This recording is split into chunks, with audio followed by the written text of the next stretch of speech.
We have been held in this format since 2013, and it proved to be very good one. So the first part is dedicated to the presentations of investors. The investors will take the role of entrepreneurs who usually pitch to investor and get feedback. And today investors will stay on stage and tell you about their funds. There is a fix at the time today during the coffee breaks and during the lunch to shake hands and talk and meet new people. So the format of the and then from the launch. So I will come. Why it was formed in the first place? It may be understood that there is a whole layer of people who are becoming interested in startup investing but just don't know how. We understood that that we could help them, we could educate them or provide them with needed resources. Because right now what we see on the market is we have a whole lot of seminars and workshops, webinars, etc. for startups.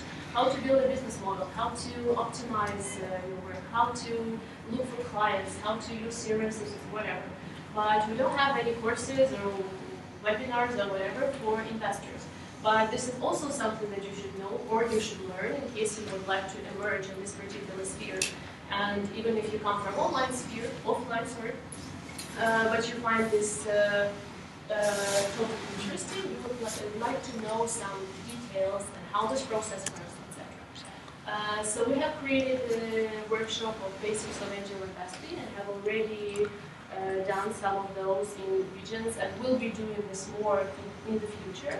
And we see that it's actually working. For example, for one of the workshops that we held, one of participants came to Kyiv later, we met, talked about the club board. He joined the club and made his first investment in 3 months, despite the fact that he has never done any investment before. So I think it's a good example, and we see that it's working, and we will be continuing this process in order to bring more private capital into startup investment. We're also an EBAN member. EBAN is a European Business Angel Association that unites angel networks, associations, and groups all over Europe. They're quite active and they recognize your angel as the only member from Ukraine and quite active, I may say, even compared with the groups in Europe, for example. I wanted to point out some questions that we usually receive. Maybe I will be foreseeing some questions from the audience, but since we have been receiving them quite frequently, I decided to point it out separately. And then, in case you have some other questions left, we'll note it down as well. So the first one, what spheres members invest in? So e-commerce, telecommunications, media, social, financial, to name a few.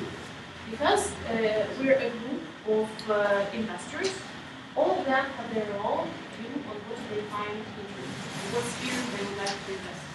That is why our structure for our focus is quite broad.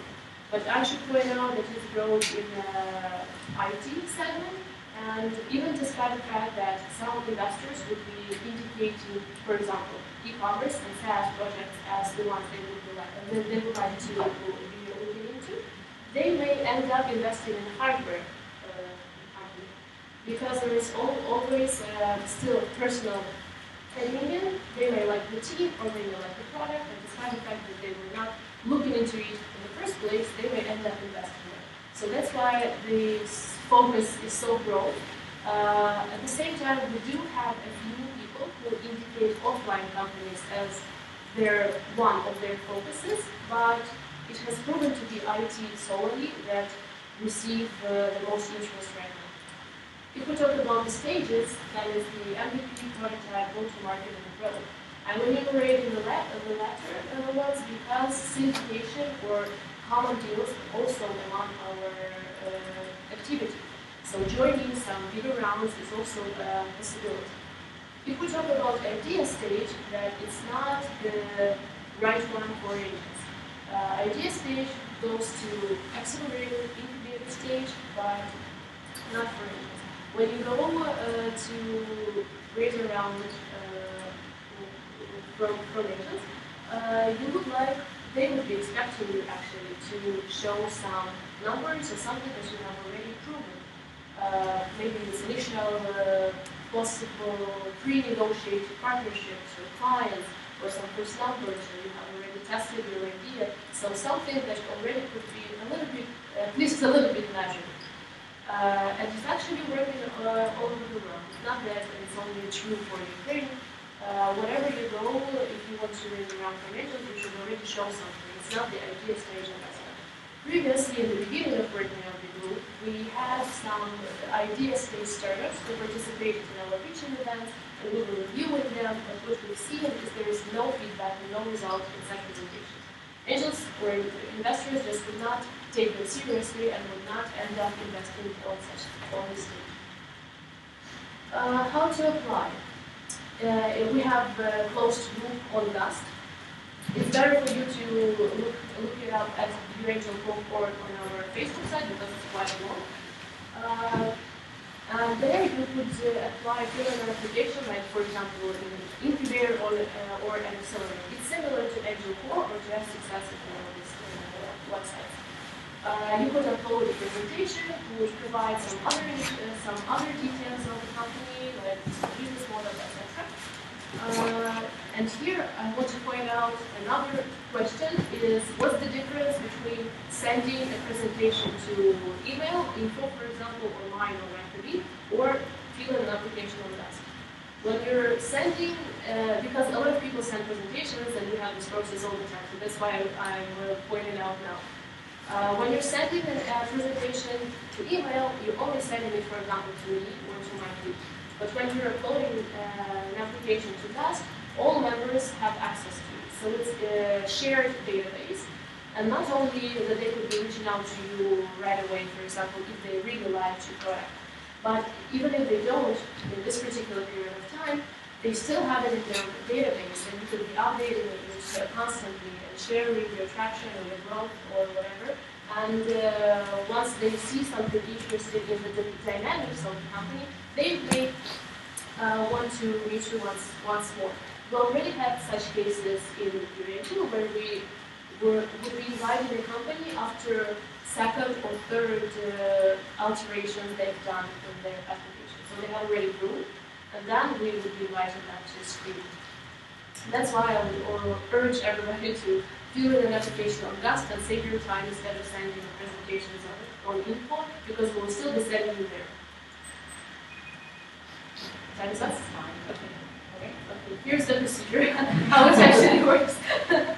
Okay, maybe we have some questions in the audience. So if we do, we have 5 minutes to ask Ina. Do we have any? Oh, if we don't have any questions, then we could proceed with the application. I have a question to answer. Yes, if no one has. I do have a question. Who is business angel? What's the difference of venture capital, for example? It's earlier than venture capital. Usually it's, in our business, a private person or a family office. A private person could be a businessman or who is investing their personal money into startups. And venture capital are bigger companies where you could be becoming an LP, a limited partner, by providing your personal capital. But still, the management of the venture capital firm will be making this decision for you. What company to invest, what round, etc. When you're a business angel, all the decisions you're making by yourself. You're choosing what company to invest, you're given less check than you that venture capital because it's the next stage of investment. Who funds the angel? Since it's an NGO, it's a membership funded group. So angels. Angels, yeah. Pay a membership fee for a year. Any more questions? Yeah, Thank you very much. Okay, so I see that some people have arrived, so I will very briefly explain what the format is of this part. This is the cover speech, and so investors present their funds to the audience. And the presentation lasts for 15 minutes, and then we have 5 minutes for questions from the audience. I encourage you to be more active and to use this time to know more about funds, and maybe not everything is here on slides, so it's a good opportunity. Now I would like to present, first of all, I haven't mentioned that, but we are lucky today as we have the live streaming from our partner from.till. They launched yesterday officially, and today is like the first time we have live streaming from the event. So we are being watched, actually. And now I'm ready to present the next speaker. This is the guest from Estonia, Alexander. He came to present Build It. This is the only accelerator, hardware accelerator with investment and 3 months acceleration program. And one more interesting detail, as there is like the cheapest hardware product in the portfolio is only a few euro, and the most expensive one is 400,000. So that you understand the scale. Yeah? So I invite Alexander here. Thank you. I'm going to go this side, otherwise I think everybody gets sort of one side. Hi. So Kyiv is a hardware accelerator. We are an early stage investment fund. Investing particularly only in hardware, so capital intensive. So not IoT. A lot of IoT startups have nothing to do with hardware. And we're not a typical, let's say, a venture capital-like investment fund. So we as founders are the largest shareholders in the fund, and this is completely private investor space. European investment on money or anything like that. So this is me. I'm Alexander. I co-founded Build It, and I've invested now up to more than 25 hardware companies in total in the last 2 years. Some of them paid, some of them are kind of not live, not paid, some of them are doing very, very well. Come here. It's smaller than Kyiv, it's actually 2 times smaller than Kyiv.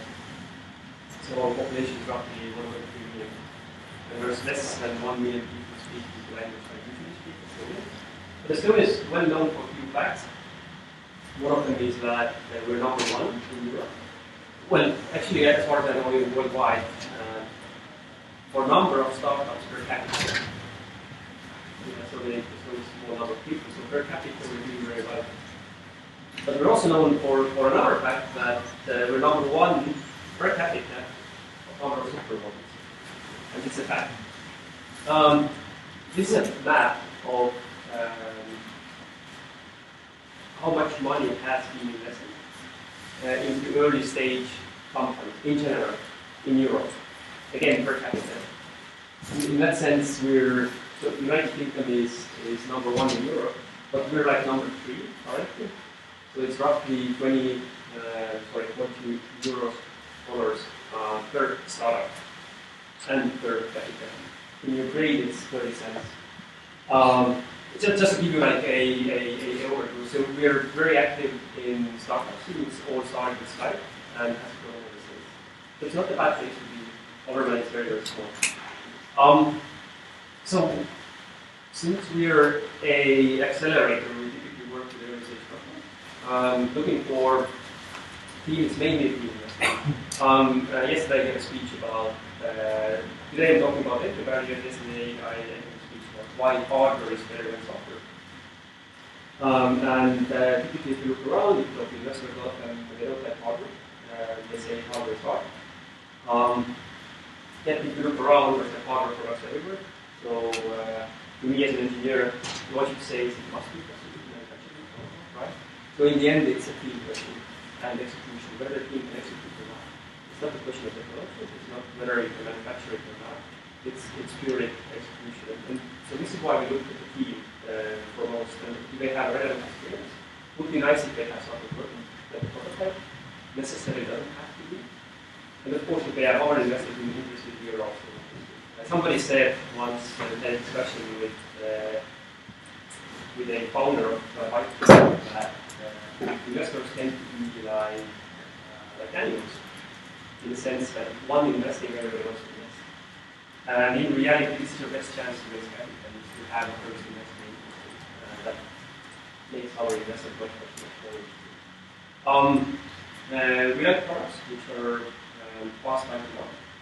So these are few of the products that we have had in our meeting logo. So typical crowdfunding products. It doesn't have to be. The one which Anna mentioned is 400,000 euro device. You cannot crowdfund that. But we would like to have products in portfolio which you can launch in 12 months, 20 and 18 months. And that, in hardware sense, is very, very fast. If you think about hardware, its last few years has been really, really good for hardware businesses. You know, the latest exits. And if you look at the exits worldwide, the largest exits for the last 2 years, most of them have been in hardware. So it's not necessarily that easy to do. But this is where it gets difficult, right? My title of the presentation was entry barriers for hardware startups. It's an advantage, but also a disadvantage at the same time. Advantage in a way that if you're building a hardware startup, it's much more difficult for our business to copy it. That's much more difficult. Yes, Chinese can copy it, but usually the quality is much lower and the value proposition is completely different. For a software product, typically, it might take only 2 months to build it. For a hardware product, it takes 12 to 18 months. So in a way, it's good, but bad. If you look at these words here on this slide, if you're building a hardware company and there's a word on this slide which you do not understand, or you haven't heard of, I don't know, for example, tooling, or the design for manufacturing, certifications, logistics, China, cash flow, working capital, you better find somebody for that, right? So you need to have people in project team who actually understand how it works. If you look at the software startup, this is what this looks like, right? So now you know why investors hate, love software startups. There's roughly 2 times less over. Again, bringing you an example from software as a service company. Why? What we see a lot is even with starting hardware companies, they still think in the same terms as a software company. It's completely different work. And also you need to be able to explain that to your investors. So typical software company looks something like that, right? You have ready MVP, and you can launch something in 2 months or even less. We've seen products launched in 48 hours at hackathons, for example. I was at the hackathon 2 weeks ago. We launched a product in 48 hours. Right. Now you think about hardware. It looks much more like this. If you go further down the road with hardware, it gets more difficult. With software, it's kind of off the range. You get the first feedback, before it gets easier. With hardware, it's exactly right. That's why the graph looks different. You start with your minimum functional prototype. It's not MVP. It's something that actually works. With hardware, you cannot take it. Then you have your complete prototype. Then you go into design and manufacturing, and this is where all the hardware starts starting. Thanks to 3D printing, Arduino, Raspberry Pi, smartphones, whatnot, it's been so much easier to have your projects, and a lot of people are doing it. It even has like name movement or hardware revolution name. It has a lot of names. It's become so easy to actually make the first something which is connected that you can do it in hours, even without dedication. So many people do it. They launch a Kickstarter on Indiegogo. Do you know how many projects they after they make money? Did you hear that story about Coolest Cooler? That no? Yes. Probably not to everybody. Coolest Cooler was most funded Kickstarter project by the time they launched. Now I think somebody has raised more money. So they raised 13 million on Kickstarter. Extremely successful. Only that then it's problem solving, right? They used a motor inside a cooler, which was manufactured in China, and that factory went on strike. Right? So workers said we're not working.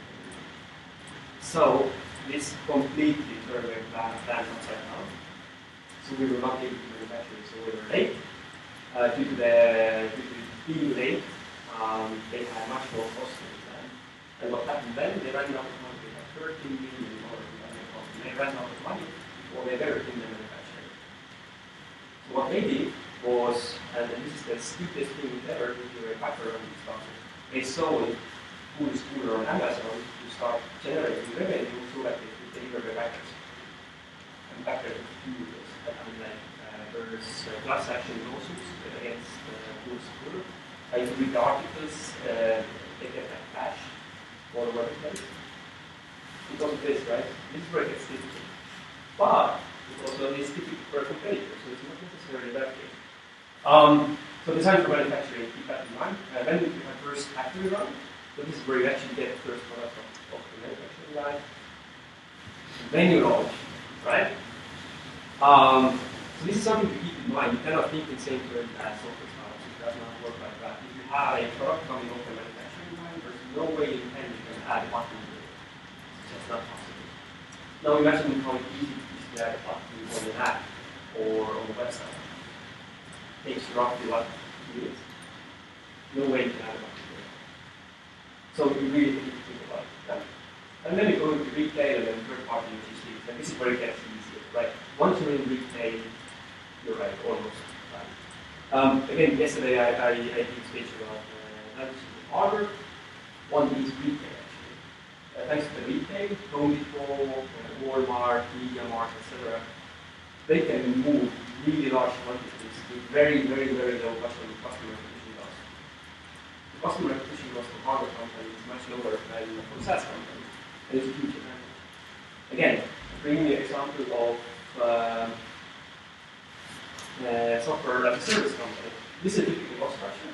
Roughly 60% is R&D, so that means paying your developers. 10% is logistics, servers, licenses, whatnot. 30% margin, if you're lucky. So that's a good business to have. If you now look into hardware, this is what happens. So your R&D costs, they don't get smaller, they get smaller compared to the whole price, right? It's roughly 20%. 10% is still logistics. Logistics in that sense means actually delivering the products to your customers. Packaging. And you have 10% margin. Bit less than 30. This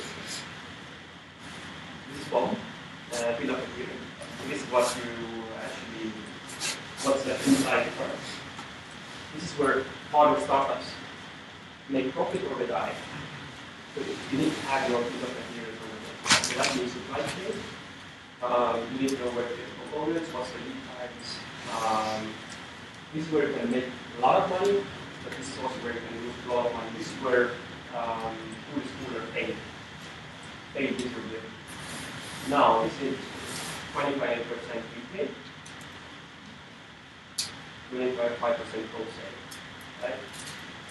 So your margins compared to retail and wholesale is much more. But again, these guys are taking a huge risk. They're buying maybe 10,000 of the product, and then they sell it. So it's kind of okay, but you need to keep that in mind. Hardware is a cash flow business. You need roughly 500K to do the design for manufacturing, which is where you have tools, you have certifications, you have supply chain. And then that's also something which we see that hardware startups need to understand that even if you raise capital, that doesn't mean that you can start paying high salaries. Let's say you raise 500K. Now, if you look at this picture, this 500K goes into working capital. So you never see it. This is the capital which starts working for you, so it keeps the wheels turning, but you never see it again. So you need that money to be spent. And once you start selling products, this is where you will generate cash flow. It's called fundraising, and also manufacturing. It's exactly at 1,000 units. believe it or not, it's much easier to raise capital if you don't have any traction. Why? Because if there's no benchmark in your business, you're selling future, you're selling your ideas, you're selling your team. As soon as you have traction, there's a benchmark. So for investors, let's say it depends on the product, but having 10 customers would be worse than having 0 customers. So that's why it gets actually more difficult towards reaching the first 1,000 customers. 1,000 is a really bad number. It shows that there's some interest, but it also shows that it might have a scalability. And from the manufacturing side, 1,000 is, again, the worst place to be. Why? It's very easy to go on parallel and PDP and order components, let's say hundreds. You can get them on the next day. Nobody ever can say 1,000. There is no place you can order 1,000. You can order 5,000. You can order up to like 100, and the next one 5,000. Anything in between is super difficult. And to end it up, nothing matters because our product marketing goes for the hardware as well. It's even more important for the hardware because if the machine is already running, it's very difficult to stop. So think about the product market fit. And so this is just to give you a brief history of how we thought with this starting process. Yeah, so this is kind of what we want to do in 3 months. Like have design for manufacturing, have your industrial design, standards and quality production, safety pipeline. Yeah, doesn't work. So we were over-optimistic. So what we want to now achieve in 3 months is actually only a product market fit. And then you have your first complete product. That's it. For 3 months, most of the teams cannot achieve within 3 months. Thank you. I have to do right when the break starts. I gave my business card to Anna. So Anna is my agent in Ukraine. So if you want my contacts, please. Thank you. Maybe any questions right now while we still have a chance to ask Alexander directly? Alexander, do you consider only some mass production hardware startups or the startups with high added value and less in production? Oh, so for example, this the one which Anna mentioned, a device which costs roughly 400,000 euros. This is not less than this. It's completely and as a very, very high value add. So we don't limit ourselves in that sense that it has to have like you have to do 100,000 before you can make new profit. If only 100 or 200,000? We actually like more businesses which are higher value as well. Just because it's more Which slides show the partners my yesterday's presentation. I hope it will be available very soon because it was at the forum and they have everything to have a look if you haven't visited. But maybe like if you discuss customer acquisition cost, one thing which is significantly lower, people are willing to pay for it. If you look at consumer behavior in the US, for example, right? So a typical US customer is about 10 times more money for consumer electronic products than for software. I'm not talking about apps, I'm talking about software. There's a study that next year, less than 30% of Americans are willing to pay for an app. So yesterday I also had it on the slides that average Android app, and just because we see so many app developers try to do it, average Android app costs 6 cents. Average iOS app costs 19 cents, right? And there's 2 million of them on both sides. In hardware, in order to be very free, so and that's much to do with psychology. So people have used to be great, I used to be have, and they're still not used to pay for software. and then it's very common. Even every time where Spotify charges €7, I think you are really do it. And another thing which is super important with hardware is you can give it back. So if you say that you sell it online, you have to take the products back in 2 weeks. And you think it's a massive disadvantage, but it's not. Why not? It takes the pressure off the people of buying it, right? So if it's a decision, should I buy it or not, I can give it back in 2 weeks. Oh, okay, fine. Only 2% of the user ever return. Only 2%. But thanks to the fact that you can give it back, a lot of people think, oh, why not? It's a $300 espresso machine, why not? I want one, just I send it back. But I'm one of the 2%, right? Your friends kept down in software and they haven't seen the marketing. So it's something you speed in the other cost. It's part of logistics. I mean, it was here. Let me go back. In scaling, it goes to marketing. So if you're in the scaling already, retail, most of your money actually doesn't go into manufacturing. The speed of material is only 10% of the Was where it was biting the market. Yeah. Okay, thank you. Thank you very much. And now it's time for the representatives of the local system. Next one, I would say during the latest time has become one of the most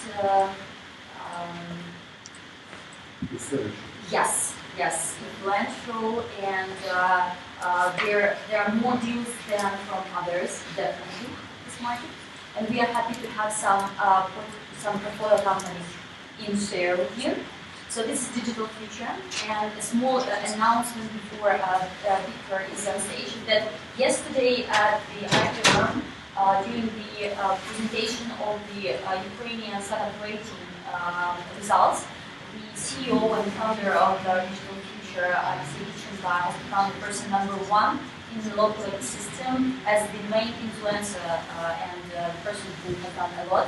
And today we have Victor Companies, who is the base of the fund and the leading investment manager. And Zal will tell us more about it. Hi everybody, thank you very much. You see, Digital Future is quite a young company. It was founded roughly 2 years ago and started very actively with building this outstanding investment partner. We are not the firm. We are something like family office. We can invest in very different stages. We can put money on the early stage. We can do merchant acquisition. We can look also as private equity fund. But most of our operations are in something like VC side. We trying to put together best people with best ideas, provide them with money and other services, and receiving the best results. What we did, we have started 2 years ago. We have received more than 400 requests from startups. We attended 45 events. More of them we have created by our own. And the last one, the AI hackathon that was last weekend, and was this highest attention from the Ukraine, from our abroad. As we started the AI hackathon, we thinking, okay guys, let's try to meet a couple dozen of people. They will create probably 5-6 projects, and probably one will be quite interesting. What we got? We got roughly 150 people attending. We have 22 teams that produce 17 projects. 6 of them are already business. They are ready to do business. We can put them board, invest, and have the business. And that's why The most result that we have, its influence on the whole Ukrainian landscape, what startups and local IT or high-tech businesses does. Just because we have not only the sorry, I need to show you our portfolio. Just most companies you have heard about them, but you see this is the Hub Solutions, our outsourcing company. We started by ourselves. It's our internal project, Digital B, who is last I formed the partner of iForm. It's also our startup that we started. But our portfolio consists of 15 companies we have invested last year. First year was not so fast, but last year we have done 2 deals, and I think in a couple of weeks we will discover some other deals that are already in our pipeline. What we do and what we are looking for, we are looking for the companies that already have working business process. It can be losses in revenue, but you strictly need to have the working prototype and MVP that can produce sales. Probably it is more difficult to source such company which already have such parameters. But we need,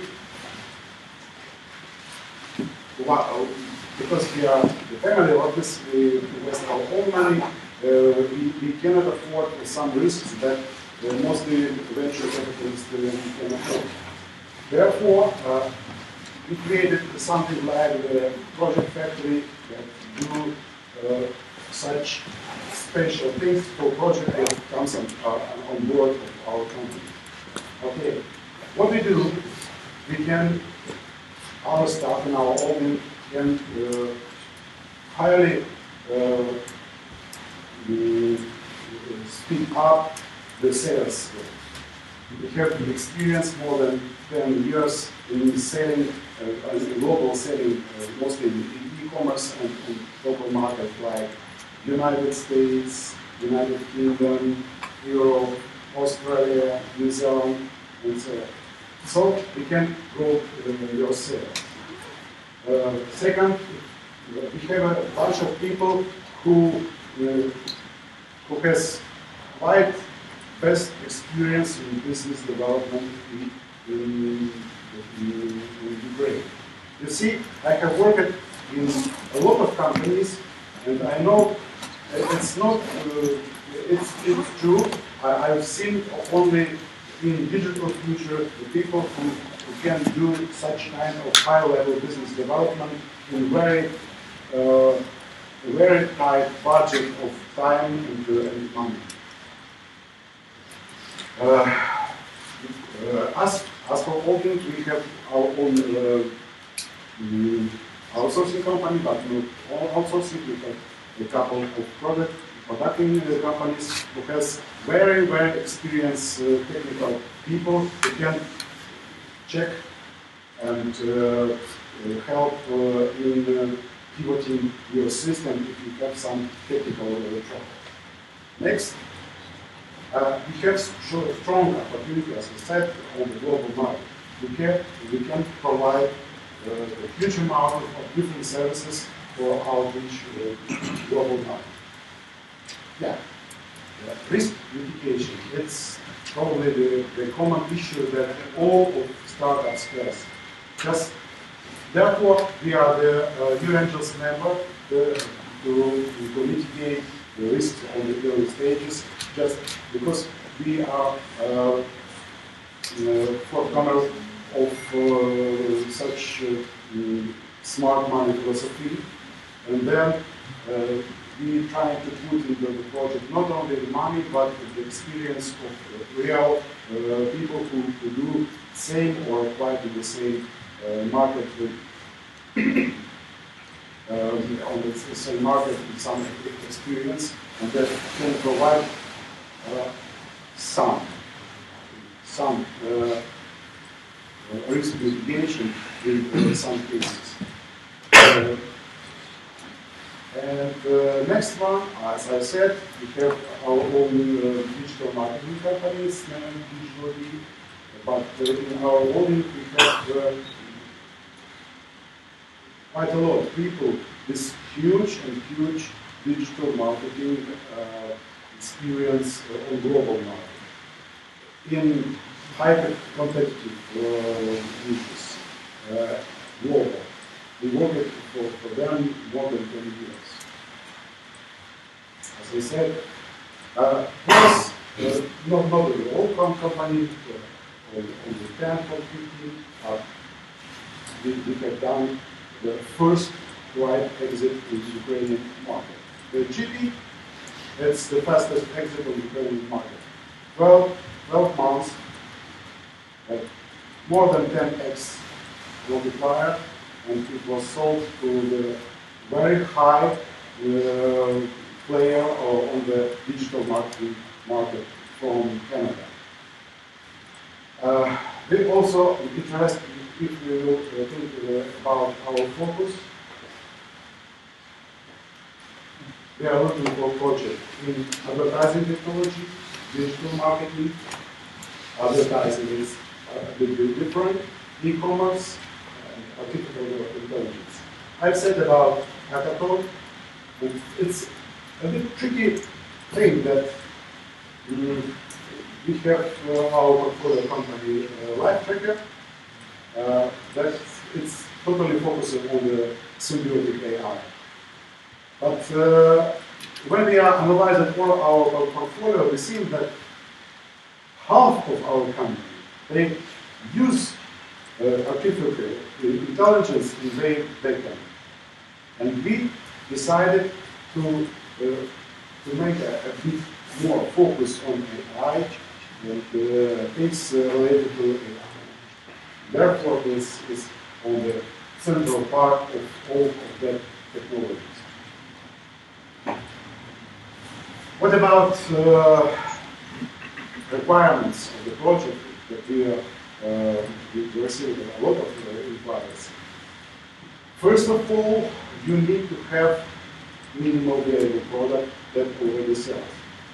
Without sale, it's very difficult to check the idea, but we accept some other traction from market. For example, if idea or working this prototype received a lot of mention from quite influential people or players from the market, we can start deal with that project. But prototype should be done by the company before entering our beautiful new process. We strictly recommend to perform acceleration program. Any acceleration program will help most of the entrepreneur to fix some very open bugs that exist in, I think, 150% of all of startups. Why 150? Just because half of the people make the same mistakes on the second and the third time. We are checking founding team.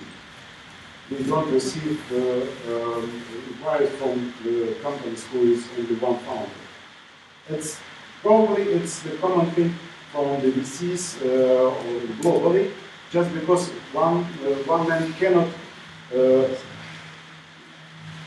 cover all the needs that real business need. Therefore, somebody needs to produce the product, somebody needs to sell it. Probably it can be mixed, at least 4 positions should be covered in the project. It's making it. flow, cash flow, growth, intellectual property, marketing, and with one people on the founding team, it's quite difficult to manage. We know quite few examples in that companies succeed in globally. Mostly they have 2 or more co-founders. That's all. I will not spend your time telling about whether smart money is or not. Probably you will find a lot of articles we have on our thinking investor side, on our corporate side, digital future report, and you are quite active on the Facebook, Twitter now. So I think that you can ask me some questions. Questions? Yes. So active and so where's the Anyone knows. Yeah, everyone knows everything already. Then you will have time to the coffee break and while we're still here. So thank you very much.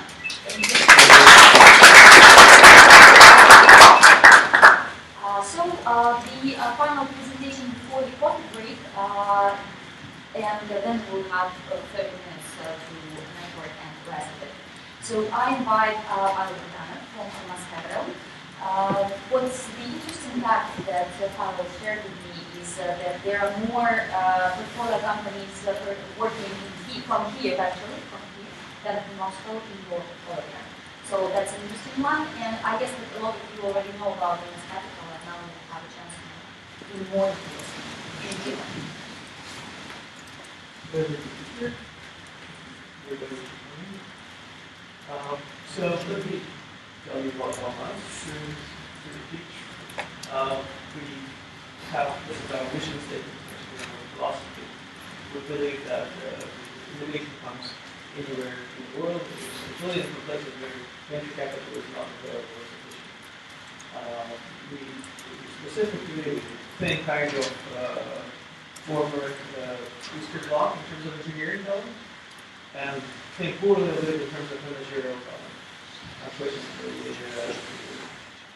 Somehow the Soviet period wasn't conducted with great managerial education group, and we think that's a very specific feature of this year.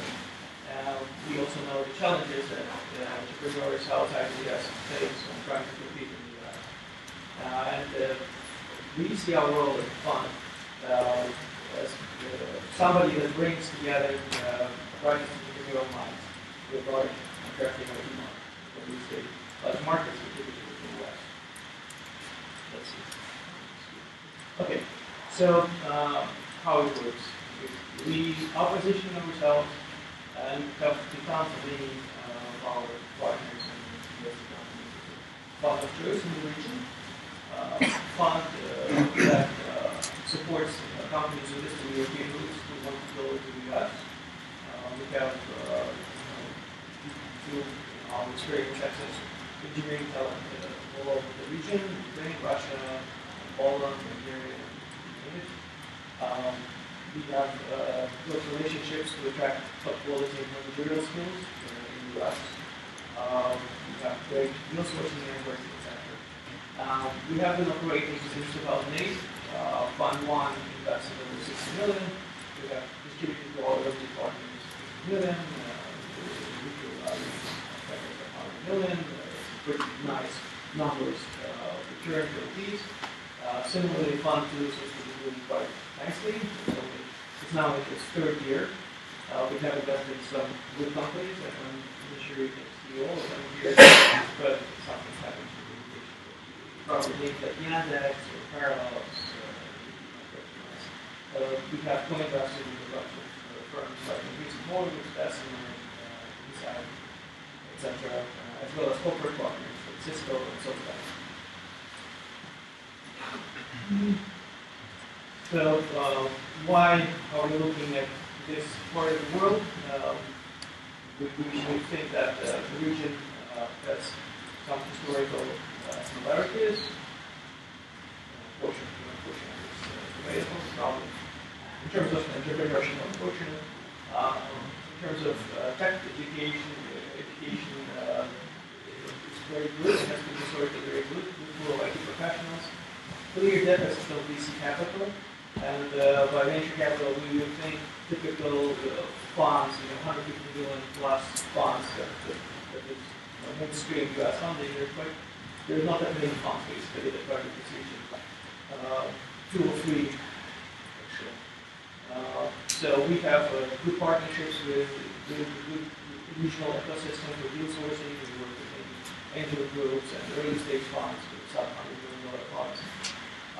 We see a lot of incoming opportunities and have very good brand with this in Russia and some countries. This is just a brief explanation why we think the region is an interesting area to source deals. There's a number of graduates in science and technology. You see Russia is leading the pack. A lot of college graduates have great technical skills, lots of IT and IT associated professionals in the workforce. Okay. Many companies are being founded in the region and quite successful companies. You might have been, if you name, you have invested in 4 companies on this list. So we also have a chance to invest in Evernote. But we see a lot of companies in that. There's a lot of companies on this. But here is the sad numbers of VC investment in the region. Russia, of course, is an exception. It was a period of high oil prices, money, big money, especially going into the Swedes and local Russian market. Look at all the other countries in the region. The numbers are tiny. These are nominal numbers of VC investment in the region. These are billions of dollars or euros. These are not billions. In the US, you have tens of billions invested every year. It's really underpaid for that. So, to take advantage of this opportunity that we see, we built a bridge fund. We operate as one firm. We have an office in Silicon Valley, another office in Moscow, and later this year we're opening another office in one other European location.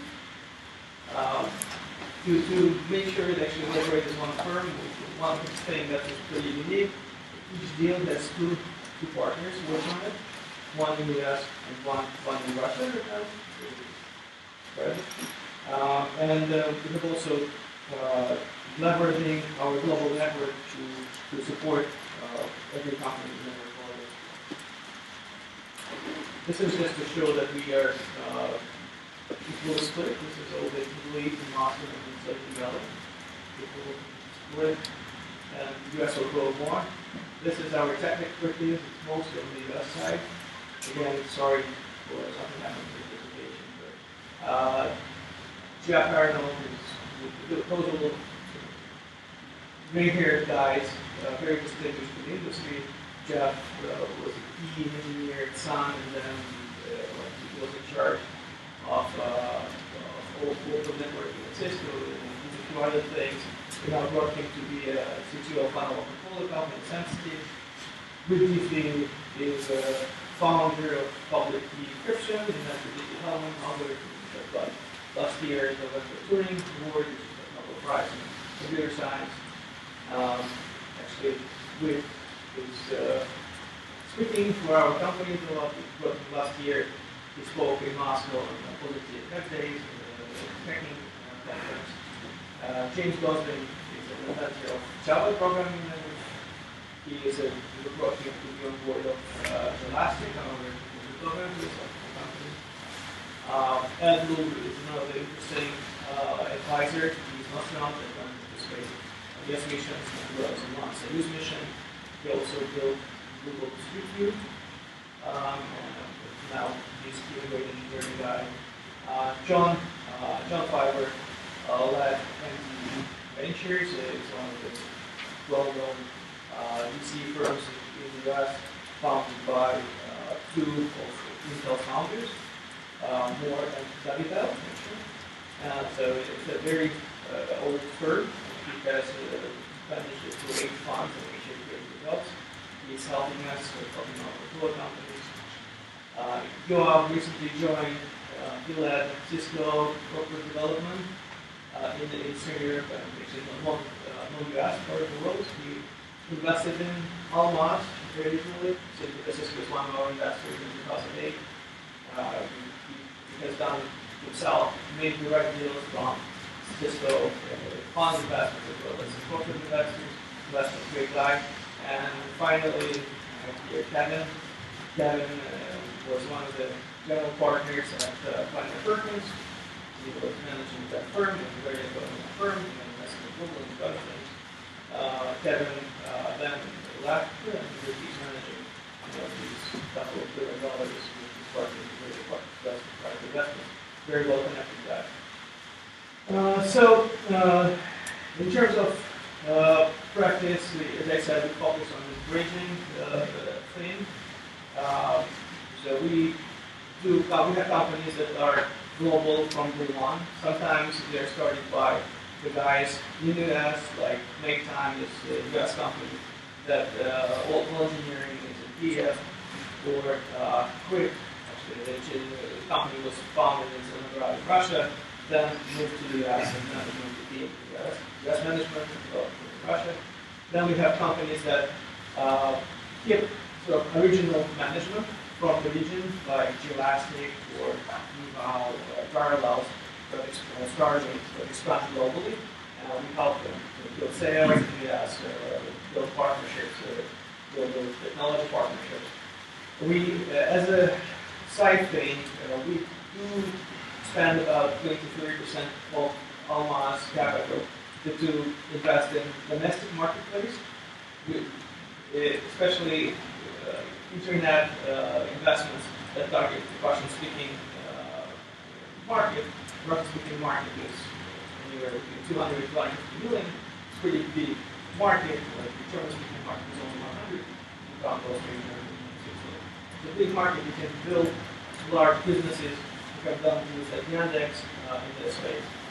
And then we also do reverse bridges. We have now 4 companies where we invest originally. The company is purely American, but the company needs to build talent pool needs engineering talent and really cheap engineering talent that's good. And we help them recruit and build teams here. For example, over now has 100 people usually on the work. So, in terms of industry, this is probably very similar to what most of the firms do. We don't do B2C, we don't do hardware, we mostly do B2B, and the things are big data, cloud technology, marketplaces, SaaS, etc., IoT, etc. We also, this is number 3, is interesting. This is probably not as popular right now, but we are looking at the ways that traditional industries like construction, manufacturing, other things have so far avoided the transformative power of the internet and the software implementation. We're looking for interesting opportunities there. And then, of course, AI and machine learning is something I'm sure it's on the list to deal with those. So, for some companies that I can share you some data that have taken away the most sensitive information in the centers. Anyway, Acumatic is one of the portfolio companies. This is Global Story. The company is based in the US. Engineering is based in Moscow. It's a cloud-based SaaS ERP company started by our great friend Sergey Belousov. Now it has a US management, the guy who ran SMB sales for Microsoft. It's starting to scale quite nicely recently. It's going to 16. Very, very good company. Quite a few strong investors. There was Luna Capital to that, the first investor. Car Price is a domestic company focusing on Russian market, but now they're not only Russian, they also entered Japan and India. This is how they are growing. We should be a $250 million business this year, hopefully more. We were seed investors. There's actually a strong trading partner that co-invested with us in that Series A and Series B, attracted very well-capitalized private equity group. Another global deal is Kyiv. This is a company launched by Americans, but Americans of former Soviet Union descent, and they recruited a team in St. Petersburg to do software development. One of the technical founders is Armenian, the business founder is Russian, and since more than a year ago, we recruited an experienced CEO to run this business. And this is the forecast of bookings of historical that I think we're dramatically better doing than this forecast indicates. The company turned down an acquisition offer of $100 million already. It's very cool technology. What UPA does, they sell to banks. They have already several banks as clients, and banks use them to replace Oracle. So a bank like the Sberbank pays like $100 million to Oracle every year in licensing. Like if they switch to Kyiv, they start paying less than $10 million in licensing. Very clear savings, a lot of risk, of course. So to avoid risk, we brought in the first client, Sberbank, wanted to be part of capital, invested $15 million, and then adopted. Now we have Barclays as a client. We have a large American bank as a client, and we have huge adoption from both. It takes time for the banks to really replace Oracle. It's very hot company. Another company that's, yeah, okay. Maybe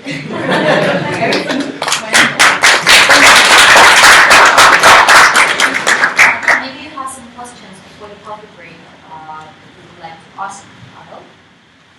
I guess they will come to you at the coffee break and individually, so to say. So, Can you say how much money you invest? Just so it's clear. Yeah, that's Typically, we invest from several $1 million to $10 million plus. Okay, so now you see the range and understand whether it's a good time to come and introduce your business. Okay, thank you very much. So now we have some time for a coffee break. It's we have 20-30 minutes. It's everything here, so we won't go somewhere else. It's easy to come back. So please enjoy some time, rest and networking, and come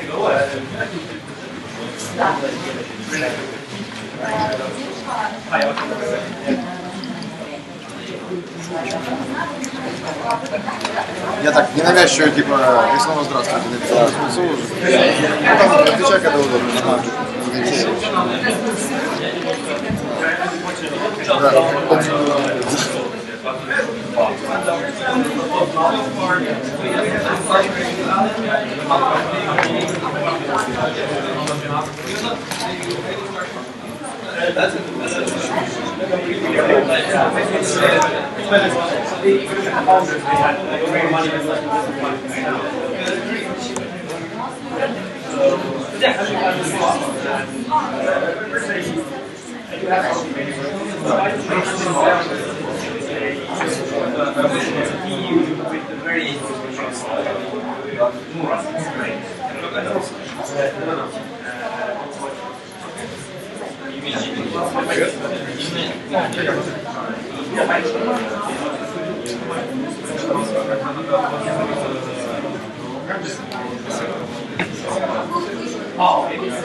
Tak chytro piszcie.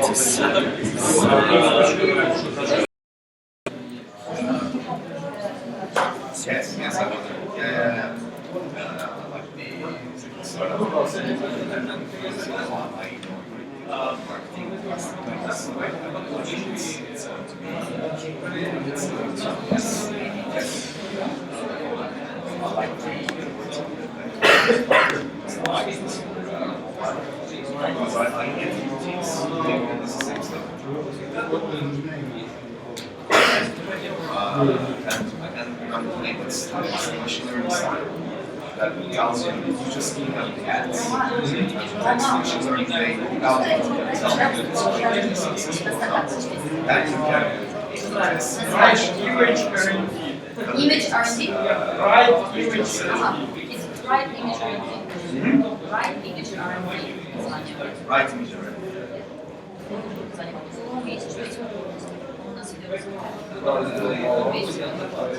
Like founders as well, like the hustlers, like he has very good English, he can work for his cycle, so it's like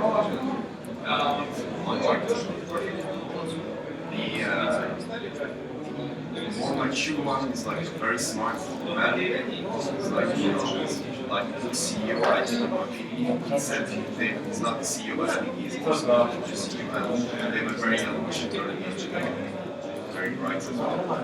But I told them they have to get the best. I mean, because it's performance. I mean, and it's soul-based. I mean, machine learning, touch, advertising. It's performance. I mean, competition performs better than them. So that they have to find the best machine learning experts.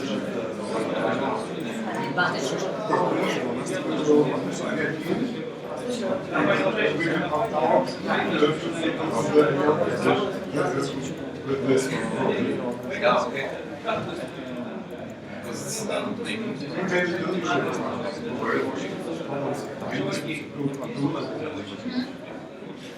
but this is the type that we're interested very early.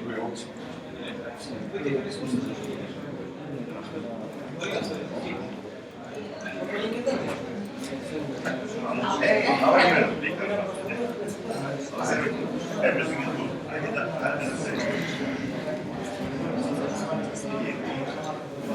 That's nice. That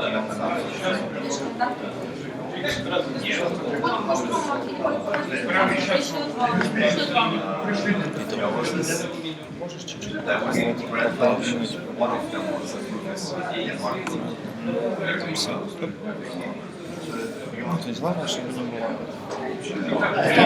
Да, да. Beginning to work, they had to learn some grants.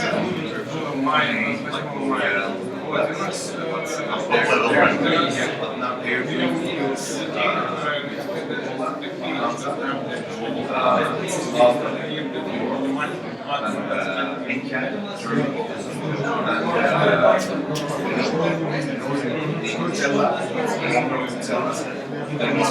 They're also making gigs outside. Hold up.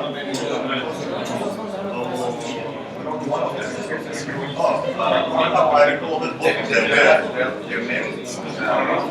The other one is his wife is an expert kind of and she was working in New York before 9/11. When 9/11 happened, she got more just stuck at it. So really like all that, and she left and they started this. They're doing well. Like on later at how to last year. What is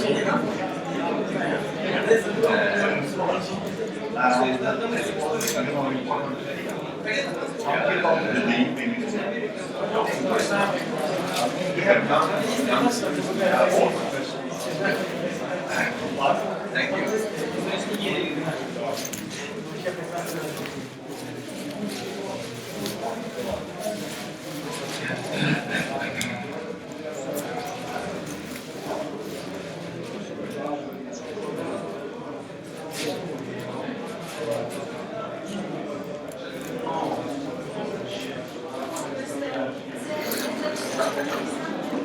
Алло. Алло.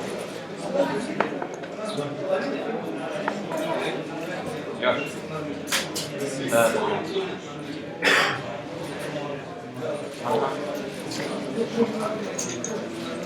Окей.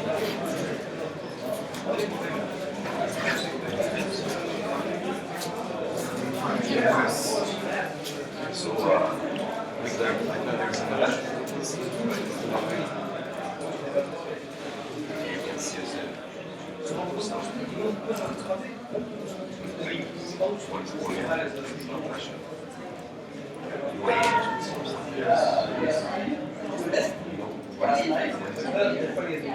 Not sure. I want to be there.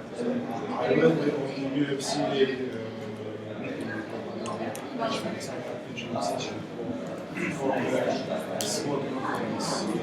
Yes.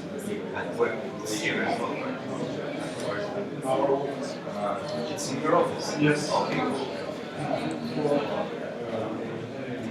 For, Forehead.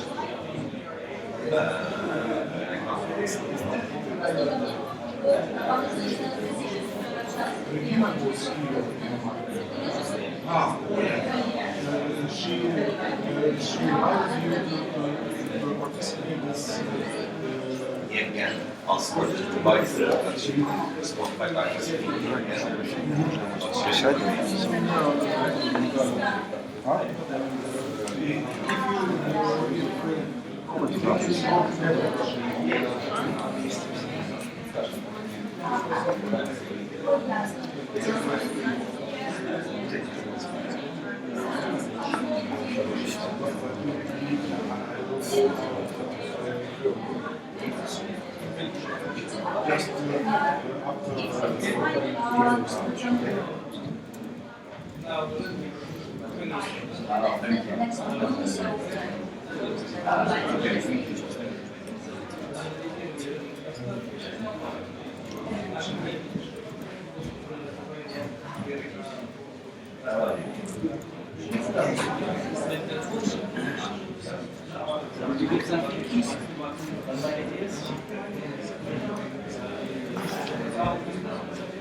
Establish your profile today.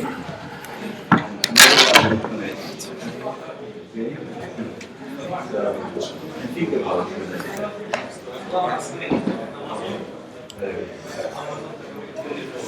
Facing the delivery.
Стрим, да.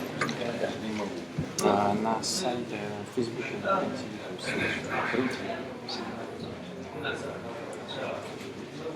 from.till.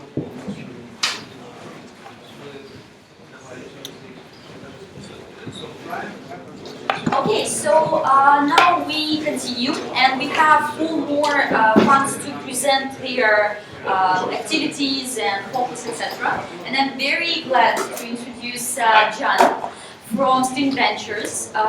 It's the Turkish US fund. Yes, that's right. 16-month fund with already 1 exit. A great team that have invested and mentored 2 Turkish startups to enter the Y Combinator. So what I love about John and his expertise that he had the entrepreneurial experience. So that's the person who can understand it perfectly well. And now turn to VC and still ready to help the entrepreneurs. So welcome. Thank you so much.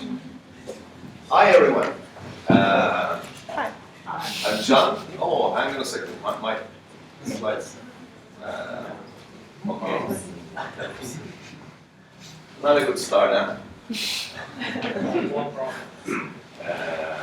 PowerPoint problems. Never mind. Okay, we are an early stage VC. We do pre-seed, seed, and then follow-ups on our own portfolio. We have 2 offices. One is in Istanbul, and the other is in San Francisco. I'm running the Istanbul office, and I'm also hanging around in East Europe and try to find the best talent around the area, because we're particularly interested in East Europe because of the old Soviet education system. Truly, creates really brilliant hackers, brilliant engineers and programmers. And with Turkish startups and with the startups from Eastern Europe, what we try to do is we try to find the best teams and try to move them on to Silicon Valley, because in Turkey, we saw several examples. There was this startup founded like 6 years ago.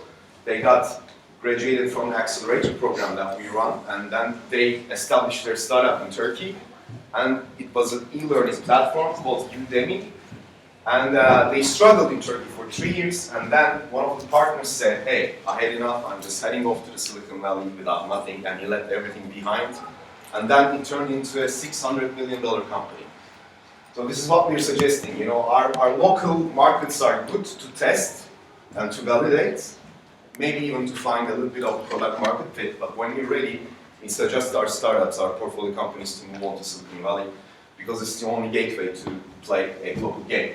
We're working very closely with the top Turkish universities, Boğaziçi, ODTÜ, and İTÜ. These are the top engineering schools. We are actually running Boğaziçi University Computer Engineering's course. We're part of the curriculum. We're teaching computer engineers how to design software products. And it's a voluntary course, but other engineering departments might also get it. And with İTÜ and ODTÜ, these are the top engineering schools, top engineering universities. We're running their accelerator programs. More or less, we spend 5 weeks with teams very close on and try to help them validate their ideas. And if they get validated at a more professional level, we help them to find product market fit. And my partner Emrah, who is based in San Francisco, has very close connections with Stanford Design School, and he's going to be mentoring Stanford startups at the StartX program in the Valley. A little bit of brand story. String Ventures comes from the string theory. We're very clear of this connecting the dots notion of Steve Jobs, and we thought that it fits perfectly. And we try to be a scientific VC in a sense. Well, it looks very confusing, but yeah. I mean, we try to help our startups, our portfolio companies, in all the phases of their sort of journey to find the product market fit. We have a doctrine and we have a framework. Actually, I will show a little bit of it tomorrow at the validation camp. And that's pretty much all the parts to validate an idea. This is inspired by Mary Kopendick, by the Lean guys and Agile guys, and also some frameworks of McKinsey Consulting and Luxor, the UI UX consultancy. So we tend to sort of get the best bits and try to make a whole program around making, building a successful software product. Some snapshots from the design thinking. My partner, who's based in San Francisco, is a product guy. He's more experienced in product and I'm more experienced in growth. Emrah was the first employee in QRM. It's a tool for hedge funds and mortgage funds to trade. And some of the notions that we have for granted today were actually discovered back in those days, because if you're a fund manager trading huge amounts of funds, you need to, you're interacting with 3 screens and all that. So even 2 pixels right can make, at the end of the day, millions of dollars difference. So this is how he trained himself for the user experience and perfecting the product. And he worked there until 2009, then left the company, and he'd been teaching at Boğaziçi University. Now he's in 6 months in Istanbul teaching at universities, now 6 months in San Francisco. And I'm a growth guy. I founded one of the first digital agencies of Turkey back in 2003. But we also run the agency as a technology studio. We built our own products, games, and all that stuff. One of them got very successful. It's called dizifilm.com. It was tvseries.com, and we launched it in the year 2005 when Turkish TV production became really high quality and gathered a huge fan audience. Now Turkey is the 2nd largest exporter of TV series, and it had huge traffic. One of the biggest Turkish production companies bought that social site. And in 2010, I sold my company to Publicis Group. It became Publicis Monam Turkey. So I'm experienced more in growth, and Emrah is more experienced in product, and we help our startups in that. This is our portfolio. In 16 months, we invested in 8 companies. Flight Recorder was a mobile app analytics tool that helped you, to gain most brilliant insights to improve your product. And it was bought by an Israeli technology company called ClickTail. ClickTail gets funded by KKR, one of the largest private equity firms. And they were very good. They were one of the top analytics companies in the web, but they weren't that good in mobile app analytics, so they bought Flight Recorder. And the others are GameFlip. GameFlip is an online marketplace, but what they want to do is they want to build an intangible, a digital asset marketplace, and they think gaming is a perfect place for that because you can trade game characters and all that stuff. And they even want to change the escrow notion in that marketplace with blockchain and all that. And Simple Emotion is a machine learning startup, an AI startup that understands your emotions through your speech. So it's promising a next level human-machine interaction. So it's good for smart toys and so many other applications. It's being used at a suicide prevention line in Japan, and quite successful now. Japanese banks are trying to get them on board. And in brand value, these are our Y Combinator companies. I'm going to tell a bit more about them. Ayatora is a brilliant IoT startup that has a huge range, a patented technology that enables you to build a mesh network. It's American, it's a Silicon Valley startup. And Rebus Labs is a startup that does for fast-moving consumer goods companies, for retail companies, to build smart coolers, and also for pharmacy. Turkey is a hot country, so it's a good penetration point and it's a big market. And Smart Orbis is an IoT security startup that does it with AI. They think that with the expansion of IoT, there will be so much sensors and all that stuff. So the networks will be so fragile to several attacks and all that. So they're trying to solve this problem with machine learning.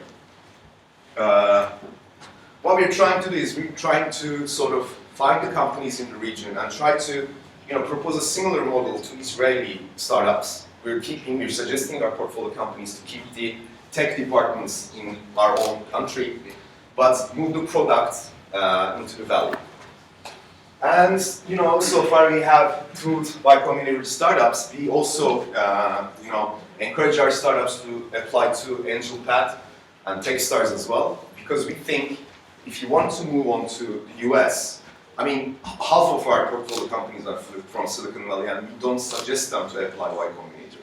But for the Turkish or for the regional startups, we suggest them to apply to top accelerators, because it really makes life much more easier for foreign companies to get a foothold in the US. And once you get in Y Combinator, you have the access to best mentors in the world, including Peter Thiel and Paul Graham. And you have a huge PR boost, even if you don't want it, TechCrunch and all that finds you and tries to get information from you. And we believe that it's a really good validation sign for a global player. So, eBrand Value is also a machine learning startup. What they do is they try to get social signals from marketing campaigns, and they try to tell you real time how your marketing campaign, how your advertising campaign will perform. And so far, with Nielsen Scantrack, real sales data, they have 0.67 correlation. So, they tell you in advance, you're doing this campaign, and in 2 months later, your sales will be like this. They were working with the top brands in Turkey, top sort of Turkish companies and all that, but after Y Combinator, now they're going to work with Coca-Cola, they're going to work with Estee Lauder New York, they're going to work with Henkel, Germany, and also Ferrero in Italy. It just really made life much easier for them. And the other one is Vizera Labs. What they promise is to change the sort of furniture buying behavior. These two samples we like particularly because Brand Value was very active in a very crowded market, like marketing tech and all that. We helped them to go to the edge of this market. Once they found the sales correlation, then the game is over for the competition. Because it's not engagement, it's not something, it's not like brand value or anything. It's just you do this and your sales will be like that. It's going to increase or you're going to lose market share. So this is what we suggest. Or the alternative is with Vizera, it's trying to disrupt the furniture buying behavior, and nobody did anything in sort of furniture retail. It's a 3D projector made of very, very regular components. It's the software behind it. You can build it in your own as long as you have the software. And they came from the point that people have the tendency to buy from e-commerce sites and all that stuff. So you should not have really huge showrooms outside cities, but instead you should put really small showrooms where people really go, like shopping malls and all that stuff, and you should be able to use this limited sort of retail space much more effectively with a richer experience. This is how they went, and now they're working with the top sort of premium brands from France, like Vin Rose and all that. So we started 16 months ago, and our portfolio is valued at market-to-market rates by 2.5 multiplier, and we have an exit. We had $2.5 million microfund, our own money. Now we're raising a $50 million fund for the regional expansion as well. And so far we raised $12 million, and we're more than happy to work with Ukrainian startups. Thank you. Well done. Thank you. Maybe you have some questions. Yeah, sure. John, and it's a good time to ask now. What is your focus on the areas more precisely? Do you invest in hardware startups, and at which conditions should meet hardware startup you to invest? We're a bit worried about hardware startups because hardware startups are like very easily replicated, and So with China and all that stuff. But with Visera, it looks like a hardware startup, but the hardware that it uses is actually just standard commodity hardware. Yeah. So what they do is they actually, with the good software, turn really commodity hardware into something else. This is what we look at. If they have this unique software ability, that makes the hardware performance, go different than the competition. And if the competition cannot replicate it that easily, then we invest. Okay. But that's the thing that we look at. Okay. Any more questions? Please. John, what is the procedure of Spring Ventures to work with Ukrainian startups? You relocate them to Istanbul or you work remotely with them? I mean, most of our Turkish startups are incorporated in Silicon Valley as Delaware C Corps. I mean, we suggest them to turn into Delaware C Corps anyhow. I mean, I would suggest Ukrainian startups the same as well because it's much more easier. But what we do is they might first start as a local company, then you set up a Delaware C Corp, and then Delaware C Corp buys the local company and turns it into its affiliate office, so you can make your engineers work here properly. This is what we do in Turkey, and I don't know how this model is applicable to Ukraine, but I think it's really working well with Turkish companies. And they also are able to get government grants or tax incentives as well, because it's like an American company doing R&D in Turkey, that kind of stuff.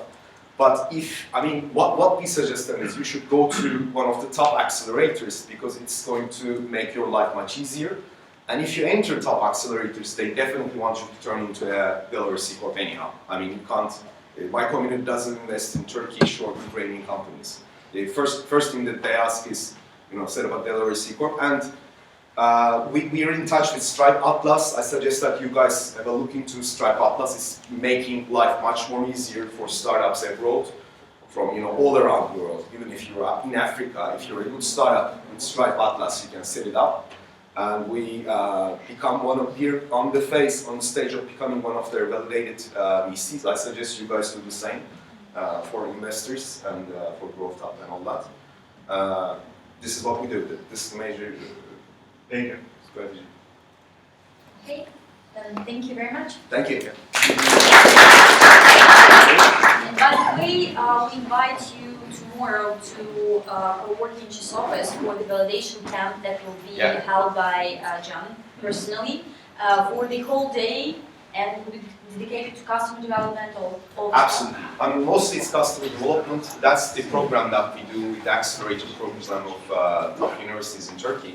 It's actually a one-week program, but I'll try to show the most important bits of the program in a day. It's going to be a little bit more sort of experimental for you, and you can use that information later on while developing your product or trying to find product market fit. Yeah, so still open to join. I apply. Okay, so you can. I will tell about it later, and you could just apply, fill in the form, very easy, and come tomorrow. We'll be happy to host you. Okay, thank you very much. And now I'm happy to invite our next guest from London, Włodek, and Mobility Ventures. So this is for you, thank you. So just maybe a few words. This is a UK fund that has the UK office, but as well US headquarters in Texas. And what I like about your philosophy is that we invest in where we know, and where we can add value. I guess that's a good point. Yes, okay, exactly. Thank you. Hello, everybody. I'm Polish myself. I understand Russian. I don't speak much because I didn't practice it. And I'm happy to come to Ukraine and go to various strange places because some of the best startups and real rough diamonds can be found there. So I hope there are some real rough diamonds here. I joined Mobility Ventures last year after running my own fund and finding out that it's not as easy as it sounds, and it was better for me to step back and join a very experienced group rather than do it by myself. Mobility Ventures is very strange because it's a fund which only invests if any partner finds a suitable, nice project in which they want to get involved themselves personally. The whole idea is that it's a very much a collection of guys who are both entrepreneurs and they are also investors, and they have a deep knowledge about the mobile industry, deep and really varied. So they all were working for the big corporates, building the units for 10, 20, 30 years. And then what's very important is that they had to have their own startup, and they had to have an exit. Because it's, you know, when you meet with VCs, a lot of them lack the entrepreneurial experience.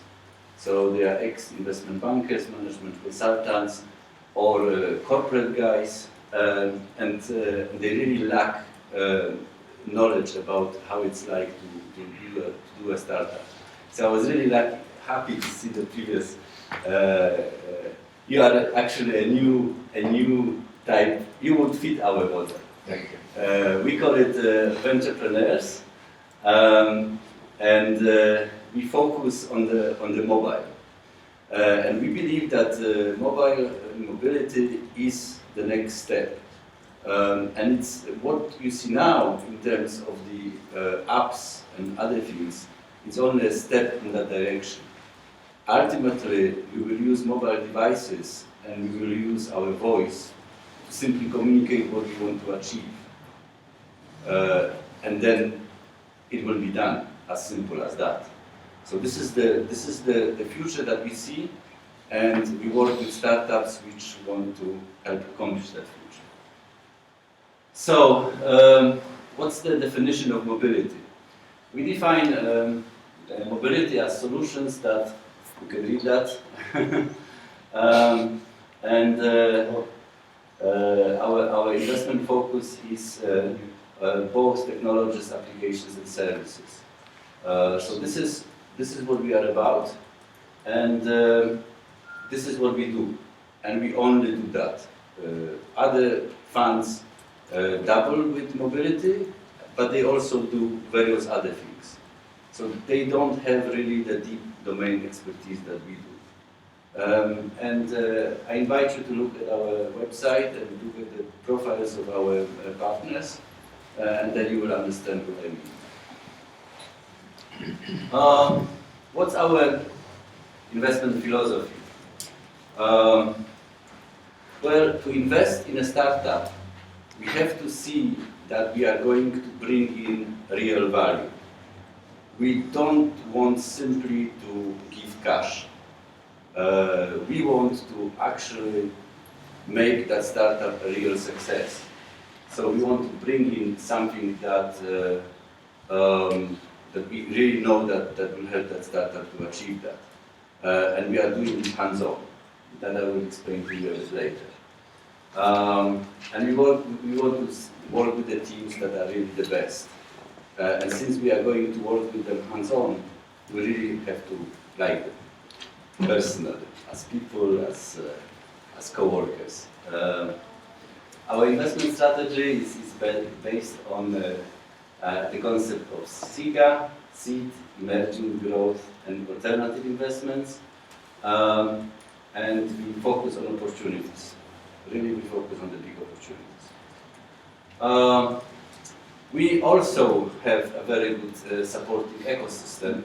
It's a little similar to the previous. I can see that some people start thinking that way, and I'm really happy to see that String Ventures think similar. We have a kind of a support ecosystem that we've built for ourselves. So part of that is on the technology front, people like Y Combinator, which indeed is really the best support for Central European startups. I work with Estimate, a beacon company out of Krakow, and they got a huge boost, like a rocket, once they joined Y Combinator. We also work with consulting companies, and we find that there is big knowledge in there, inside knowledge. They work with some of the biggest corporates in the world, and they are private of information on the problems that those corporates are struggling with. And they can bridge to startups. So for example, my partner, Roy Gante, is part of a secret meeting of Ernst & Young partners. They meet every quarter, top partners from around the world, in some nice location, and they want to interact with startups and venture community. So they meet with top leaders in that area and exchange information. We also partner with sales and marketing because sales and marketing is a very weak point for all startups. I mean, startups lack real salespeople, full stop. And it's really important that they do sales, because that's the way they can propel the business. And believe me, an approach that we have a great product and the customers will come and buy it, it's not working. You need to have professional sales guys. And there are no such thing as startup sales guys. They are professional sales guys, and you have to find a way to convince them to join you. And finally, we work with financial and legal partners because they are an entry into the higher league, and they help big things happen, like IPO, raising big rounds, and so on. So what we bring is to the startup our entrepreneurs, and we bring them on a personal mentorship and strategic guidelines support level for the startups. And that's really important. I mean, they are involved in the startups. So each partner which brings his startup is going to work with that startup. He makes a promise to the other partners, please invest with me, but I will be responsible for that startup. And he really is involved. He also gets share options for that. It's all success-based, only if he delivers value. You can also bring in special SWOT members to work with you and give you real support. So an example of a SWOT member may be an experienced salesperson who will help you to set up sales, especially important to target markets abroad, and you have no means of doing that yourself. So this is what we do. Oh yes, there's one more important thing. We open the doors to opportunities with large enterprises. Since our Titans have been senior members of very big organizations, they know CEOs of those big companies, and they can open the door for a startup, which is amazing. Normally you don't get that opportunity. So now moving on to our investment philosophy. Our investment philosophy is that we only work with active limited partners. Unlike normal investment funds, which get their money from limited partners who are institutional. So there are pension funds, endowment funds, and other big investors who are faceless to you, the startups. You don't even know who gives the money that the VCs then give to you. But we really don't want to work like that, because there is a problem with those type of investors, because they have limited investment horizon. That means that they want to close the fund within a restricted time. Usually it's between 3 and 5 years.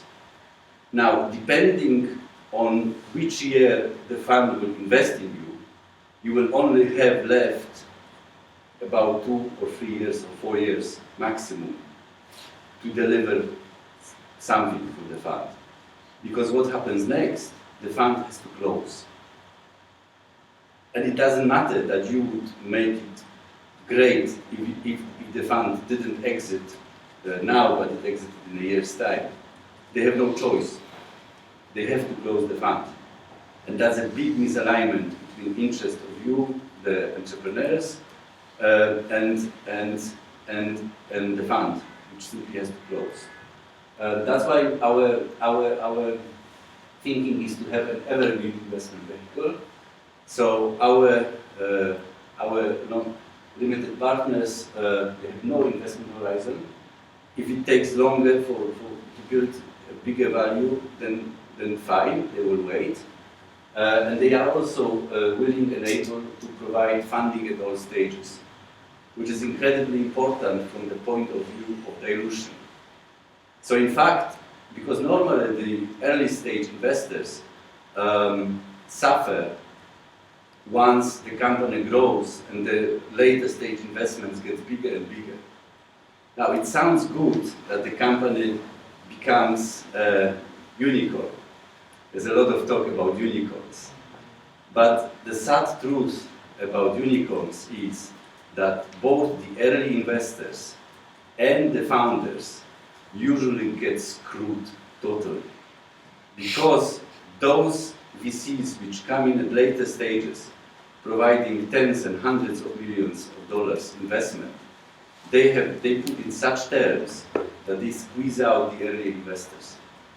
And the early investors bear the biggest risk, because they are there early on when the company, nobody knows if it will be a success or not. With our model, it allows the early investors to keep on investing in the future rounds so that their stake is not actually diluted, and they are with the company. And it's the best proof there is that the company is doing great. Because if you can have an investor which invests time and time and time again, that means he believes in you. And believe me, a lot of follow-on rounds are under threat if the previous investors don't invest. Then the new investors think, why is it? Why don't they invest? They know something that we don't know. And it's a big question mark. So, what we also provide is that our partners are spread all around the world. So they help you with growth if you want to go to North America, South America, or Asia. They are spread in various countries, and they actually run operations of startups and big corporates in these places around the world. So they know people on the ground who can help you to set up the branch of your company and grow your operations there. These are some of our investments and exits. A lot of our investments are in very specially mobile solutions, but we are moving now.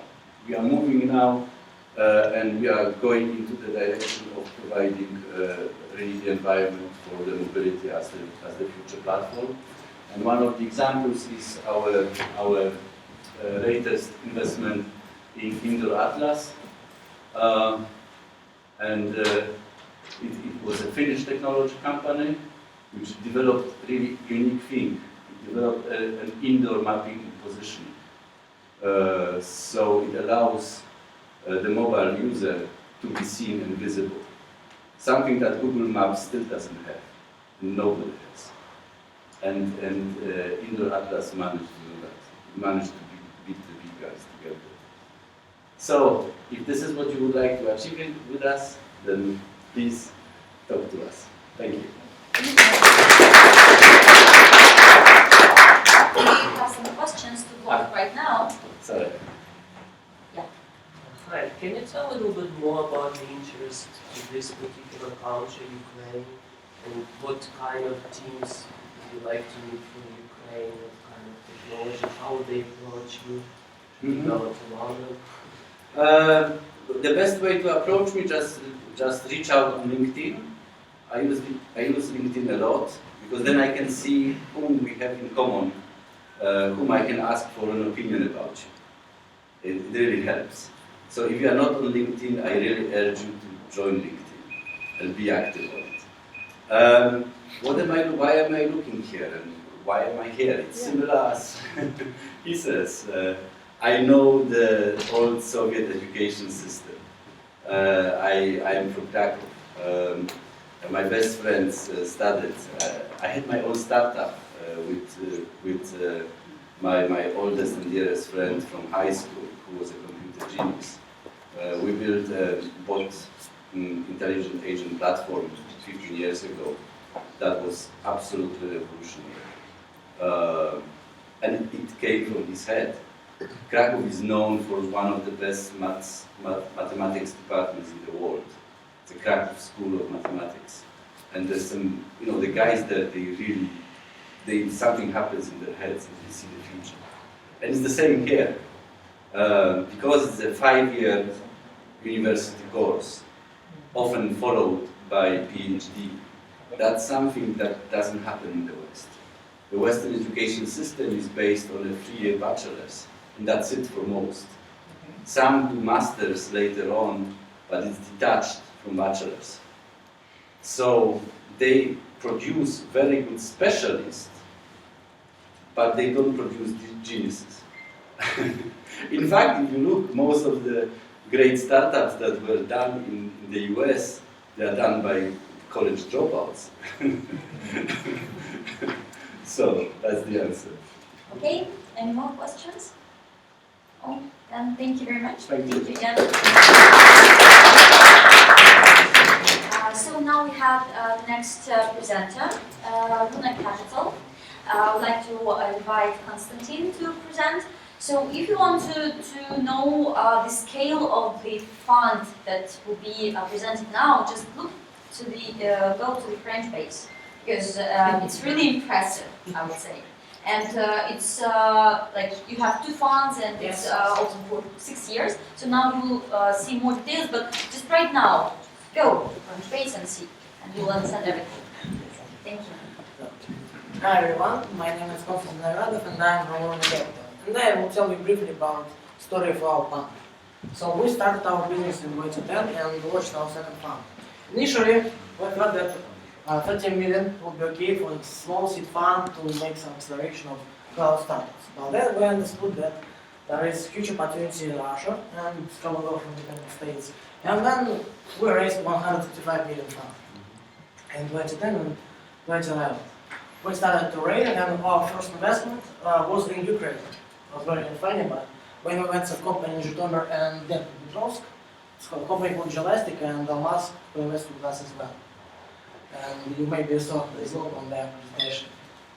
So we raised our first fund, already invested all of this amount, and in about 45 companies, we already made 8 exits from this fund, and in 2014 we launched our second fund with the same amount, 155 million, and now in an effective investment stage. What differs us from other funds? First, I think I should mention our founders. So maybe you heard about companies Parents and Acronis, probably you saw them on our mass presentation. They are huge companies, and our senior partners, Sergei Belos and Ilya Zubov, they founded these companies and built them from scratch up to several hundred millions in revenue. So, I mean global revenue, so it's not just Russian or Ukrainian. I think Acronis has about 99% of their revenue outside Russia, and Paros have 95% outside of revenue outside Russia. They are really global companies. And then we can invest not only in Russia, not only in Ukraine, invest globally, and started doing this. So for now we have about 30% of our portfolio in the US, 30% of our portfolio in Europe, and the other part of our portfolio is spread across the globe in Russia, Ukraine, Israel, and Southeastern Asia. So, and last year we founded our office in San Francisco, and now we operate globally. So we have one office in Moscow with managing partner, another office in San Francisco, and also our partners are based on East Coast of US, in London, and in Singapore. So we cover all areas which we can find good companies. And now, as I said, we're at the first stage. We invested 12 companies for our second fund, and looking for more companies.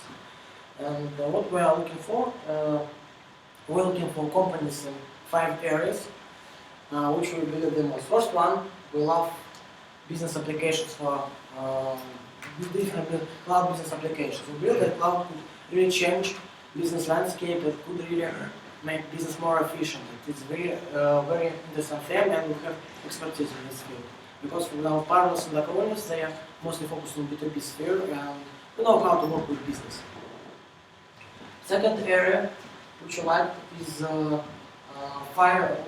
three areas which we like are IT solutions for vertical markets. There are fintech, edtech, and digital healthcare. Health services, financial services, education. Frankly speaking, mostly it's about IT. Because when you look at financial sphere, it is just some IT operations when you try to pay by card in some store. It's just some new records and three databases, one or two in banks, one in payment system. And it's just IT. Education, the same thing. Education globally is IT technology. This way how people could transfer knowledge from one hand to another hand. One information, for example, from hand of Aristotle to your own hand via books, via MOOCs or some other modern services, and so on. So it's just about IT. And healthcare, we see a huge shift of paradigm in health because for whole human history, healthcare was looks like when you have some pain, for example, in your body, you go to the doctor and the doctor have a pain and need some pills, could be advice or something. And now using wearables, using different other things, using data analysis, health can be prevented. It cannot be just really going otherwise. The process really changed, and healthcare, financial sphere, and education are the most conservative, the most regulated spheres in the world, and we believe that IT will impact them the most on them. And that's why as an investor will get the most potentially very high upside if you choose right game changers. And the last area of our interest is complex software. We call it complex software, but we will see different other areas. It could be described as IT companies which have strong products and strong technology behind them. It could be middleware. One of our favorite companies, Nginx, it boosts about 15 websites in the world, 15% websites in the world. And for example, we invested in the company MariaDB. This is a database engine created by founder of MySQL, Montevidenius. Oh, we have Elastic, we have South in Israel, and so on. So this could be cybersecurity, it could be machine intelligence, it could be big data, analytics, and so on. So what we are looking for in startups? We, as I said, we operate on Series A and Series B, and our sweet spot is investment from $1 up to $10 million per company. One company has about 1 million analyzed run rate, or maybe much higher, or significant market traction. Ideally both. We like when company has good fit with our investment focus, so we don't like, we prefer to be focused, and we don't like to invest in areas outside our focus because we believe that the most important thing that we see is not like smart money. The only thing that matters is what we see can accept money. Because for a good startup, we believe that we see money is some kind of commodity, it could be raised anyway. You can even raise it on startup, you can use angel list or something like that. And the only thing that matters is how VC can boost your speed, how VC can add value, accept money. That's why we prefer to be focused, because only in these fields we have experience and knowledge how to create good companies. We like tech-driven businesses, not operational, the same about focus. So we came from software industry, and we got entrepreneurs. I think almost everybody in our fund and all the partners have entrepreneurial experience. So for me, I have some projects in my background. Almost every employee in our fund has some entrepreneurial projects, and we know how to speak with one language with entrepreneurs, and it makes us really productive during work with portfolio companies. Also, like scalable models, we prove very proposition. We work on stage when not there are some pilot revenues or something like that. We like to scale companies when there is some proven model at the beginning of revenues, just one million run rate, and then we have to scale it, for example, up to 5 million run rate or maybe 3 million, and then we have to track new rounds and so on. And of course, we like strong teams with some development background, with clear track record, and so on. How we can boost speed of companies? We usually talk with our portfolio company CEOs, and they said us that there are two the most important things we can get as VC. First one, it's very, very simple. It's new people and new money. So it's sometimes very hard for a good company, even for great company, attract new talents. I mean, for example, top managers of some well-known companies, global technology corporations, and so on. But with some notable fund behind the startups, it is much easier. And regarding Nginx, one of our gems in our portfolio, we had next case. Nginx is open source company, and we thought, okay, we need to find some guy who become CEO of Nginx and who will sell open source like her, because initially founder of Nginx, he's really genius, but he's CTO. His most preferable language to speak with other people is not Russian or English, it's C++. So we need some business person who will be ready to develop this company, who will be ready to open San Francisco office and make, establish all US-based operations. And we thought, okay, Red Hat is the most huge open source company in the world with huge revenues, and we need somebody who sell Nginx from Red Hat. And we had hunted VP of sales from Red Hat, and he became CEO of the company. He invested his own money in the company, and now it grows very quickly. So there's one case, and it was, and initially founders was not be able to attract such person without help of venture capitalists.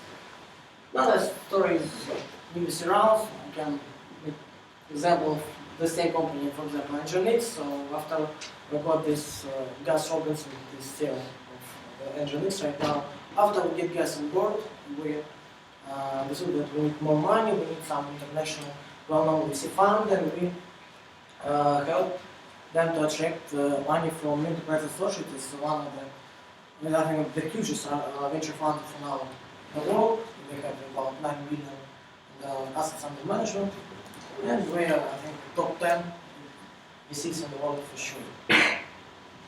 Also, we have companies with tech expertise. As I said, we have parallels and agreements on the ground, and we can attract software engineers, some vice presidents of different technology directions to help companies develop scale operations and so on. Because that is one of the biggest challenge on Series A period is when company trying to scale from just 10 people in the garage up to 50 people in some office with well-developed engineering processes, QA processes, and so on. And sometimes there are a lot of troubles, and our people help to solve them.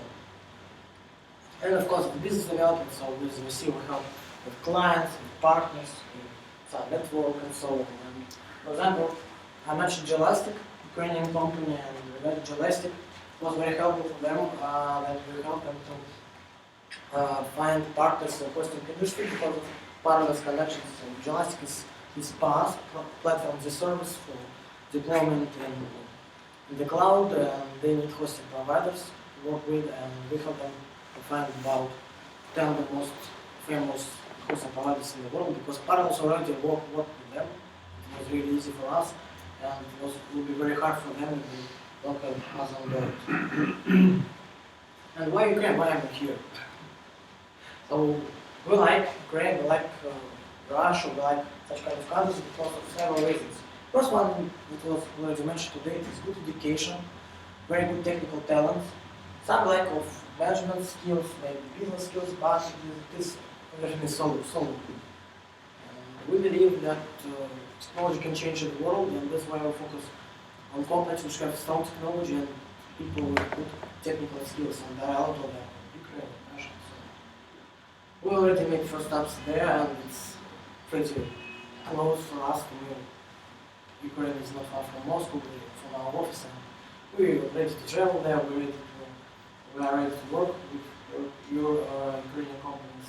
It's very close for us. And well-established global connections and historically created a lot of outsourcing companies which work a lot with Europe and US, and I think it's a good bonus for investing in Ukraine. So that's all. Let's go. Maybe you have some questions to Konstantin regarding the fund. Okay, if any, we still have some break, you have the opportunity.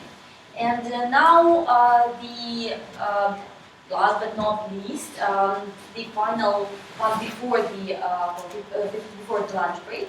I would like to invite Val Gerdes, our good friend, and actually now he's representing US and so Silicon Valley based VC, and it's also had the office in Moscow, yes, in late.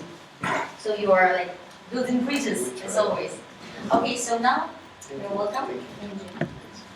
Thanks a lot. Thanks for sticking around, and hopefully it'll be worth it. We're not quite fitting into this general reverse pitch. We're not a classic fund in many, many ways.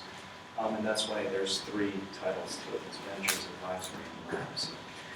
And if you don't mind, we're a very small group, and so we're very private. If you don't mind, I could send this to you maybe afterwards, but anybody taking photographs, if you could not photograph this, because we're really not public. And it's not because of from.till, it's simply because there's very, very few of us. And so we don't have a website, so please do put your cameras down. Yeah, thank you. Yeah, thanks. Yeah, that'd be great. I could give you my business card, I can send you other stuff. And it's not, again, not for from.till, there's very few of us, there's literally 5 partners, and we're spread around the world. And usually the people who need to find us.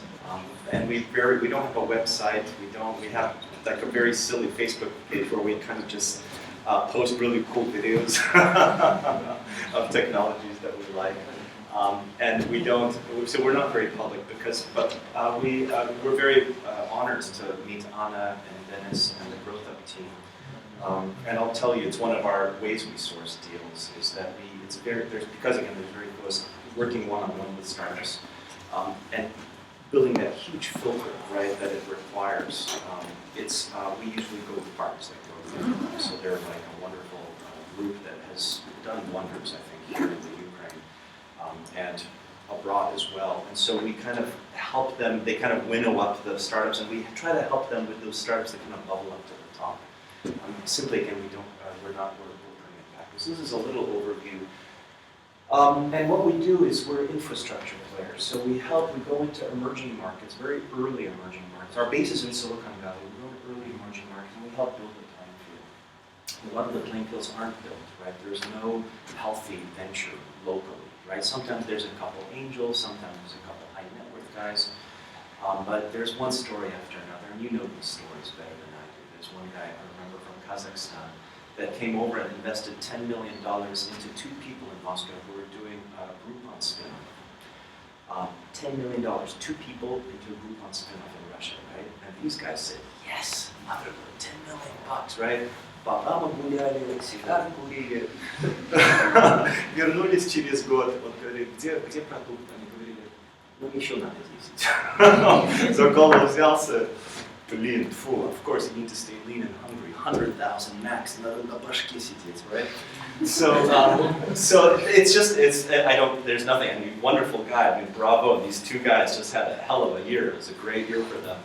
But it's kind of this wild, crazy emerging market reality, right? Where we don't have that Silicon Valley smart money discipline. Right? It's kind of a tiki-less.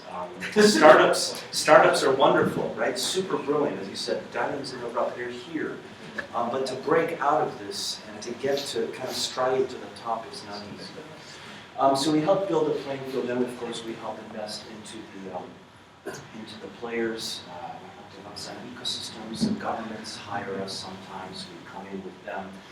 We work with venture funds, so actually these venture funds sitting here, and a lot of local venture funds, and sometimes high net worth guys, and sometimes angel groups, ask us to help them out, right? So we're actually kind of a meta group, right? So we come in and help these guys out, and that's another reason we don't do much public, because these guys usually like to say, it's our portfolio. We did it. When in fact, a lot of it, we carried them part of the way, and then they figure it out, and then they say, holy shit, here's all these Silicon Valley connections, and then they do it on their own, which is great. And it's great for us because we've made friends, right? We've given Silicon Valley and other hotspots innovation in the world access to not only really great startup, but also really smart money that is very connected, right? So it's, again, as John said, it's a string theory, right? It's a connection theory. So we kind of try to fill that gap as we can, and again, we're a tiny group. And we work obviously with a lot of the Silicon Valley world, especially we're early stage, which is so damn hard, as you guys know, right? In that world, and I'll tell you briefly about that. So this is a very long list of what we are. I'm not going to get into it too much. It's kind of the same thing, right? Corporates that need access, interpreters and investors that need access. That's just kind of this bridge idea. So we're very apolitical, we're under the radar, we move quickly. And let me give you, I would rather talk about just a couple case studies, a couple more case studies. We'll talk about 3 areas, ventures. We do have a fund, we do invest. It's usually a follow-on, we don't do, we very rarely need. We have a ridiculously good performance, we're very proud of it. This is book value. Real value is probably just a couple notches underneath. And it's not a classic fund where you have, as we said, 5-7 year timeline. It's a rolling, and the LPs are very, very also unique. It's a very interesting piece.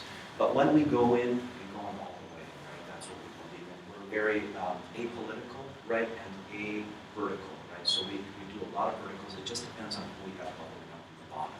Right now we're working in VR, AR very deeply because we have a couple just badass startups that we're helping out with. We're doing a lot of bots right now just because it's just a crazy world right now. We have a lot of work. We helped Formation 8 do the Oculus acquisition to Facebook. So we have that whole pot, and so we're going from there, we're not going bottom up, we're going top down. So we're going from Facebook, from Oculus, from Formation 8, going down and looking at the really hot spots in that area. So we kind of go both ways, and so we go across the board. We've even done energy. Right now we're doing a vanadium flow battery, which is a not so, that's like snake oil, right, batteries. And another, from again the top down, we're doing mostly sourcing for another lithium battery, huge amounts. Our company starting with a team of it to figure out. Advisory, we work with funds, governments, corporates, so that's a big, big part of our work. We're very rare in committing, but when we commit again, we work very hard. So it's very important for us, this filter system. We don't have the muscle. Like we rarely do accelerators. It's very hard for us to get that wide swath, like normal, like Crawford venture guys, like who you look before. And we sometimes experiments. Like we try to walk the talk. We work, Brad Feld is on our board, so he has written, I don't know if you've read his blogs or writing, but check it out if you haven't. He just published a book recently about building innovation ecosystems, and he uses Boulder, Colorado as far as a case study. So we try to walk the talk. So we go local, like not even Ukraine, like specifically Kyiv right now. We're trying it in Moscow, which is super hard. We've tried to go top down, but it's hard, right? As you guys know, it's easier here, we think, to go bottom up, and it's easier for us because we're small. We fly under the radar. We find the good stuff and move fast, and we bring it out. So we go local to global, right? And we do that with funds too, with high network guys, right? We go local to global, and global by global, I mean mostly Silicon Valley. And then they bring a lot of cool stuff back, right? They bring obviously, we'll talk about what we bring back. So our most recent project, if you find it, is called Yellow Door, just because the door is yellow. Who knows? It might bomb, but we'll try. We have an incredible group of friends. We spent 25 years in the Valley. Again, there's 5 partners, so you multiply that out. So we know everybody. And the reason they like to talk to us is that we bring them kick-ass deals. We really work hard to bring those diamonds and polish them up and bring them to us. So we literally had 2 in YC last year. Our last batch, we have 3 in the interview process right now, just to talk about YC 500. Usually 1 or 2 Ukrainian Russian groups coming through per batch. Marvin will be opening up our small little, so we'll do 1 in the summer. Hopefully we can bring John over. So Marvin Lau will be opening it up in June 1st in Moscow. So we really have good access, not only to corporates and to venture and acceleration programs in the Valley, but to a lot of the thought leaders, a lot of the hot startups that are really doing interesting work, innovative work. I'll talk to you about that. I was born in Silicon Valley. I worked after getting the wish, I worked at Apple for a while. I got really lucky. Apple was nobody then John Scully was at the head to kick Steve Jobs out. And I got very lucky right out of school. I got to work on the YouTube project, which was the precursor to the iPhone, supposedly. And we got to work with Russians. It was kind of wild. It was the handwriting recognition technology. The guy's name happened to be Stepan Machikov, so I don't know if you remember Stepan, but he ended up founding Evernote. Right now he just hangs out in Mexico and fishes. He just hangs out. And then I went on to Lockheed Martin. This is in space, which is kind of AET guys, and I ran their software spin-off groups, and they were sitting on a ton of IP, and we just spun software startup after software startup. So that was a lot of fun. And then I did 3 startups, just Silicon Valley style. One of them bombed gloriously, which was kind of fun. One did a Nokia exit, and it was my only hardware startup, and that was my real technology. And the third one did really, really well. Also, Russian, Ukrainian, and French guys. They will all smoke like chimneys, like California. Nobody smokes like all day long, and they swore like crazy. Nobody taught me mat, but they kind of taught me so a little bit. And like the computer geniuses we talked about, very, very smart guys. And I was kind of their polish, I would say, right? I was kind of the guy who actually connected them to reality. And you should see some of the sales calls we went through with those guys. It was cool, right? They were nuts, right? But that was part of the effect. People really like that. We got to exit that startup with Visa, actually. It was kind of a big data play before big data was a real-time data filtering system, and the application for us was fraud, real-time fraud detection. So I do a lot of work with Kaufman, with Singularity. I get to travel a little bit to Russia. I go a month here and a month back home, and I've done that for 4 or 5 years, and I haven't figured out jet lag yet. So, and I'm getting older, so it's hard, but it's still a lot of fun. It's nice to be on the cusp of these geographies, and there's a lot of benefits to being in between them. Just 5 slides of art, just kind of the Silicon Valley world. Here's some of the groups that we work with. We take startups from all these groups. We sit on their pipelines with some of the accelerators we mentor. So I mentor a little bit. I have a couple specialities for YC, for Blackbox, for Google, for 500, for all these guys. So we get early access to those deals, right? And it's a very small village. And it's like a school bus. Like everybody knows each other. And it's one of the reasons that they've been successful, because you trust each other there, right? You do give that first 15 minutes of saying, yeah, well, tell me about it. Если что-то как-то не так, что-то на халяву, people hear about that right away as well. So it's kind of the East Coast, right, and a lot of other parts of the world, they get buried by lawyers, right? Lots of paperwork. That's the traditional model. New York, they're cool, but too many lawyers, right? West Coast, чуть-чуть ковбой. That's the tradition, right? I mean, literally, almost to the degree, you spit on a hand and you shake, and it's a deal, right? But the insurance is that it's a small world, right? People, if you mess up or something, you don't act in a good professional way. People hear about it pretty quickly. So the deal flow that we offer sometimes is pretty cool. We get to see the inside of these groups, right? And if you take, this is our solution, we try to cut the corner. I wish we could talk to 5,000 applications, 50,000 applications, right? I wish we could deal with this top end of the funnel. But again, it's so much work. So we actually work inside these pieces. We go through them as they get to demo day. By demo day, we kind of see who's who, right? We kind of understand already who's pre-raised, right? Who, like for YC, the secret sauce there, you guys probably know, does Sequoia underwrites those guys. It's not Prime. Sequoia has first premium. That's why Sequoia has so many unicorns, right? Because they got the insights, right? They wrote the first check. First check, keep this between us, right? To launch YC, right? So we get to see who's syndicating with who. It's kind of a cool inside look. So with the accelerators, with the big corporates, and with angel groups as an example, we kind of look at who the funds are. We get to see that top end or that very kind of key decision point in that fund, which makes the life a lot easier for us. Obviously, the valuations by the time they get here are much more tough than they are at the outset, right?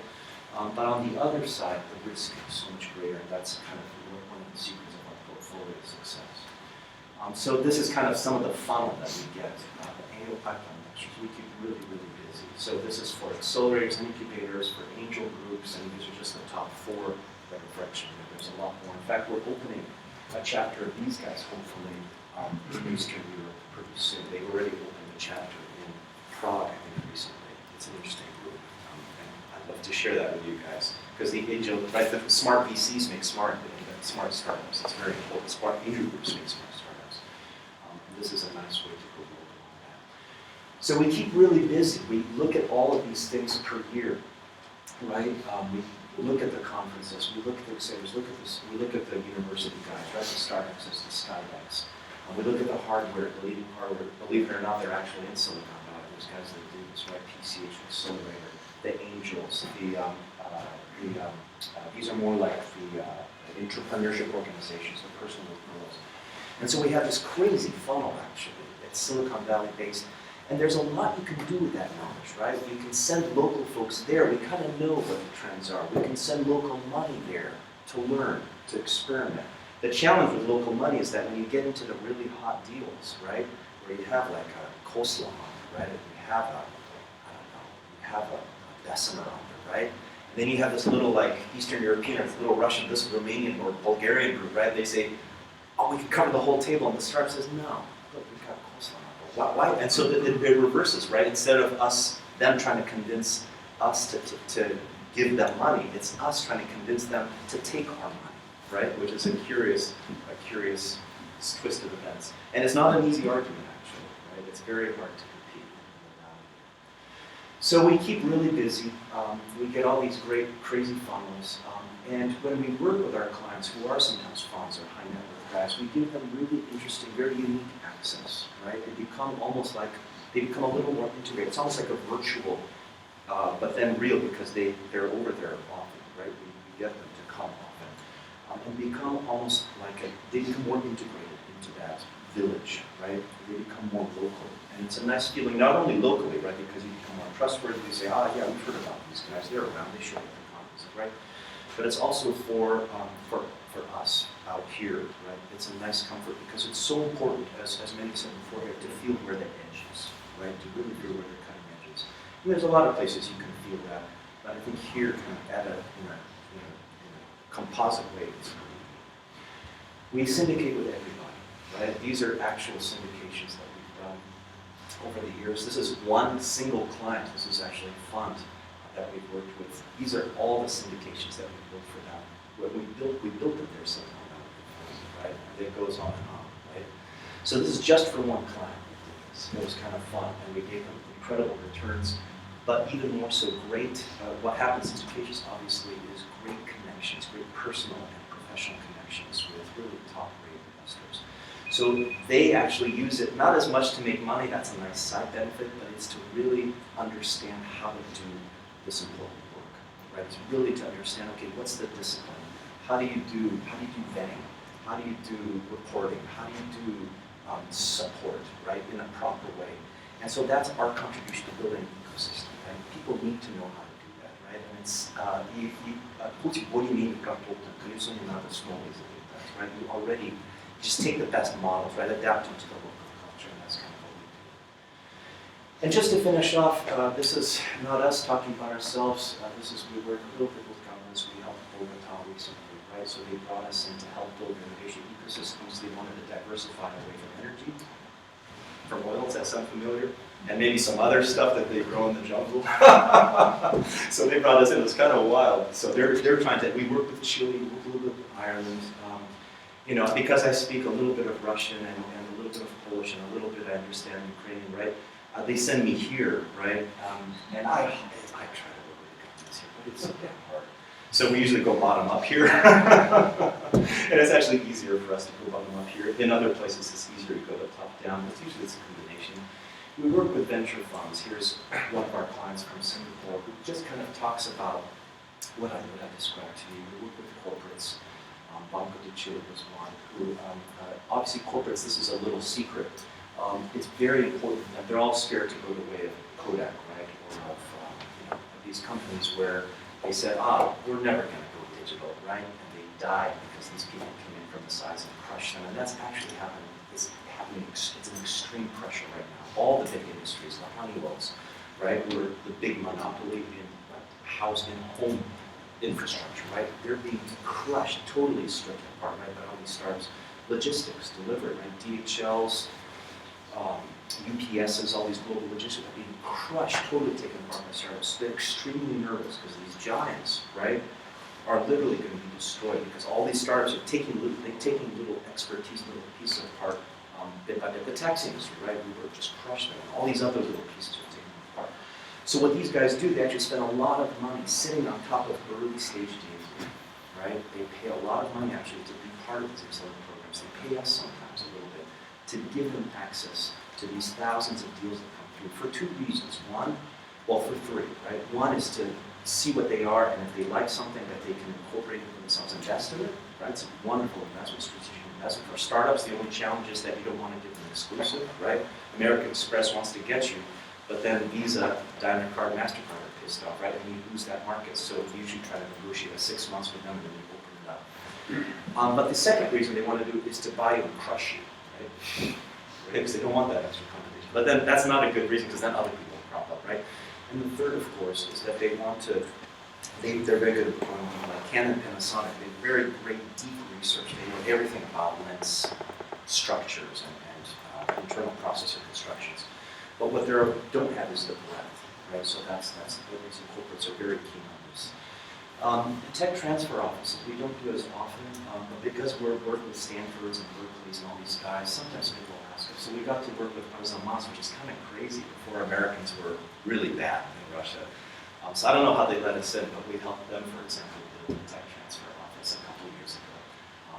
And then I think it got crushed by politics, but it was a cool, if they ever return back to it, it would be a cool tech transfer office. Private investors, and most, and not, last but not least, we work with startups, but very few, very, very select.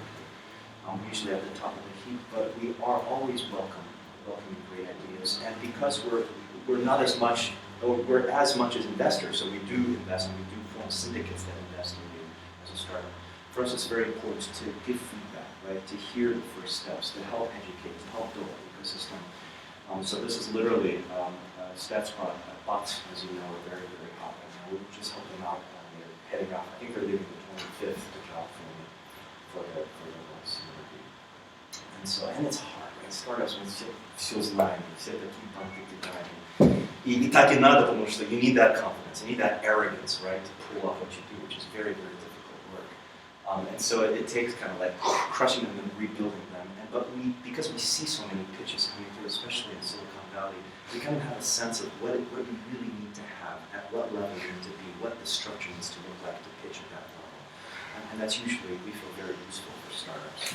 And then, of course, all of these connections, this network, all this work we do there is one of the pieces that we help with, obviously, is that connection, right? Is that obviously, everybody says, I want to go there and just raise money, and we say, no, let's help you first polish your materials and get them sorted out, which nobody ever wants to hear, right? So, все, это шикарно, что ж такое, там 150 тысяч слайдов, зато уберемся 10 надо, ну давайте откуда здесь 10 возьмем.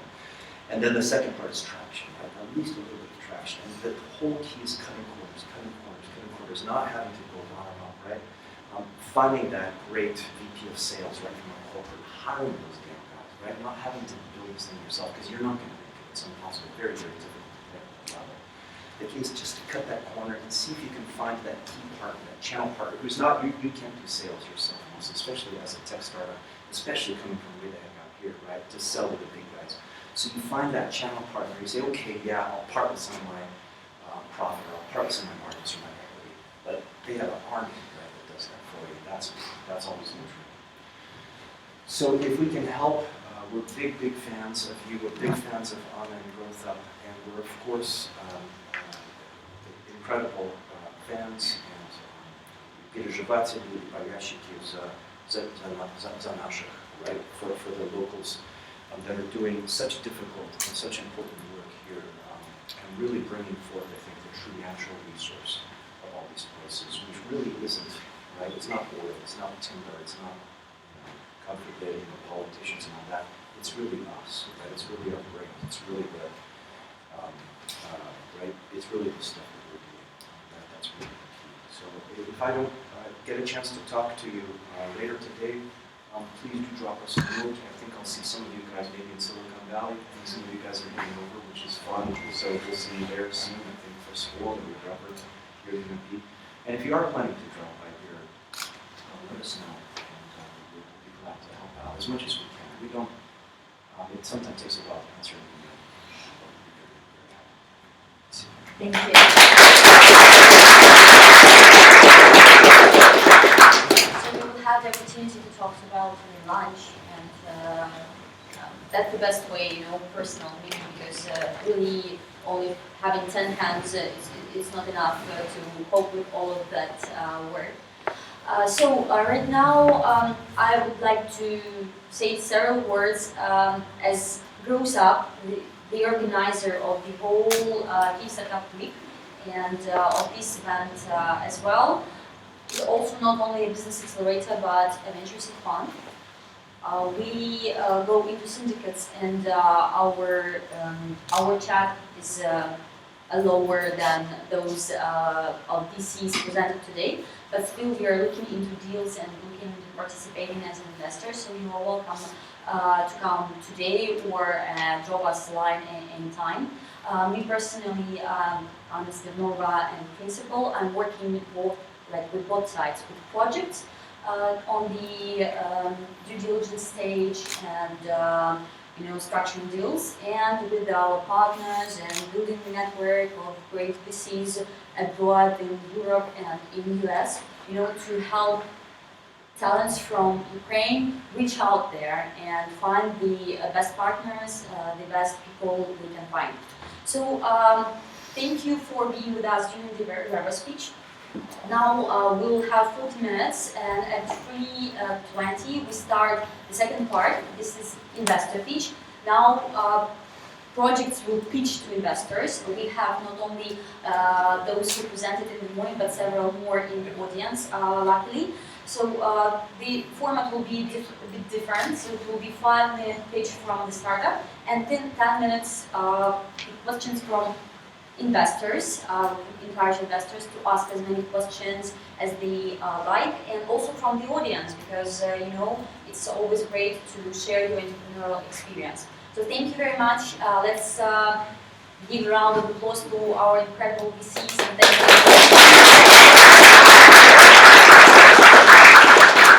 Now it's some time for lunch and for networking again. See you in half an hour.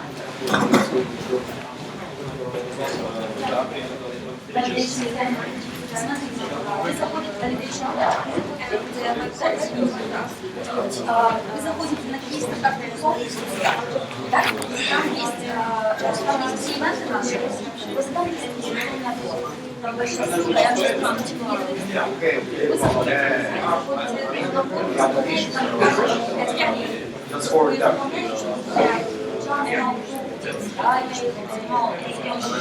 Yes, сегодня нам завтра движение программы часов, значит, четвертый этаж. Это одна из наших офисов. Проекты без инвесторов. Хотя бы смотрите, ну вот обсудите с Настей. У нас Настя... Я хотела когда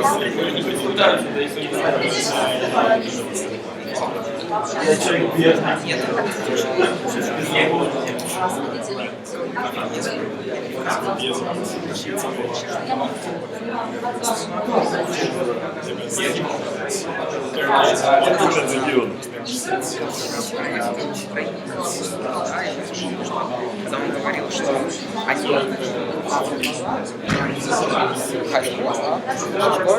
в этом кроле, да, он говорил,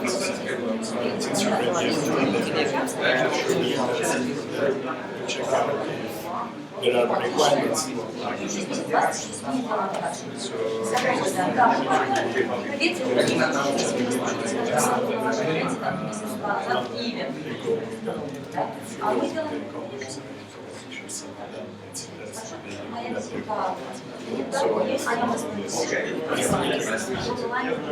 Guys, hello.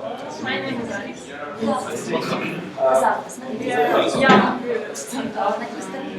скоро это есть, потому что начало, в конце есть. Дайте у нас нажимаете на ссылочку, самое критичное.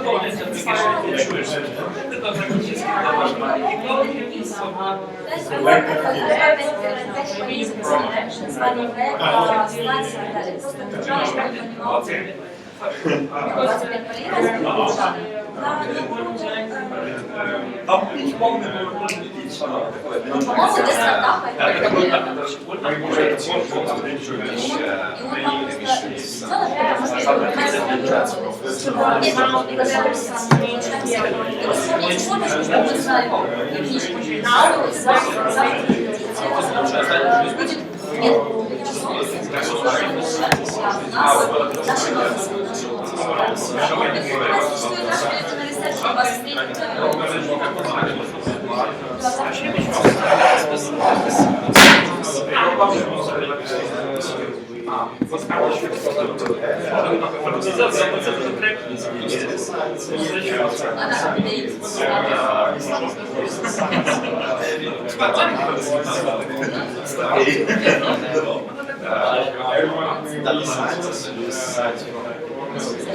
because when we start to analyze the data, they use expertise from the inside.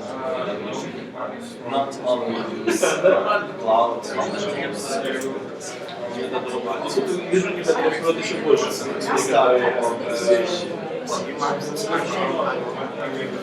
So maybe it would be interesting for maybe they some task to run now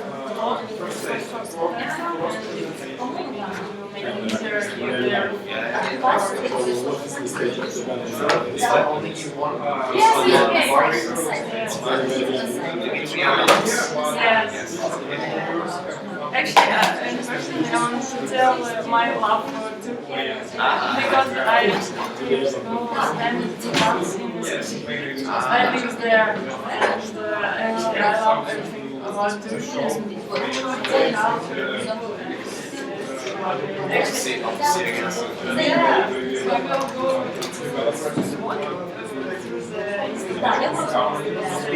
Like nice, but it's good for me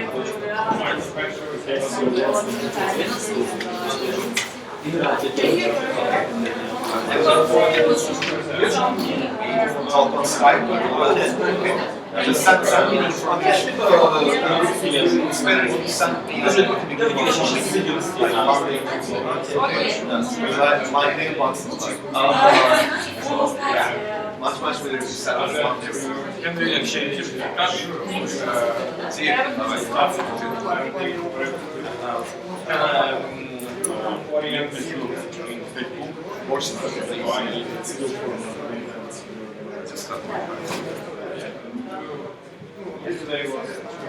my English is not good because I spent time in Russia and Ukraine my last business. Now here, need some time to. Yeah, let's start. No, now it's starting because it's a regular my setup. Wow.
Будет прототип хотя бы, который как-то шевелящийся.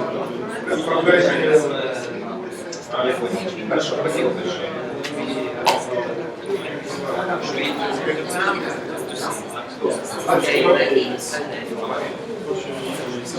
Забежать на следующее Да, я мероприятие. знаю, спасибо вам большое.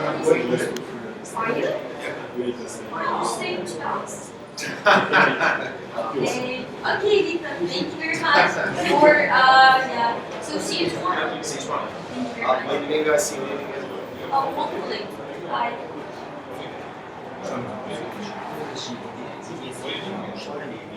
И нам ушла, она осталась сегодня Дарья. А уже тоже ушла. Да, она на первой половине дня сегодня? Ну, они базируются на достаточно активные открытые, но они рекомендуют, если у вас есть проект, заходите на ГАСТ, у них есть на сайте, есть ссылка, исполняйте ГАСТ, если у вас уже не пишется, с вами связываются, Спасибо большое. Очень понравилось. Отлично. Очень рада, стараюсь. Спасибо вам. Масштабироваться, да, и чтобы масштабироваться не здесь, не локально, вот это вот наше основное, да. Если это есть, то хорошо. Мы общаемся, наша экспертиза применима, да, сейчас нет, мы сказать, Начали инвестировать в платформу, но не знаю, что сервис. Самостоятельно, да? Представляет, а то есть у нас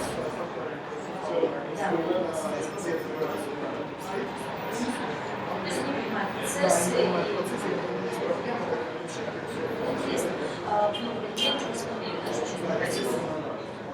да, вот очень важный элемент самое понимание организации, да, что есть помещайтесь в этом цвете, где вы там.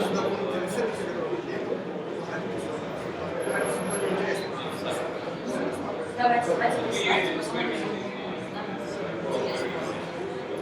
У нас немного, конечно,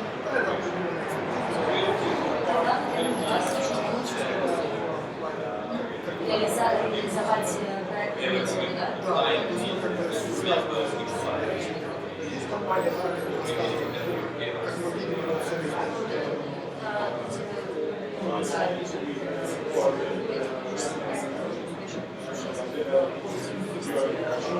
Секс, да, технические экспертизы,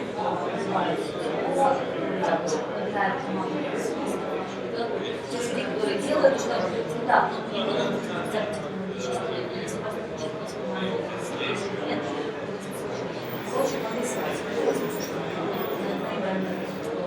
Сейчас все очень потому что сильно классно, чтобы найти себе команду.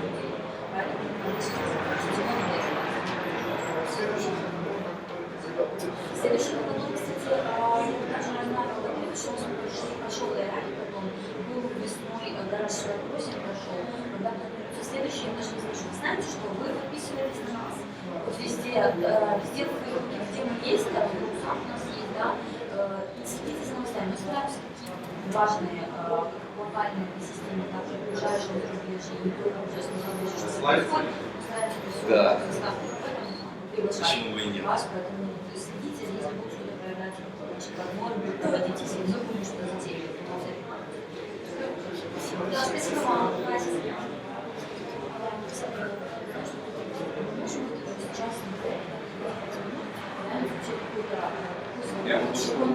Чтобы он просто звенел, все включали, выключите. Ну просто у меня вода, особенно если в запале. Да, сейчас мы при этом видели, в запале рассказывали, что услышали. Сделаем? Да. Спасибо. Слушай, есть еще предложение, там больше нашего школы, даже можно все просто сбросить в комнату. Все. И пусть они там валяются. Может, будут смотреть, пусть они там. Они как-то все равно нет.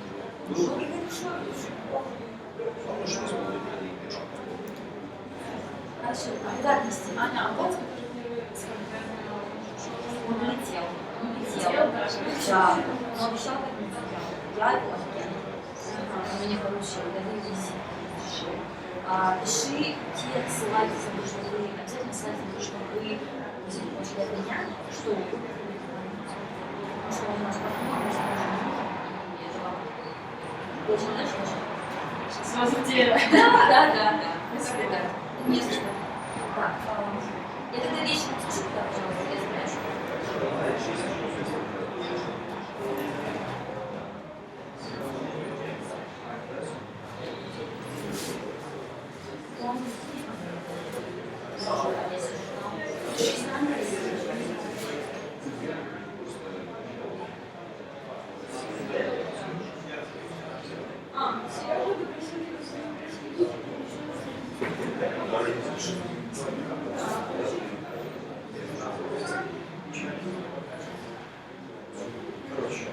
Все.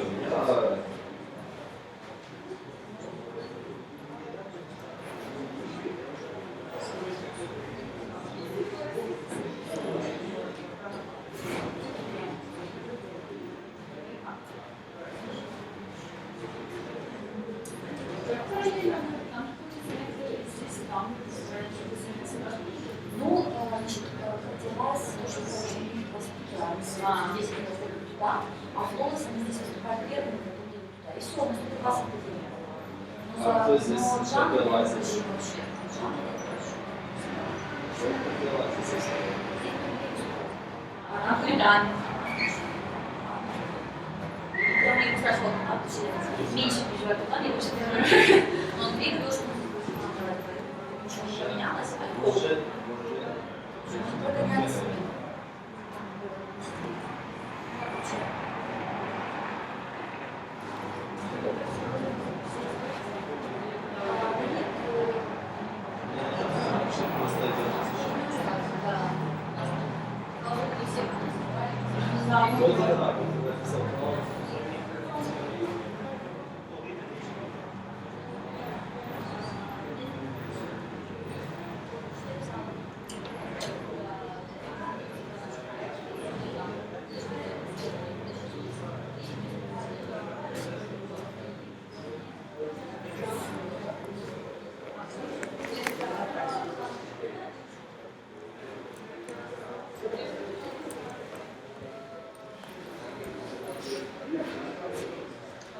Там будет трансляция.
Алло. Да, здравствуйте. Да, я не позвонил, я еще не готов вам перезвонить. Я перезвоню попозже. Мне просто сейчас я занят, не могу сказать. Хорошо.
А я уже поменялась в доме.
Привет.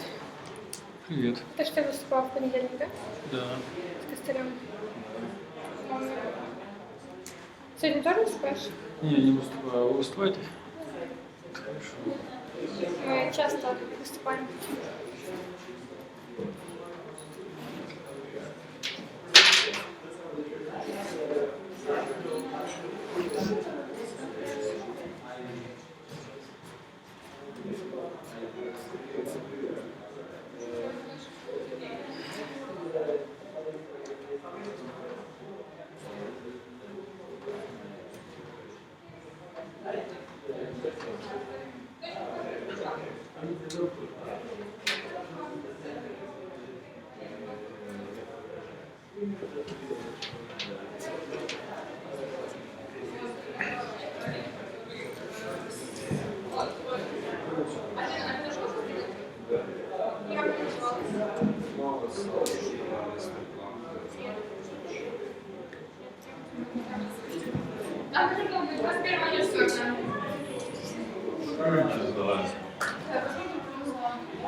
Можешь пощелкать, пожалуйста?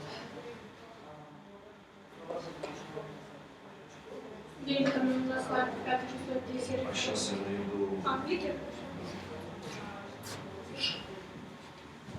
У нас есть эта серая штука, она на части проектора. Монетизирует зато. Да, ну, например, шикарный фон. Ну ладно, это не самое страшное. Ну, вот у нас полет высоты.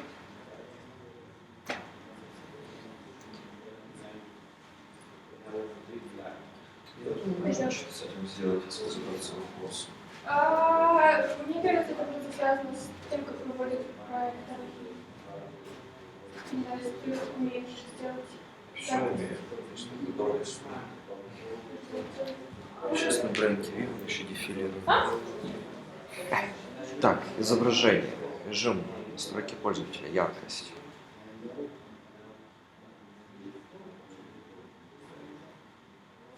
Что вообще меняется? Нет. Ну, давайте будет так. Может, этот цвет просто физически не существует? Контрастность. Черт его знает. Там какой фон? А? Какой там фон? Тут такие серые квадратики вокруг. Резкость. Резкость. Невидимо. Типа Не способен такое передать. Наверное. Расширенные настройки. Будет красивый потолок. Настройки цвета. Оставим. Ну, что тут скажешь?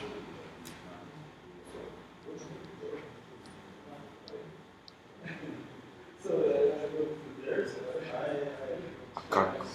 О, класс. А, вот.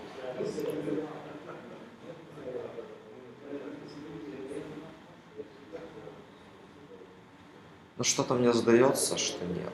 Что он действительно не особо способен. А подожди, там вот есть цвет фона еще. Может, цвет фона, у нас же цвет фона не синий. У нас же он. Это этот фон, когда он, наверное, выключен. Мне что-то кажется, на котором он транслирует. Нет? Ну, тогда все равно пусть будет белый. Ну, как вы видите, мы старались. Да, ну, то есть я... Да нет, когда поставила яркость, она, кстати, вот на этих слайдах, видишь, появился iPhone, появились эти штуки, видишь? Да, ну ладно, что нет, это все нормально, тут видно нормально. А почему вечно, когда показалось, что всегда ребята полностью Не знаю, Видимо, признали. И почему показывает 4:21, знаешь? Почему не 4:20? Не, почему 4:21? Потому что это знак, это время, типа время курильщиков марихуаны. Так, время 4:20. 4:21. 4:21 уже поздно. Ну, слава богу, нормально. Да, все нормально, как раз. Так, Ты просто поменяла резкость, правильно? Я все поменял. Все стало лучше. Да, реально лучше стало. Теперь было не серым. Мы едем на Вернадский, и я очень подозреваю, что на Вернадском какой-нибудь супер видно. Не исключено. Как у вас вообще? Как? Очень хорошо, мы полностью ушли в развитие продукта. Сейчас, наверное, первый конкурс, мы вообще выступаем, ходим с квартирами, общаемся с юзерами, разрабатываем продукт. Общаемся с юзерами, разрабатываем продукт. У нас было 950 подписчиков на ранее доступ, мы выбрали 100, и вот здесь 100 сейчас работаем. Ну, только ежедневное общение, типа, что нравится. Нет, это было полностью. А у вас как? Немножко есть уже 100 активных пользователей. Запустились, выходим на Штаты, на Европу. Ты видишь, что это было для ученых, правильно? И для соответственно? Да. Ну, тоже было интересно. Ты на свод едешь? Еду. Ты на свод тоже едешь? Да, у нас стенд. У вас стенд или что? Стенд, да. Свод. Нет, свод, который в Киеве. Нет, я еду на свод, который в Штатах. А ты уже прошел туда? Я уже знаю, что попал. А ты попал на компетишн или просто Да, пока что стою на компетишн, сейчас еще в процессе. А ты какой-то глобальный, потому что у нас... Нет, у нас наш адвайзер, это основатель свода. Ну, прикольно, ты нас предложили включить весь этот проект сегодня на конкурс. Но я очень сомневаюсь, потому что там конкуренты, у которых есть трекшн, и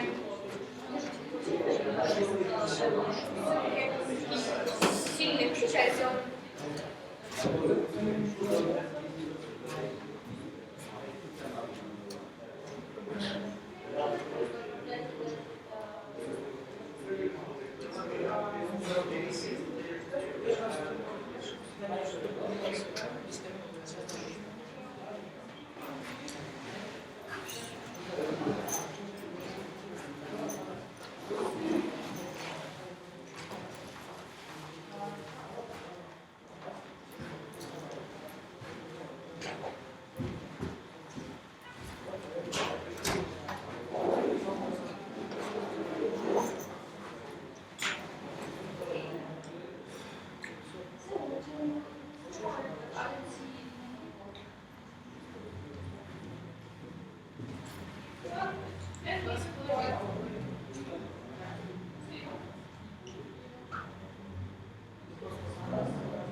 Может, Саша, он уже жаль меня составили все вопросы. Вот так пошли. Я ему все рассказал. Каждый раз так делаю. Можно присаживаться там, А мы сядем, да, вперед, да, там отлично, будем. ближе всего. Здесь бывает каждый выходные. Да? Вот, да. Все знакомо, все да. Вот это обычно мешки лежат на выходных. Сколько? Интересно, если я сейчас там в мешке.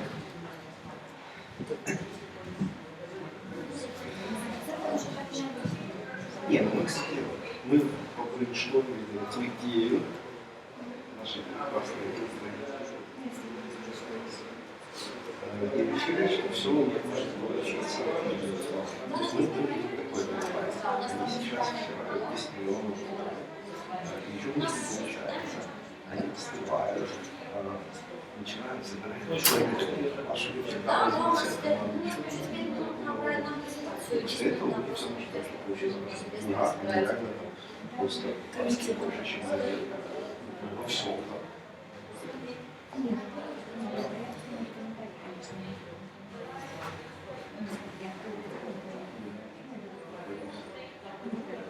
Ну, это, я так понимаю, авторство, кто-то из официантов написал.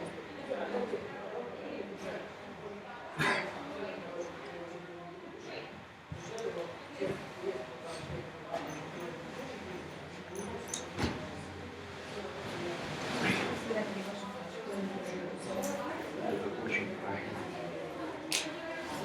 Я мечтаю, чтобы все начали делать презентации.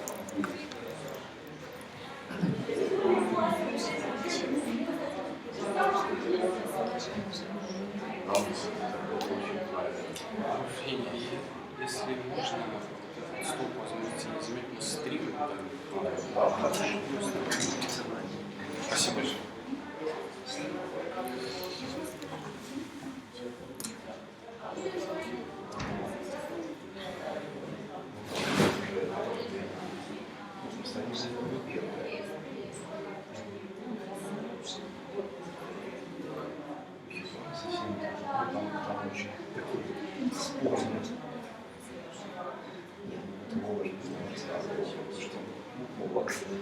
И ничего.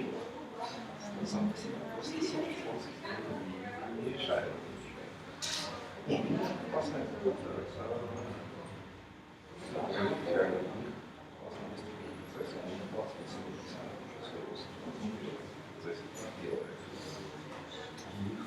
очень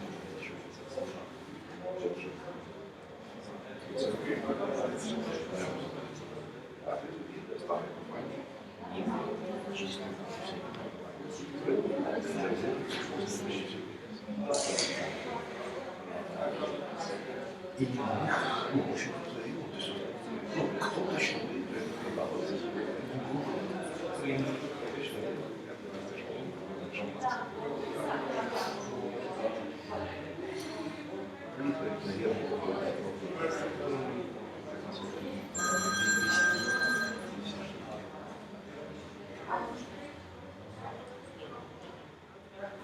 Давайте проходить с зала начинается.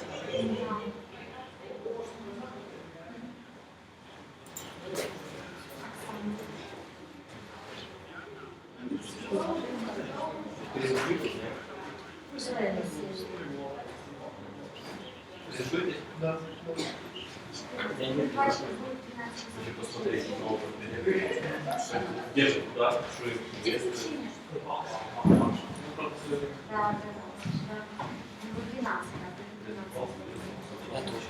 Да. Я просто можно Правильно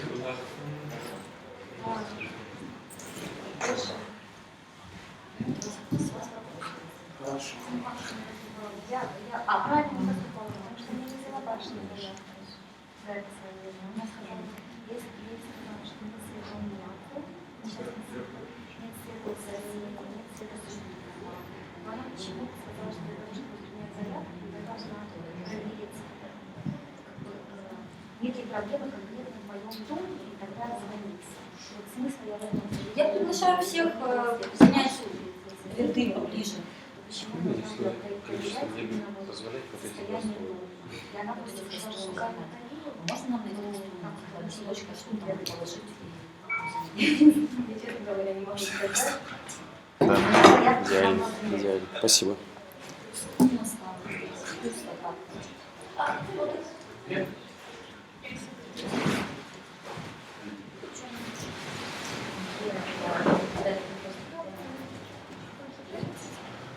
Да, так вот я приглашаю всех поближе отсесть, не распространяться по всей аудитории, а садиться на первое, второе место. Я понимаю.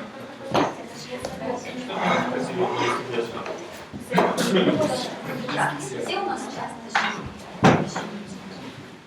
Я не знаю.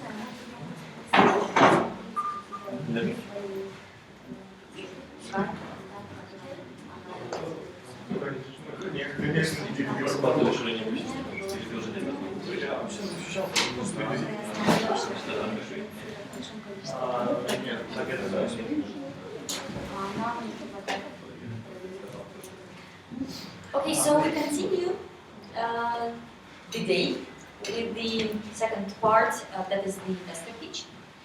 And this is a bit different, as I mentioned before the lunch. We will have presentations of startups, and the presentations will last only for 5 minutes. We will have very strict timing. And when 5 minutes are off, you will have questions from investors who are still in the audience, and this will last for 10 more minutes. Yeah? So we'll try to keep the pace of the event rather fast, so nobody is bored. And I also encourage those entrepreneurs who are in the audience ask questions if you are interested in the, for example, in the product or in the experience of the team. So it's very, you see, we have not so many people, so it's a very cozy family atmosphere where everybody can ask questions and get feedback. So I encourage you to do that. And the first project that we will have presented today is a flawless app. We will have two co-founders presenting. Very nice format, I guess. And Lisa and yeah, and you're welcome to the stage, so to say. So yeah, something for designers and developers. Yes. Are we ready? Yes. I think yes. Start. Okay, cool. Hello everyone. We are Flawless, and we are giving freedom to developers and designers from routine slavery. For the last 12 months, we spoke with more than 200 designers and developers around the world. We carefully listened to their problems, and we verified that current development workflow is totally broken. It's complex, time-consuming, and full of routine tasks. Designer has to waste much of his professional time to manually create guidelines on design. In most cases, these guidelines will be incomplete, and final implementation will be totally different from expected design. So, a project will be delayed. So we created Flawless. It's a tool for fast and pixel-perfect implementation of mobile design without routine tasks. It's a web service with 2 plugins for designer, tool, and development environment. It's fully integrated inside the workflow.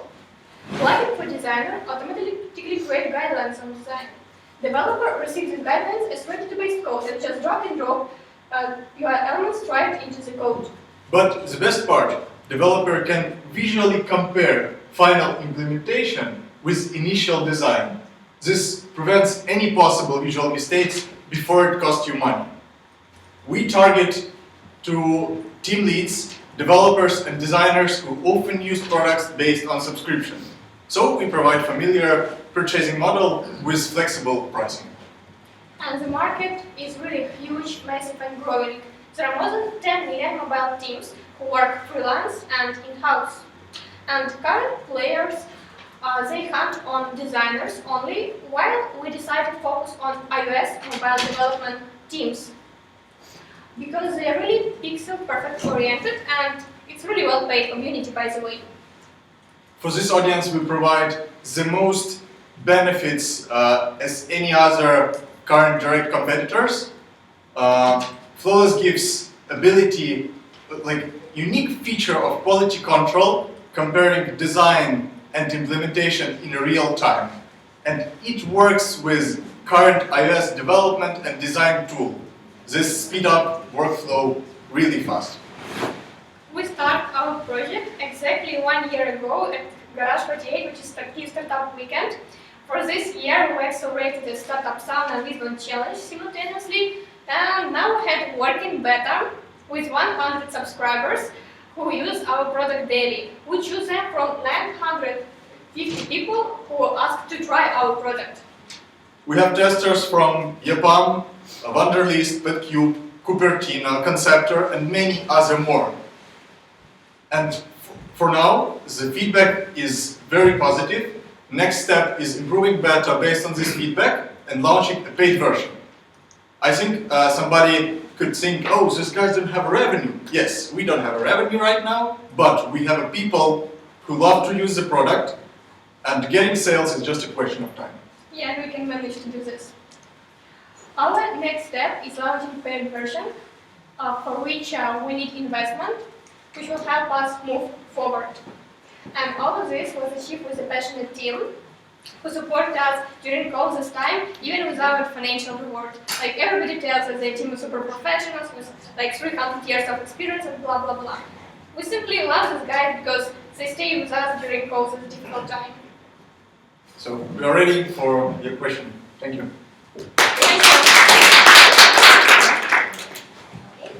So, yes. Yes. And what about the business model in terms of money or number of customers for the next year? Because you talk only about investment.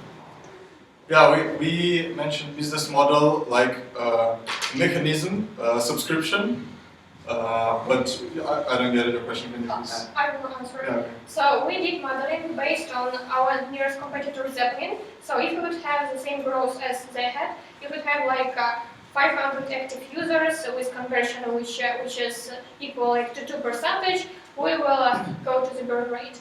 So even with, if 95% of people will use cheap package, which is $10 or $5 per month. So basically what we need to do right now, we need to have a scale of testers, and from those testers have a loyal audience. Even with 2% of conversion, in like 3-4 months we can go to our burn rate. And it's really modesty right now. And for our burn rate, we have 60% market salary, even for Ukrainian-based team. Thank you. Some more questions? Yes, love it. For sure. Okay. How are you integrated with the developer tools and platforms? Oh, it's a really great question. I have 2 dimensions in this case. First, we would like to work with Upwork and Freelancer because they have our target audience. We already start speaking with a general manager of Upwork in Ukraine.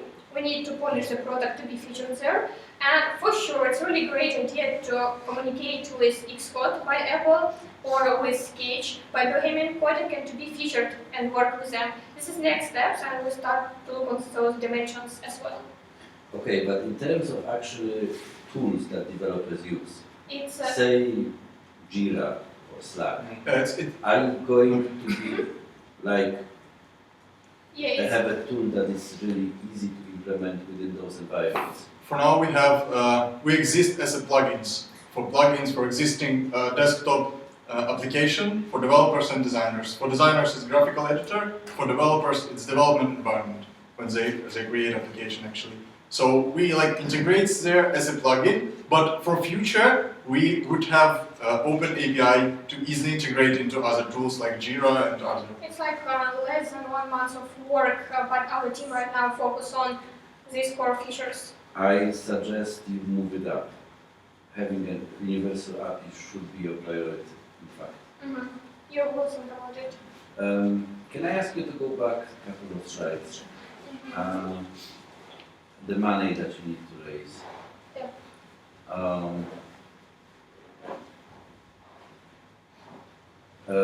Can I be hard on you? Yeah, for sure. It's this, you know, I see this slide over and over in Central Europe. It's wrong. Okay, how should we present it? What's wrong with the slide? The huge expense is missing here. Sales. I mean, so it shouldn't be 120K, but probably double that. If you want to be successful, you need to launch yourself worldwide. You need to get ambassadors for your product around the world. Getting them on board will cost you a lot of money.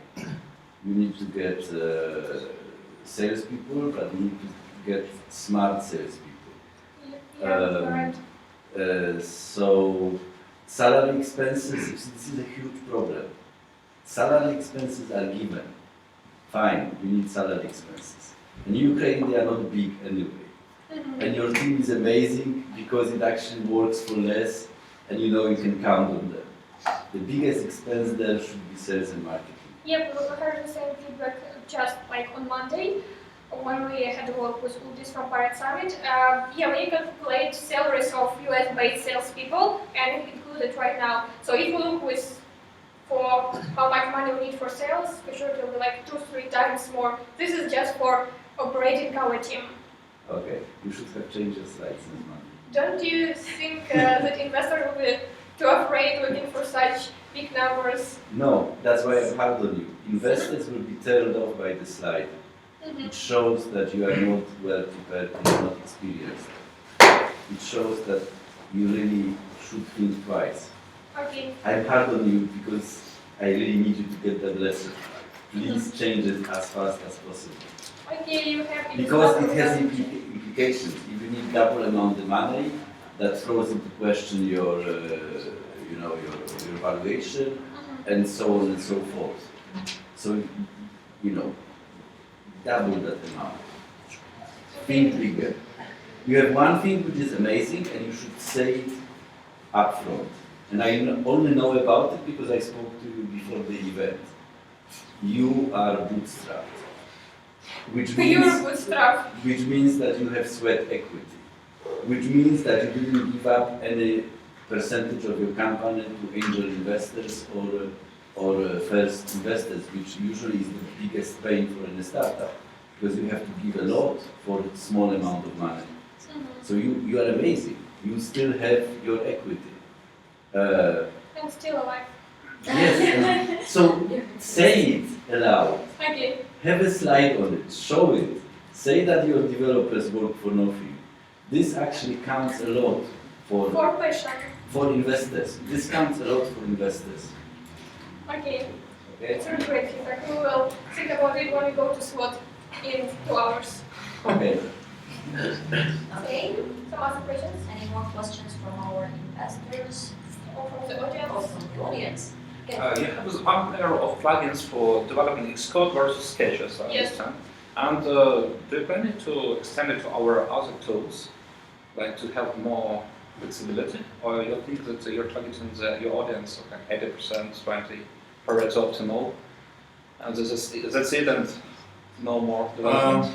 Okay, right now we focus only on iOS development, and this strong focus could give us a chance become a leader in this niche, small niche. And only when we become a leader in iOS development, only after that we can more easily spread to another development areas. Yeah, because compared to the competitors, they try to do everything for everybody, basically. And what we see, we can have the capacity to work with iOS and with Xcode, specifically with iOS simulator inside. So we can, for example, show where mistake has happened inside the code.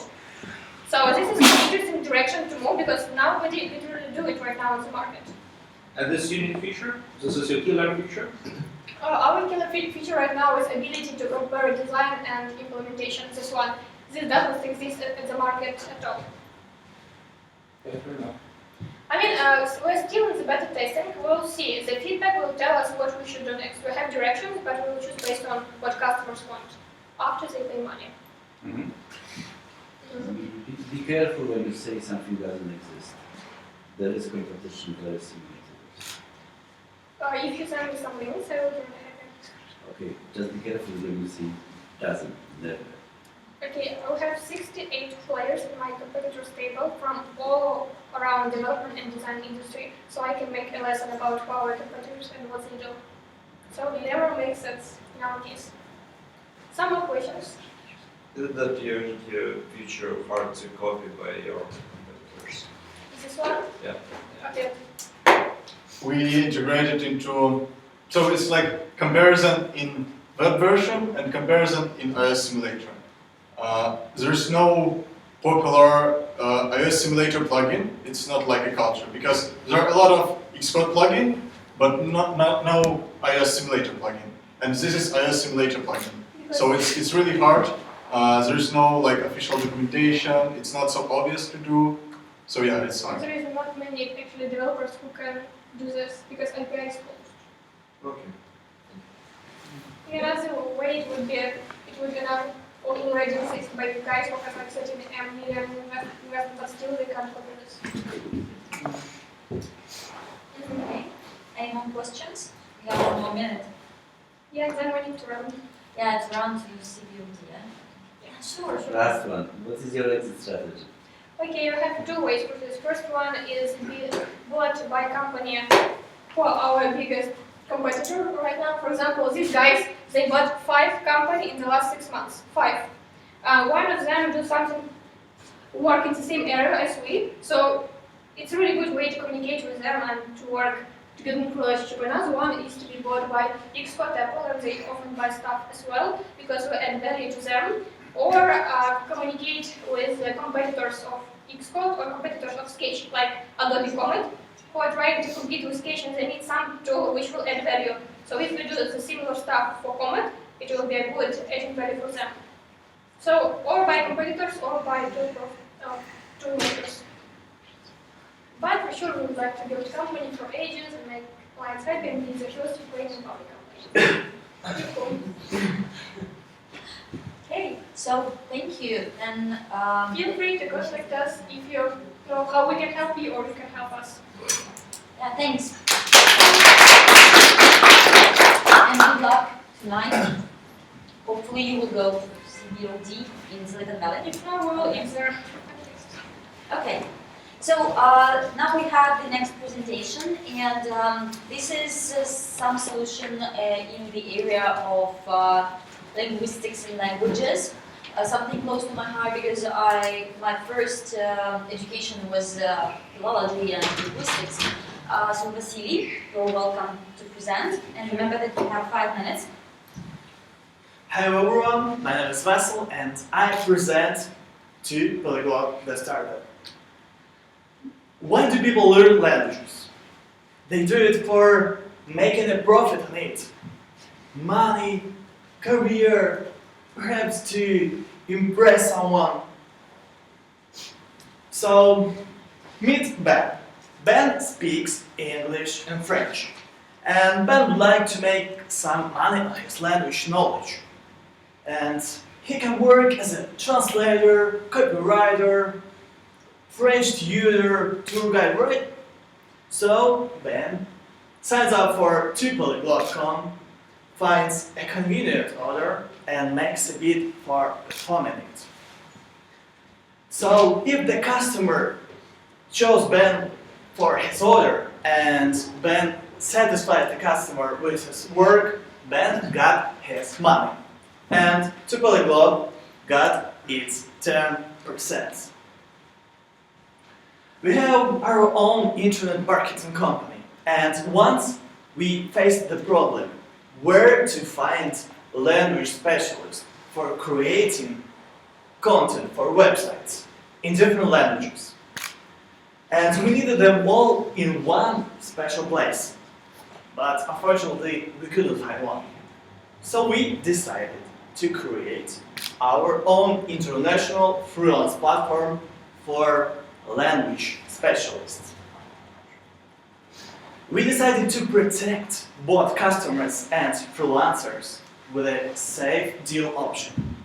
We offered them both Pro accounts with additional possibilities to make their work easier and faster. We are working on online content shop and API for other resources for immediate order publishing on our website. We are let customers post jobs for money. We have learned the market and realized that it's been growing fast and it will help us to develop the perfect product. We have also learned our competitors and realized that most of them have either multi-purpose websites or platforms which are assigned for only one category of freelancers. But Polyglot is assigned for translators, copywriters, language tutors, and tour guides. We have two types of clients. There are freelancers and customers who post orders. And we need different ways to attract them both. So we tested the most efficient ones and used them really successfully.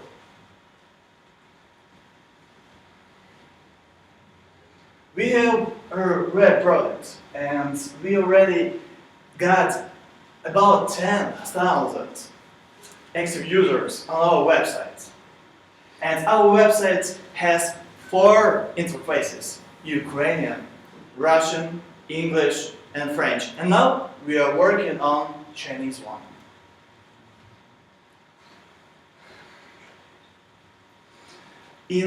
During next year, we are planning to get 85,000 users on our website and to get our first profit. And right now, we already got our first income.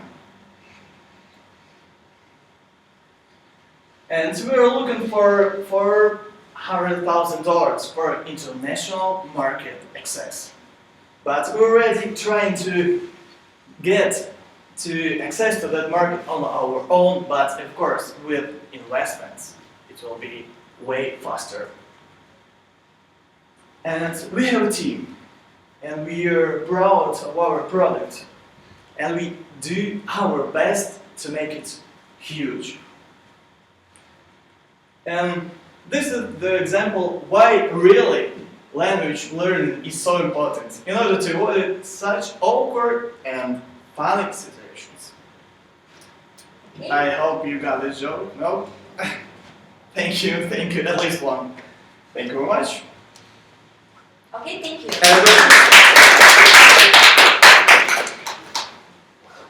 Yeah, I have a question. I have two questions. First one is what about gross merchandise value? So how much orders do you have on your platform right now?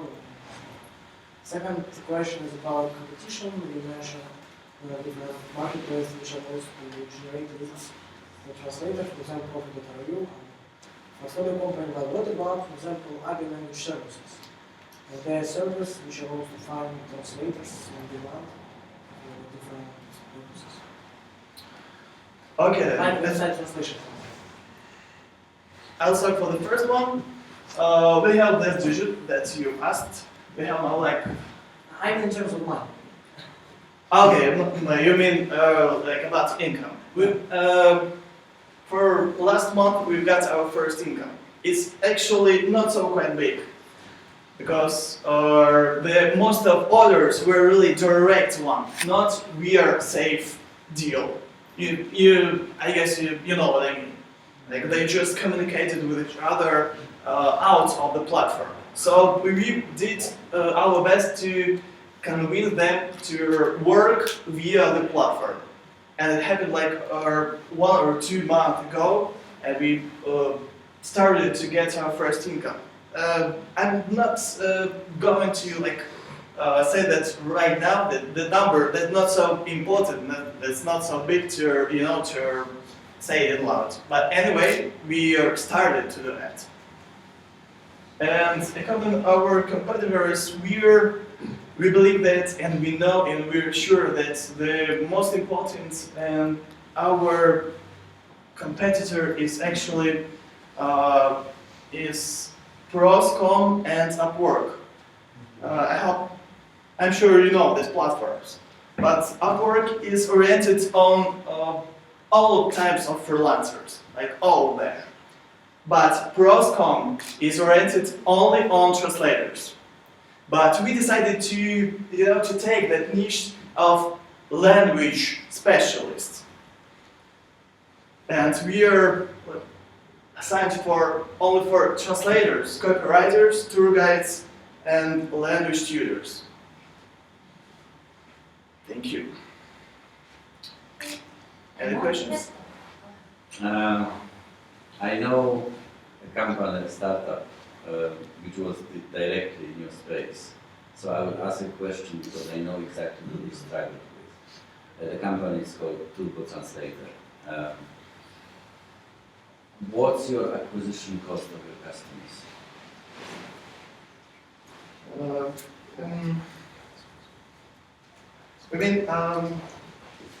How much we spend on one customer, like to attract one customer on platforms. For now, it's very hard to say the exact number because we have the most important problem on our platform is to attract customers, not freelancers, because freelance attraction is quite easier. But yeah, but I'm asking about the customer acquisition, not freelance. Yeah. Customer. And we found the most efficient way to attract customers. We do it like from other platforms. It's a bit of a black type of attraction, but anyway, we find forums or websites where translation or similar orders really are. And we remarket them on our platform. For now, it's the most efficient way for customer attraction, unfortunately. This is the biggest issue you will face. We already faced that. It's very hard to crack. Yeah. Good luck. Thank you. I kind of had a similar question. I was wondering what unit economics you're projecting, what do you expect in your business plan? I had a slide with our global market volume, and it's actually $64 billion for total language services. And we are planning to get at least 1% for all this volume for 5 years of our existence.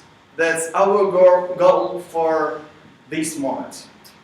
What I meant is more like how much it costs you to attract a customer versus how much revenue you expect to get from a customer. I will try to tell the exact numbers. Now we already spent some money, and it's about like 100,000 for this product. But we got two small numbers of income. But we started to get it like only 1-2 last month, our first income. So for now, it's hard to say how it will be like 1 or 2 months later. Yes. Yeah, you will definitely face with the problem for customer acquisition cost, but much more interesting will be the lifetime value for your customer. And how do you think you can deal with the problem that customer and your freelancers, maybe they will take one deal on your platform and then they'll go out from your platform. Thank or you. Skype or some other. It's a great question. It's one of the most, one of the hardest question and the hardest problems for us. And perhaps you heard about pre-apply. Yeah, I know very well. Yeah, they face the same problem actually. And we're working like separately, but actually together on the same problem. And how we deal with it? We're closely, we hide contacts of the customer and freelancer. So to minimize the chance that they will communicate somewhere else out of our platform. We hide their names, we hide their contacts, anyone, emails, telephone number, etc. We have only, message forms on the platform, but any contacts are prohibited. How do you filter that? Sorry? How you filter contact from message? For now, we have about 50 orders per month, and now we're able to moderate it on our own by hand. But in the future, of course, we are working on services, we're working on options, how to moderate them automatically, of course. Okay.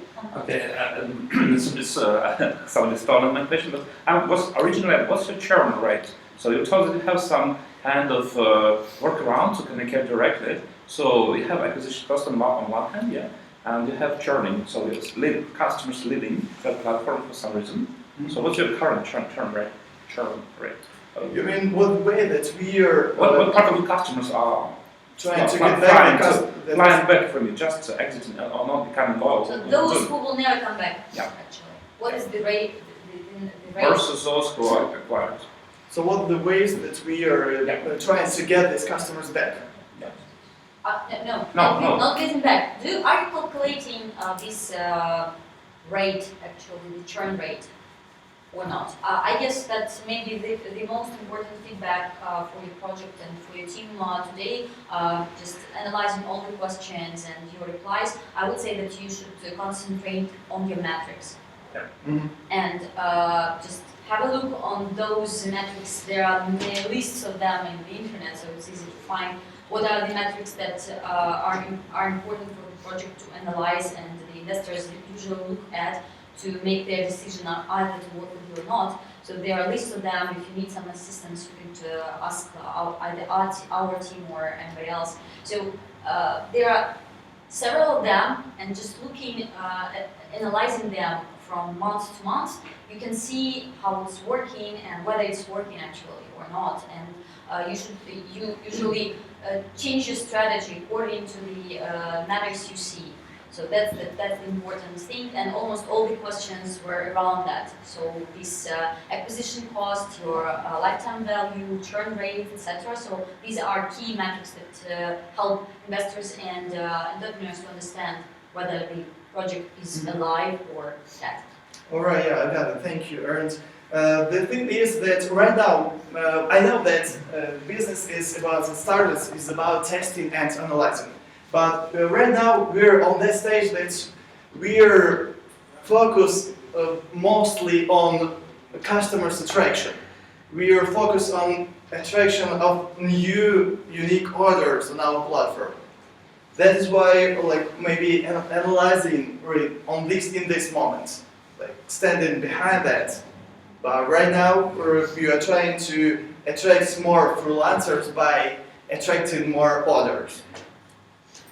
I'd like to comment on that, because if you also, Anna, you're right, and if you combine those metrics, those KPIs, with those financial KPIs, it forms your business model. And without that, even on carpets, on calculator, you could do it. And if you don't know this price, if you don't evaluate it in marketing, basically your model will become kind of bankrupt, and possibly not. So it's very important to start with finance from the very beginning, really. And you are now trying to scale. You are attracting the customers. You're trying to scale, but without measuring. It's really could be a failure, when you scale without measuring, without understanding what is behind those numbers. So, Of course. yeah, would suggest that, thank you very much anyway, it was, and good luck. Thank you. With your scaling and progress. Thank you very much.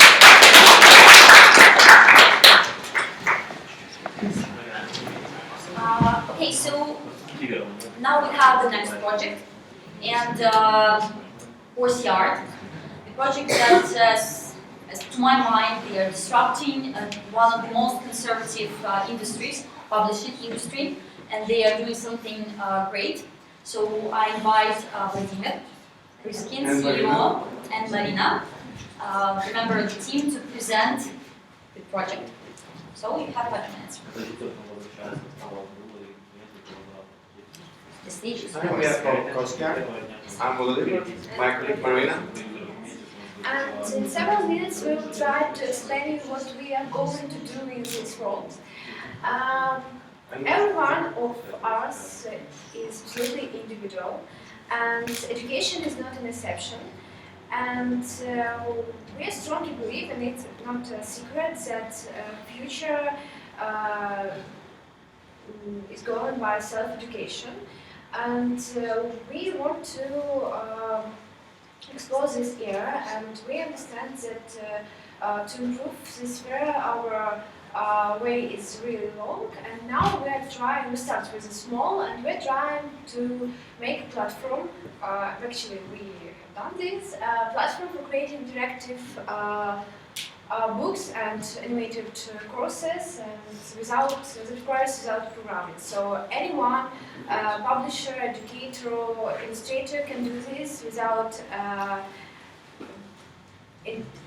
programming background. Our big vision in self-study, but today our customers, publisher, can pay only for today's needs. It's transform traditional or oldest interactive material to new interactive material, and we will develop our startup step by step.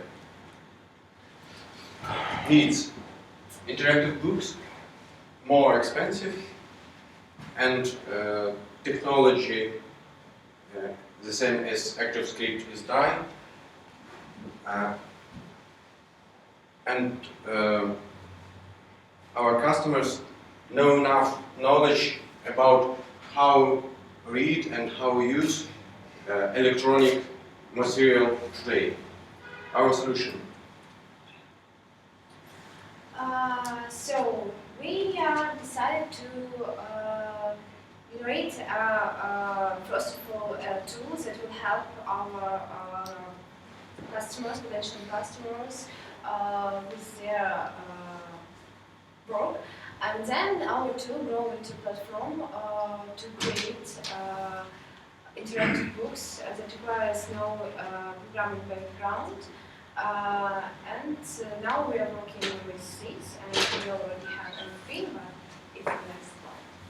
Additional possibility for our customers is full analysis of usage of interactive material, and auto-generate competency model of every readers. We are B2B startup today. It's first step, next step maybe it's B2C, but today our audience, publishers, education, organization, and next maybe marketplace, who today sell interactive material, oldest interactive books. And our markets is big and medium corporate. So how we're going to go to market? Our channels are next. It's professional community of publishers and educators. Actually, we have visited events and we have visited children's book in Bologna, and we start to communicate with our publishers and get first customers. Also, yes, our exhibition. Also, we're making lots of meetings, speaking with leaders, and so on. We have 3 negotiations about contracts, and very interesting result. 11 leads from 1 event. This year we hope first money from corporate, and we have lawyer and a preliminary contract about it. Soon, €500,000. Our competitors make material without user statistics, or make with statistics but with need work of programmers. We have unique proposition. Actually, that's the end. Okay. Yeah. Okay. So thank you. If you have any questions, yes. Yeah. Probably you are one of the startups I know very well, but still I have 3 questions. So first one will be about your pricing model, because I still wonder what is the differentiation for prices for different types of customers? For our customers, corporate, for installation on premise, we create individual price, got money from all of company, and repeat license fee every year. But we start 15 days ago public platform, and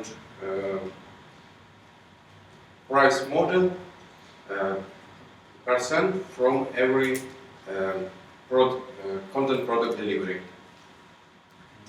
I hope we can support model is freemium, start work without any pay, and sale only and pay to us when only our B2B customers have B2C readers. Okay, so the second one is more about technology. So if you come back to the competitor slide, I didn't notice there the framework from Mozilla Foundation, the A-frame for the HTML developers. So is it a competitor for you or not? And what do you think about it? It's no competitor. It's another framework for creation interactive interfaces. We use Angular 2, and Angular have strongest support and useful for our needs. Today we have only online player and online platform, but our big leads from USA have needs of offline player, and with Angular we can create it with shorter time. Okay. So I'll leave some time and I'll ask a third question maybe later. Later. Okay, maybe during the coffee break. Okay, thank you. Any more questions from our investors or from the audience? Okay, if no, thank you very much. Thank you again. And now we have like 10-15 minutes for a coffee break that you refresh a bit. And then we have 3 more projects after the break. Maybe we'll be a bit, we'll finish a bit earlier, but it's good because the weather is so cold and gray. I don't want you to sleep here, so some time for coffee and then fast to finalize.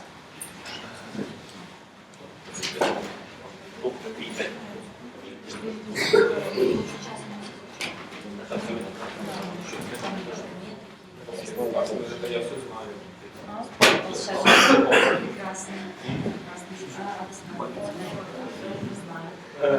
знает, что боролся. Нет, знаешь, главный ответ, знаешь, как ему надо делать. Просто чуть-чуть скажем.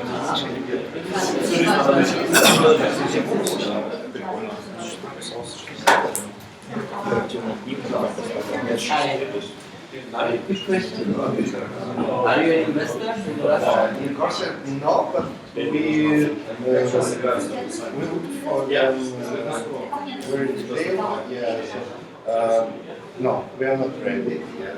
I like the guy. He's really awesome. I like the guy. Yeah. It takes time to understand. Yeah. It took me an hour.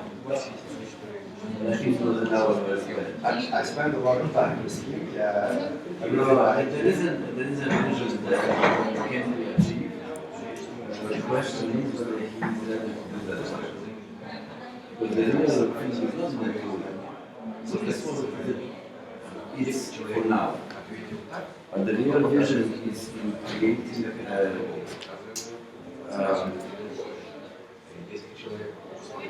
experience for the end user, that the end user will get the book, that book will be personalized to his or her needs.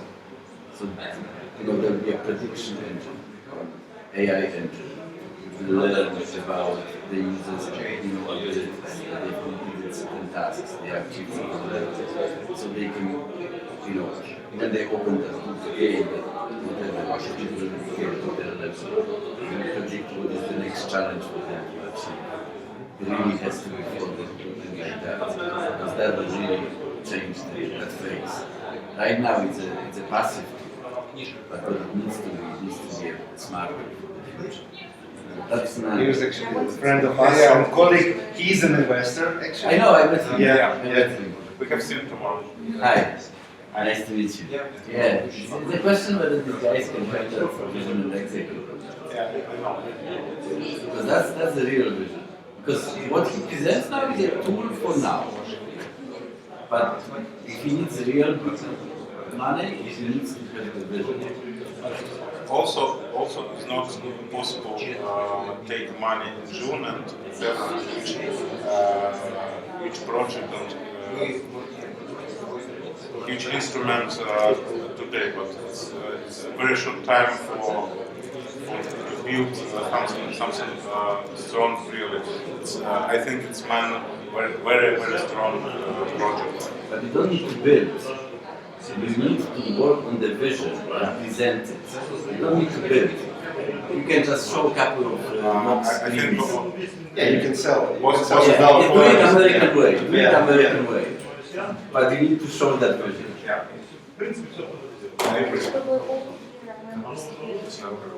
Okay.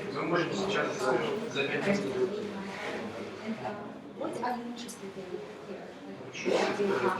What do you Rough diamonds. That's some really smart ideas that can really shape some niche. I don't look for mainstream solutions. Ukraine is not in a good position to challenge major players in mainstream ways, no matter how clever the guys are. Breakthrough is impossible.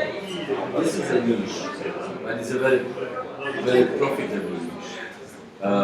So they can really establish themselves as a great player. So I like this.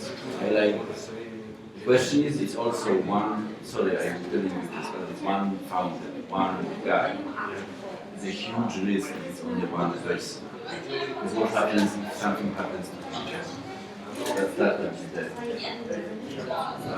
Sorry, but he needs to find the right person, and he needs the right hand AI guy to implement the vision of making a smart thing. It needs real AI, deep knowledge, and algorithms, and a lot of knowledge. If he finds a person like that and is able to share with him that startup, and be a co-founder, then they have something going. Right now, with only one lead guy, as a rule, we don't invest. It's too risky. Anything can happen to one person.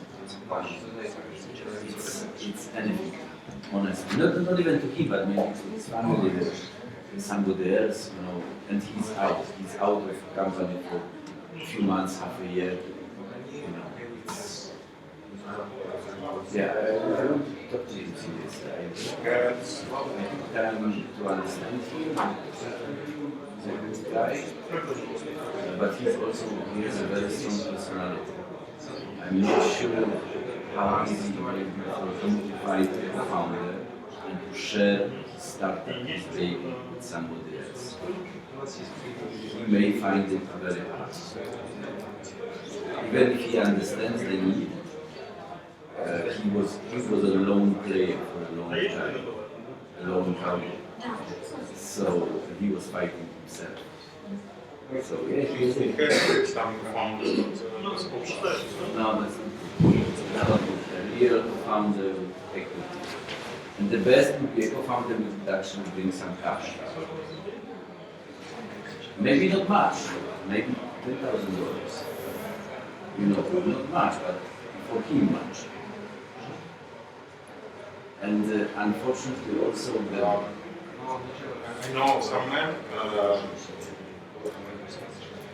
which works in Vova startup. It's a very huge man. IT involved, and now they pay his time because his time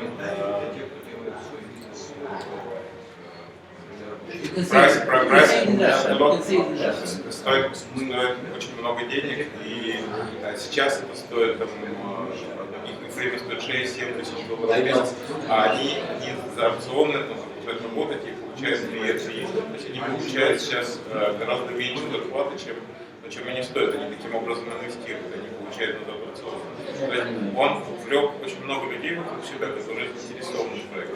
Наверное, проект был бы более устойчив, если бы у него был еще один такой сильный кофаундер. Но те ребята, которые у него сейчас работают, там, в сетево, которые у него работают, еще пару человек, у него очень сильные люди, которые получат небольшие опционы, там порядка 7%, и это уже тоже достаточная доля. То есть, есть такие люди. Yeah, I saw the burn rate, 15,000 a month. That's huge amount for него есть несколько человек. It's not huge actually. We have one more startup. We are all investing, and the burn rate is maybe 25 or up to 30K per month. Yeah, but it's enterprise security, and a lot of guys there, a lot of engineers. So 15K is really nice. Он привлек 2 человек, была зарплата 7 тысяч, а сейчас они готовы некоторое время работать бесплатно. Да. Это все равно инвестиции, это большие деньги. Такие люди, что? Ну, не бесплатно, то есть они готовы, они работают не бесплатно, они работают за 2, за 3 тысячи. Просто уровень, но они готовы, то есть если вдруг что-то пойдет не так, то ключевые люди готовы. Да, пожалуйста, this is startup. They should get share options and a good salary, but not great salary. Share options should compensate them for not getting the market salary. This has to change.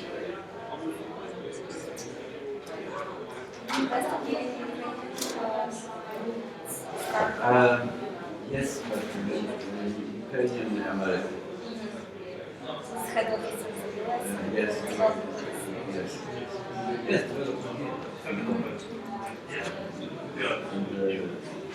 actually, 2 years ago, I worked, but the big guys went to Kyiv. So it's quite possible to move a team from here to Poland. Not expensive. Set up in Poland, it's better environment, legal, IT, and so on. It's much more stable. So we had a few projects there during last year. And you can also get some European funding and some help.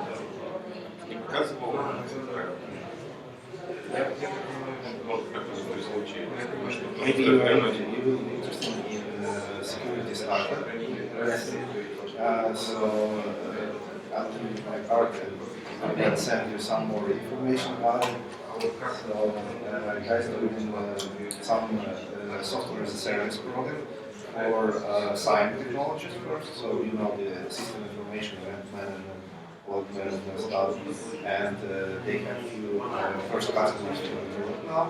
One customer from the United States, and not so many partners yet in the United States, but they are now seeking for the biggest big round to go global to US. Because what is the unique thing? What security angle is the unique Well, good question. I'm not the security guy. I'm not so good as the guys founders from the startup. But first thing they're doing well is they have to use existing very expensive products that company usually bought already, and they help to use it in the right way.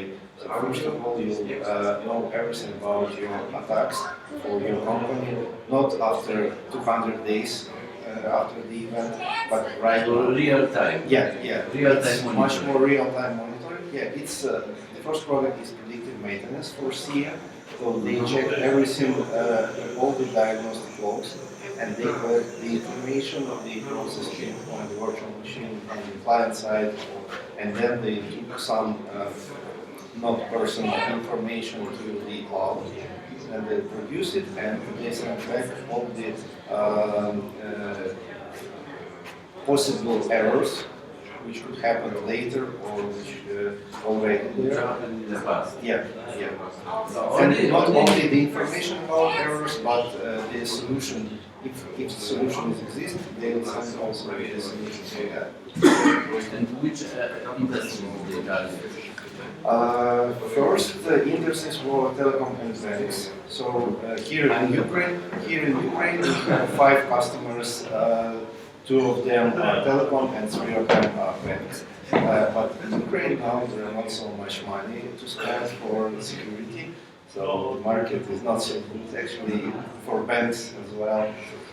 And later we found some customers from FMCG.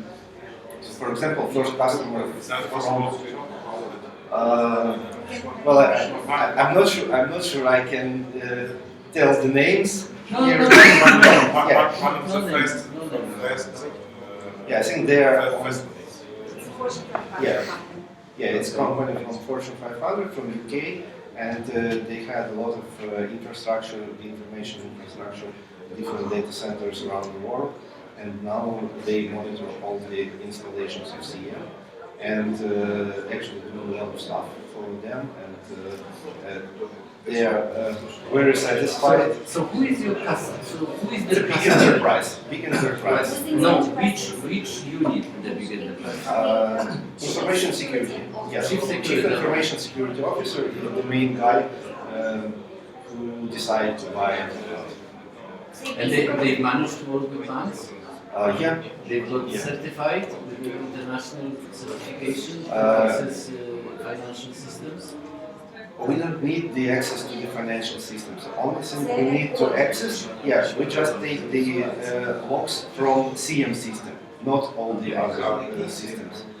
We have certification from HP Enterprise for some part of the product, so we can integrate with them and we can collect all the information. It's HP certified, but we don't need right now. We don't need the certification because we don't have access to the financial systems. The problem is that with serious banks in the West, you need to get certification.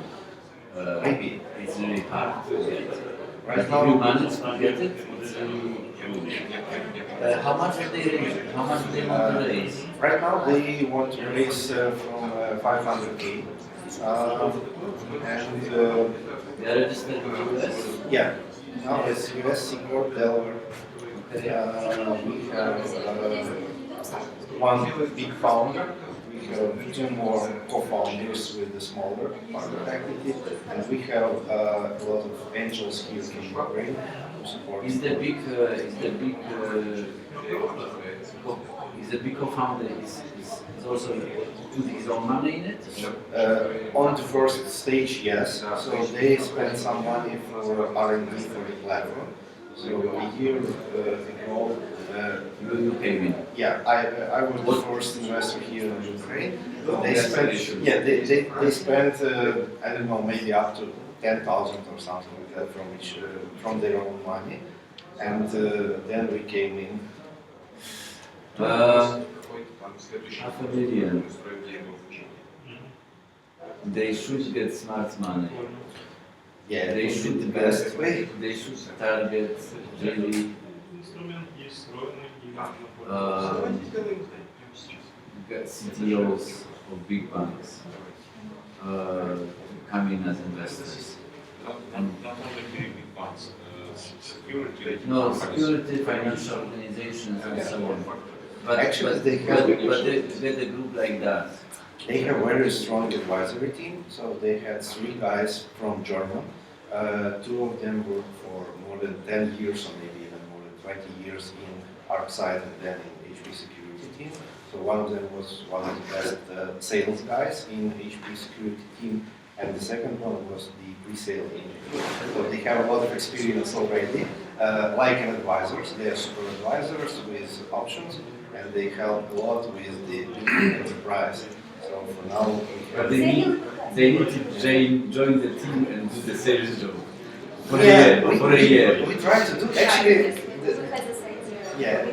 Actually we tried. So the idea. We have one angel who joined also a year ago with me. He is the guy from Europe, and he worked a lot in cybersecurity actually. But right now he's too expensive for us because we need to spend, I think, maybe half of the amount for the salary for this guy for 1 year. He doesn't want options?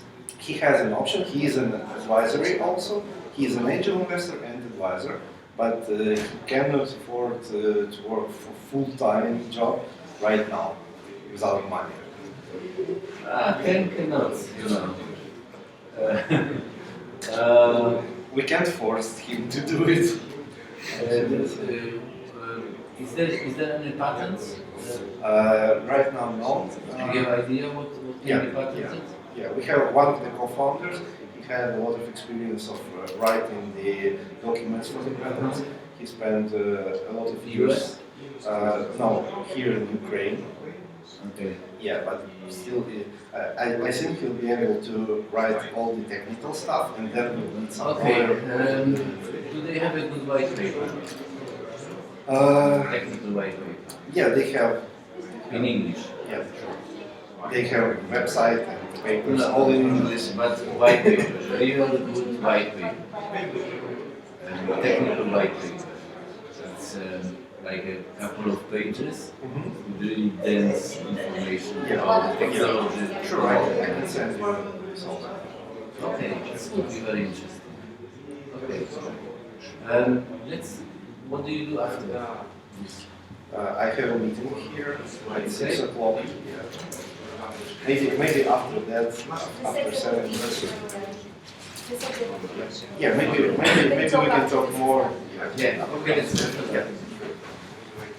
Sorry.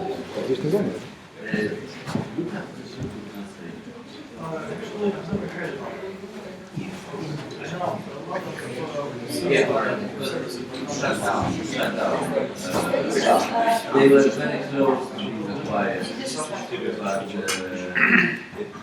Okay, so we are ready to continue, and we have slightly changed the order of the presentations as we are waiting for one presenter to come.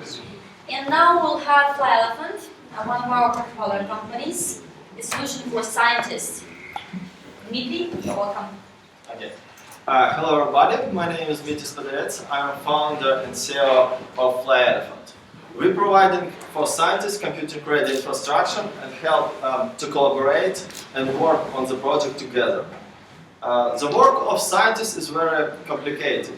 It consists from different parts and workflow of their work there. It's a little workflow. This workflow have 2 parts. First part, core work of scientists. It's write the theoretical model, write the code, and analyze the result. The routine task, what do scientists, there are very many routine tasks that do scientists, and we automate it all. But it's not only part what we do in our project. We have three parts of our solution. First part, it's compute. We provide for scientists different computing resources like cloud or supercomputers. Second part, it's collaborate. We build a social network which help to scientists to find partner or find guys who can give their expertise. And third part, it's manage. We help him to manage in one place different computing resources, different software, algorithms, and so on. Our customers are scientists from academic and industry and business data scientists. Also, we have customers like as cloud providers and supercomputers center. Our business model are SaaS and marketplace. We work on very big market that grows every year up to 20%. On this market we have different competitors, but our strong side it's social network and platform that connecting in one place different computing resources. And all our competitors can be our partner. How we go to the market? We have many contacts in science world. We work with opinion leaders and we work with community. We do technical publications and do webinars, take part in different conferences and organize the conference. We released our first version in March this year, and for today we have more than 100 active users. Our users are from different universities and companies. About us write the biggest media in high-performance computing and data science world. We have a roadmap for this year. We want to have up to 100 payment customers. We will do several releases and we plan to open header sales office in Silicon Valley. For today, we're looking for contacts of university and laboratories. We're looking for partners and looking seed investment, 1 million seed investment for open our header office in Silicon Valley. We have strong team. I'm a lecturer and PhD candidate in Odessa Polytechnical University. Also, I organize different technical conference about high-performance computing, big data, and other. My co-founder Alexandra have good expertise in project management, marketing, and organize conference too. Galina live in Germany and help us to work in Europe market. She is a PhD candidate in Regensburg University, and also she organized different science events in Europe. We are in accelerator Growth Up, and also we have advisor Stas. He live in Silicon Valley and help us to work with United States market. Thank you very much for your attention. Okay, any questions from the audience or from investors? Yes. Yeah. How do you rate your target market size and tell more about your market? Our market, it's for now it's B2C. We work with different scientists. If we speak about academical scientists, it's first of all physics guys. If we speak about industry market, it's automotive, because we have contact in automotive world. If we speak about data scientists, it's data scientists. We organize and take part in different conferences, and in Ukraine and in Russia, many guys know about us, and now we work with community in Europe and United States. Yeah, I mean, have you made any research on how many people can potentially use your solution, and regarding different target audiences like data scientists, for example, how do you plan to compete with existing solutions? For example, there are a lot of tools for data scientists right now. Yeah, our strategy is build the platform that will be number one in the world, and we will work together with different our competitors and connect their solution in our platform. Then, when our customers need some different software, because when they do the research and they often use many different software and ready solutions. So he can come to our system and use it. So it's this one. Yeah. Yeah. Let's talk more about the numbers. So you're raising 1 million now. Yeah. We need. On what terms? What will you give for investor? Why we need 1 million? We need to open a sales office in Silicon Valley and take several sales in the United States. So the sales cost very many money. So the half of this investment go for this one, and another part go to the growth our team, what's based in Ukraine. Yeah, I've got it from your pitch. And what about the valuation and terms for investor? For now, we only to start to sales and understand how what numbers we will have.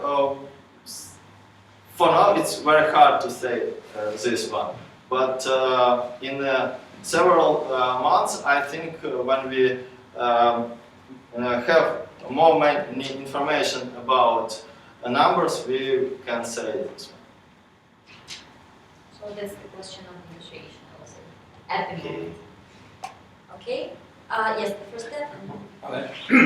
Thank you. You have very general coverage of your platform, and you integrate a lot of different services. Yeah. So what's your value added to this infrastructure? Is it some specific? Is it targeted to some specific fields like gene engineer and DNA or something? Or what you provide over the clouds like Amazon S3, Amazon cloud services? You're just a system integrator. You have some real kind of product with specific application to some specific task. Because it's got automotive physics and what is aerodynamic test, and you have some specific kind of solution. So because it looks like really general. And what's your main focus on this platform?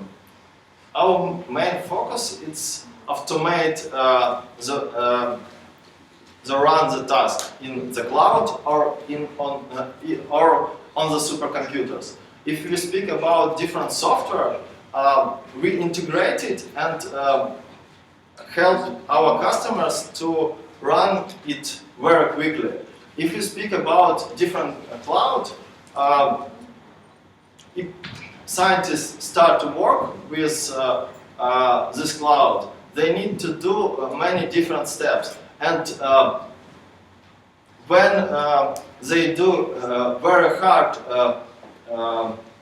for example, simulation, the resource of this cloud, they cannot, not very good for this simulation. So they need to do the simulation on supercomputers. On the supercomputers, it's very hard to take this because they're very big bureaucratical restrictions. Yeah, and we provide for him the supercomputer, and he can, they can take the supercomputer very quickly. So you're a service company basically, for Yeah. scientists, yeah. Yeah.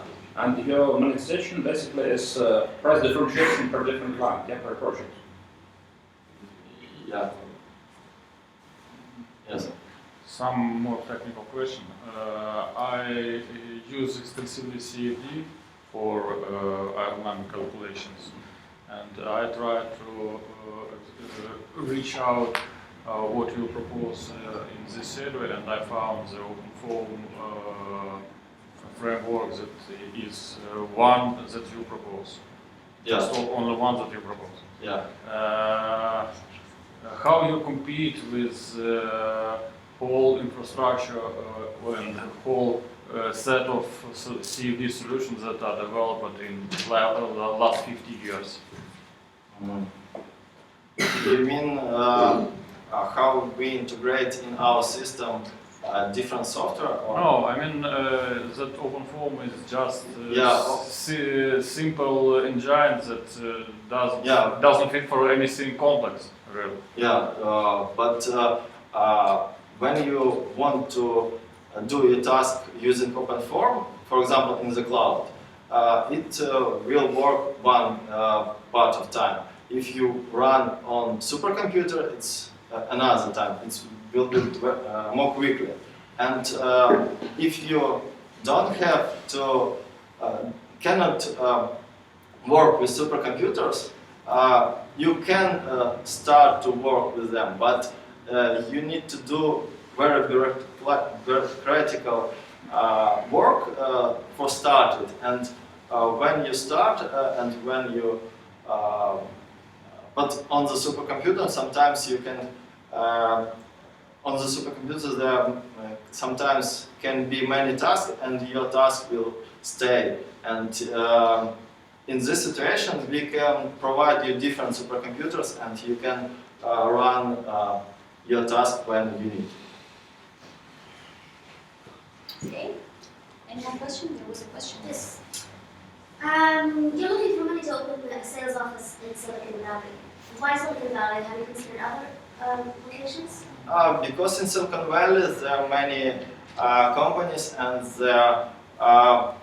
the biggest company stay in Silicon Valley, so we can very quickly speak with guys in Silicon Valley and work. We was 1 month in Silicon Valley working it, and for 1 month we do the work that we do from Ukraine half year. Okay, so I guess that's it. We are out of time. Thank you. Okay, so now we have another project. Now we have a lot of actually interest in the industry to e-health, because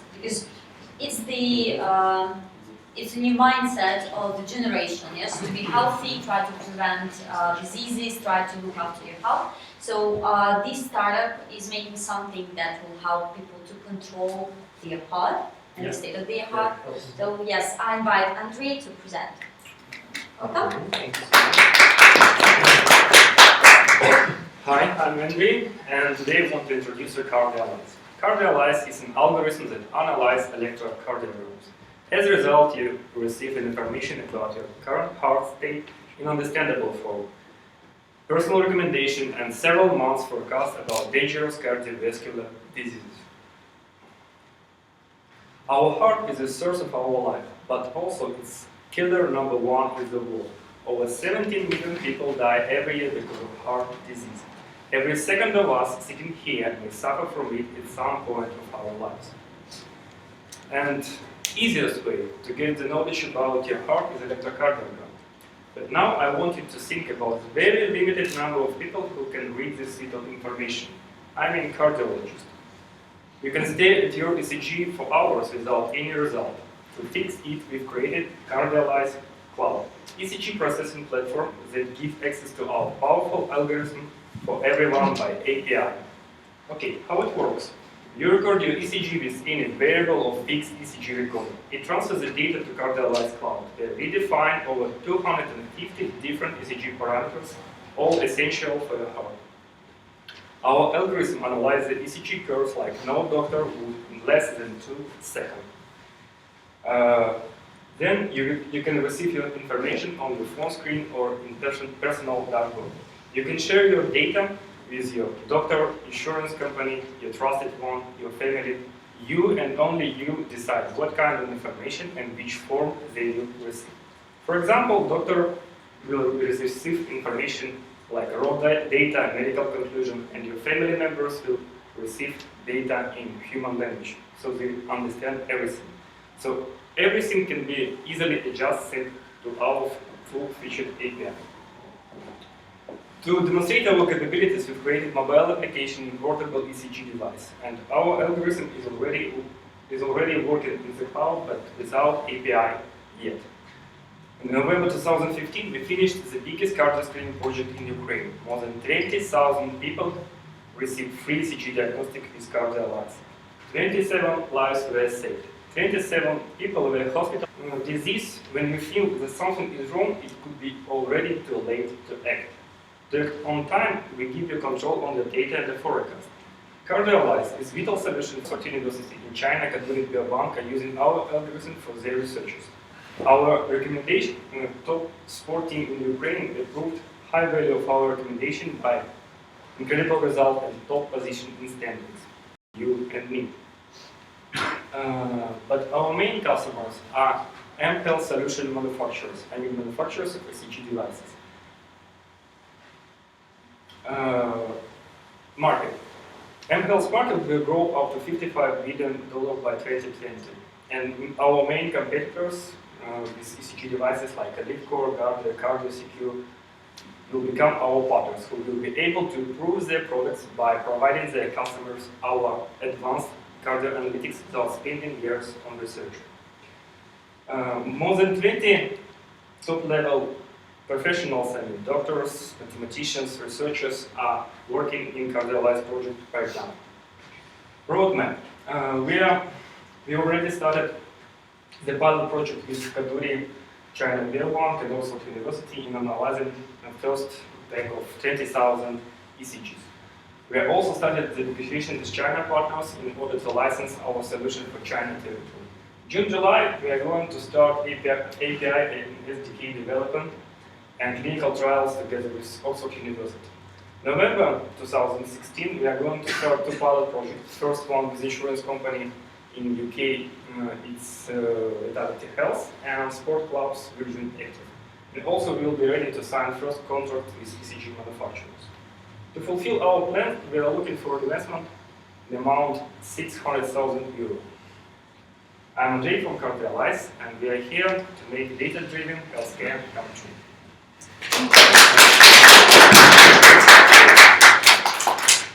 Well, any questions? From the audience and from investors? Yes. Can you please tell a bit more about, you more want to do the devices or the software or the analytics only? We are focused on our analytics, it's algorithm. Algorithm is working as a cloud, so we are more focused on our algorithm and APIs that provide access to it for any third party. And you want to sell the subscription? Yeah, we are going to sell service for ECG analyzing. So it's B2B business. Our main customers is producers or manufacturers of ECG devices. So their customers pay them for analysis and they pay us for analysis. Okay, Wojtek, any question? Ooh, this is pretty amazing. Yeah. If it delivers when you say it delivers. Sorry? If it delivers. Yeah, it delivers. You can trust me, we can even measure your ECG right after this session, no problem. Probably you could be the next person we can say, who knows?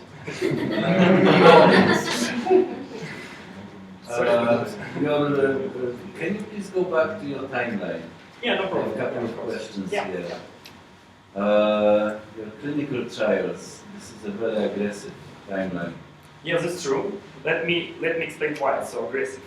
Because right now we are doing the project with China Biobank. It's 25,000 ECGs. And not only ECGs, but medical records of real people with illness and health to understand everything. When we analyze all this pack of 20 Sorry, how do you get access? Most of ECGs are just printouts. Yes, that's true, but they have, in this case, they've got recorded ECGs, 30 seconds, it's enough for analysis. Okay. And moreover, when we finish this pack, next contract will be 500,000 people for 30 years in China. Several times a year ECG. Wow. Yeah, could be good. You can do it in China, you can't do it in Europe. Yeah, that's true. That's true. What is your Chinese connection? It's a subsidiary of Oxford University, ISIS Innovation. They've got a strong connection with China. What's your Oxford connection? I'll tell you, it's Wenming Ji. Probably you know him. Yes. Yeah. Yes. Okay, that's amazing. Okay. Second thing is Virgin Active and Vitality. I know them very well. Are you only targeting them, or are you already talking to somebody there? We are just targeting them, but in case of Virgin Active, we're targeting both. And we've got a person who can provide an intro to them, and they're waiting for a result of this pilot project. What about IP? What's patentable? Yeah, it's patentable. Core stuff of our algorithm is universal ECG scoring system. It's IP protected. Yeah, we received PCT, and then we will issue a patent, worldwide patent. When are you going to do that? Sorry? When are you going to do that? I hope August, something like that.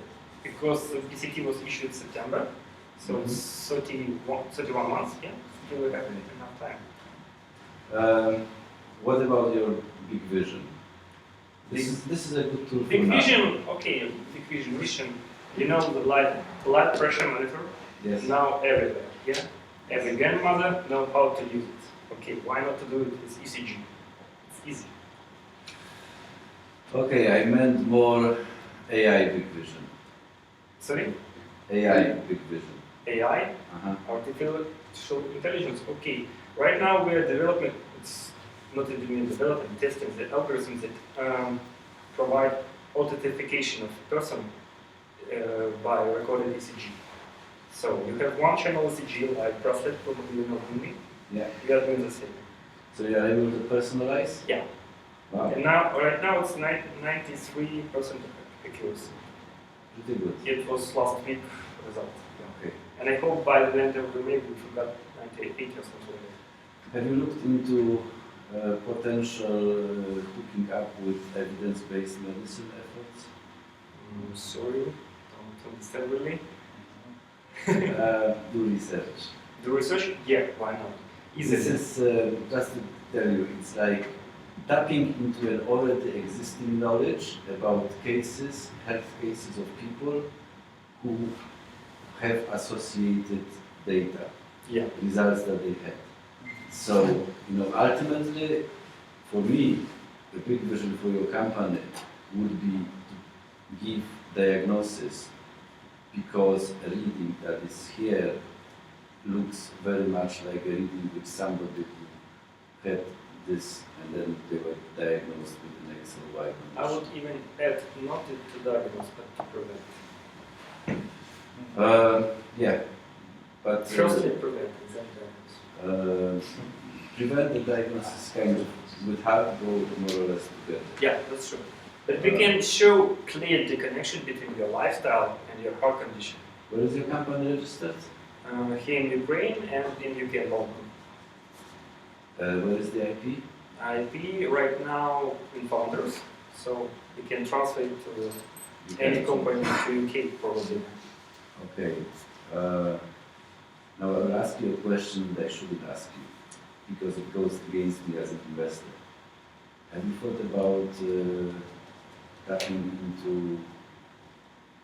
European Union funds? Yes, sorry, I forgot to tell it. It's here. We just last week we received seal of excellence from the European Commission. So it's ECME instrument. They got lack of funds in the last quarter, but they encouraged us to apply May 3. Yes. Yes, May so to get first grants for €5,000. So with this grant, we can develop this business development. Maybe 50,000 euros. 15,000 euros. Yeah. 50,000. 50. 50. Sorry, 50,000 euros. With this grant, we can develop this set and then apply for grant 1.8 million. We just calculated the home. Do you have the right team to do this? 20%. No, this even some guys from UK who are supporting us in this process. Entity technology provider. How much have you raised already? They? No, you. No, we're just self-funded. Our co-founders are just spending their own money for this stuff. Wow, this is great. Well, look, so impressed. I'm impressed. That's good. But I've had a very serious heart condition, so I personally did a lot of research. It's close to me. Yeah, so okay.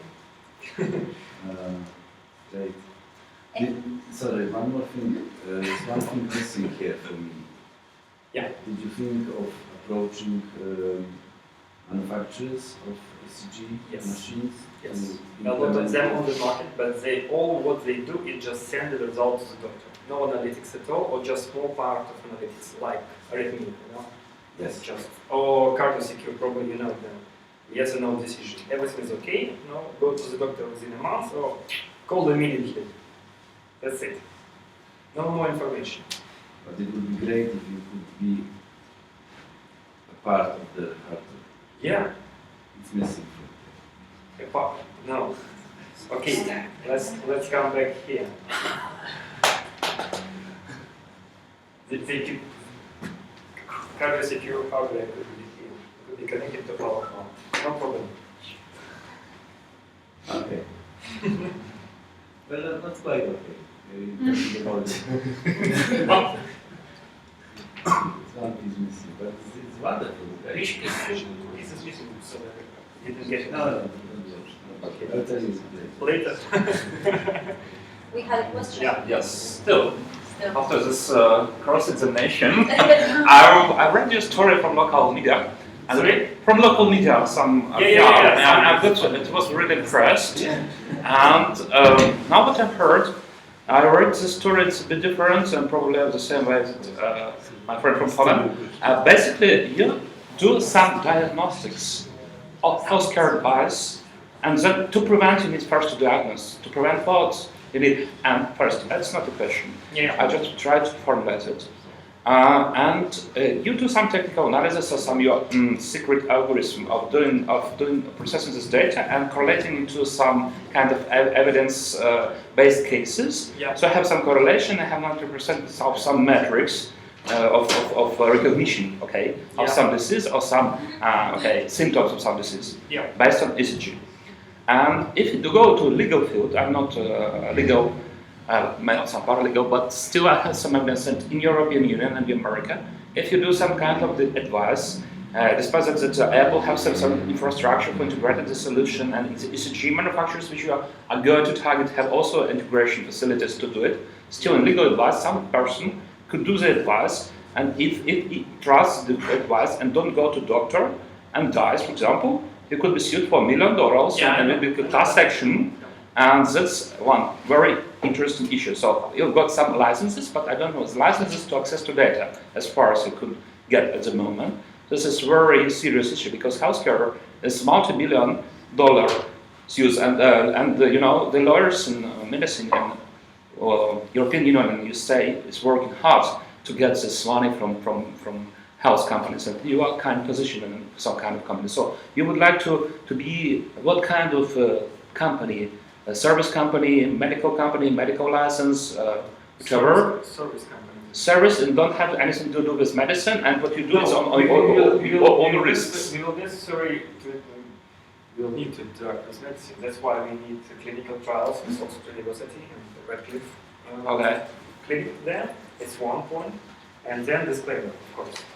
Okay. We can't predict everything. We can just state this is the result may mean some consequences, and we can suggest you do this one, and this one.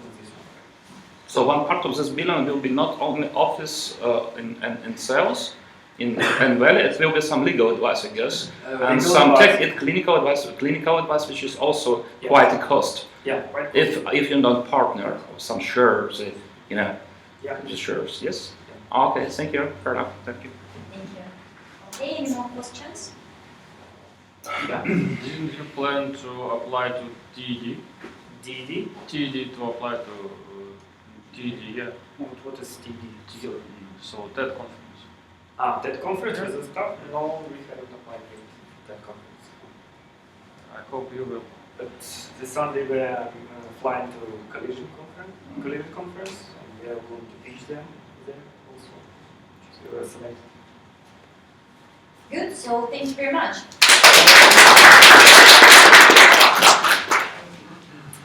Okay, so unfortunately, the final presentation of Spike Hop, we don't have a presenter because of some traffic and they were trying, but they are not still here and I didn't want to just wait for them. So I guess that's it for today. I would like to thank you all for joining us and for being so patient and staying till the end. Great thanks to investors who joined and shared information in the first part of the day and stayed here to provide their feedback. It was really valuable for projects. I believe that they could improve and go further. Thanks to the projects for their pitches, for being brave enough to go on stage and to try it. I guess that was a great experience and very useful for you. And thank you for the audience, again, very patient and staying till the end, listening to all the information. I hope that it was really valuable.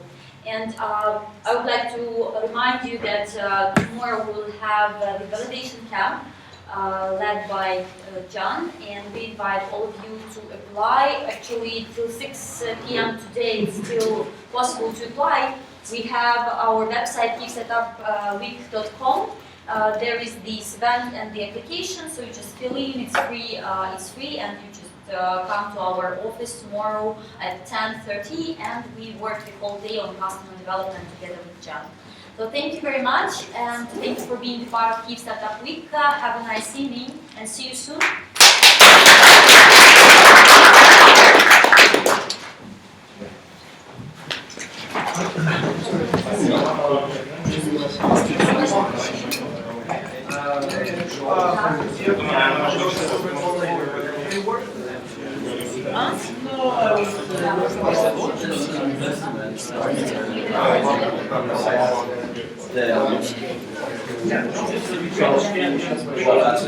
Vova.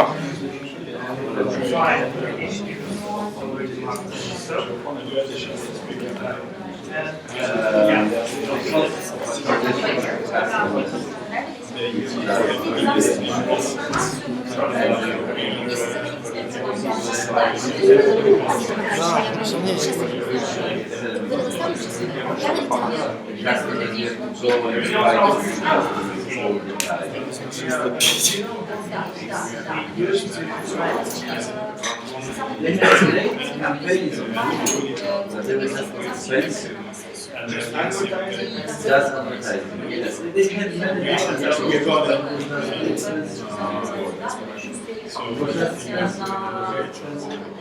were trying to work out something. It's still going.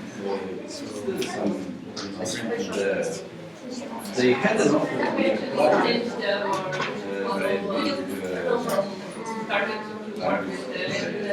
Half a year ago,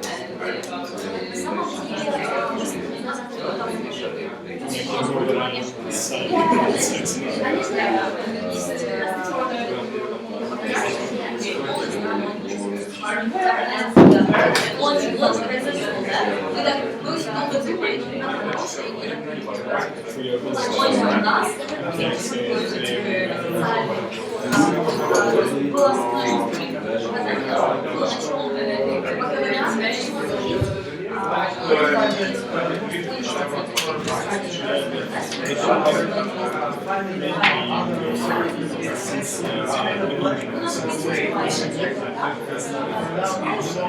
cheapest one.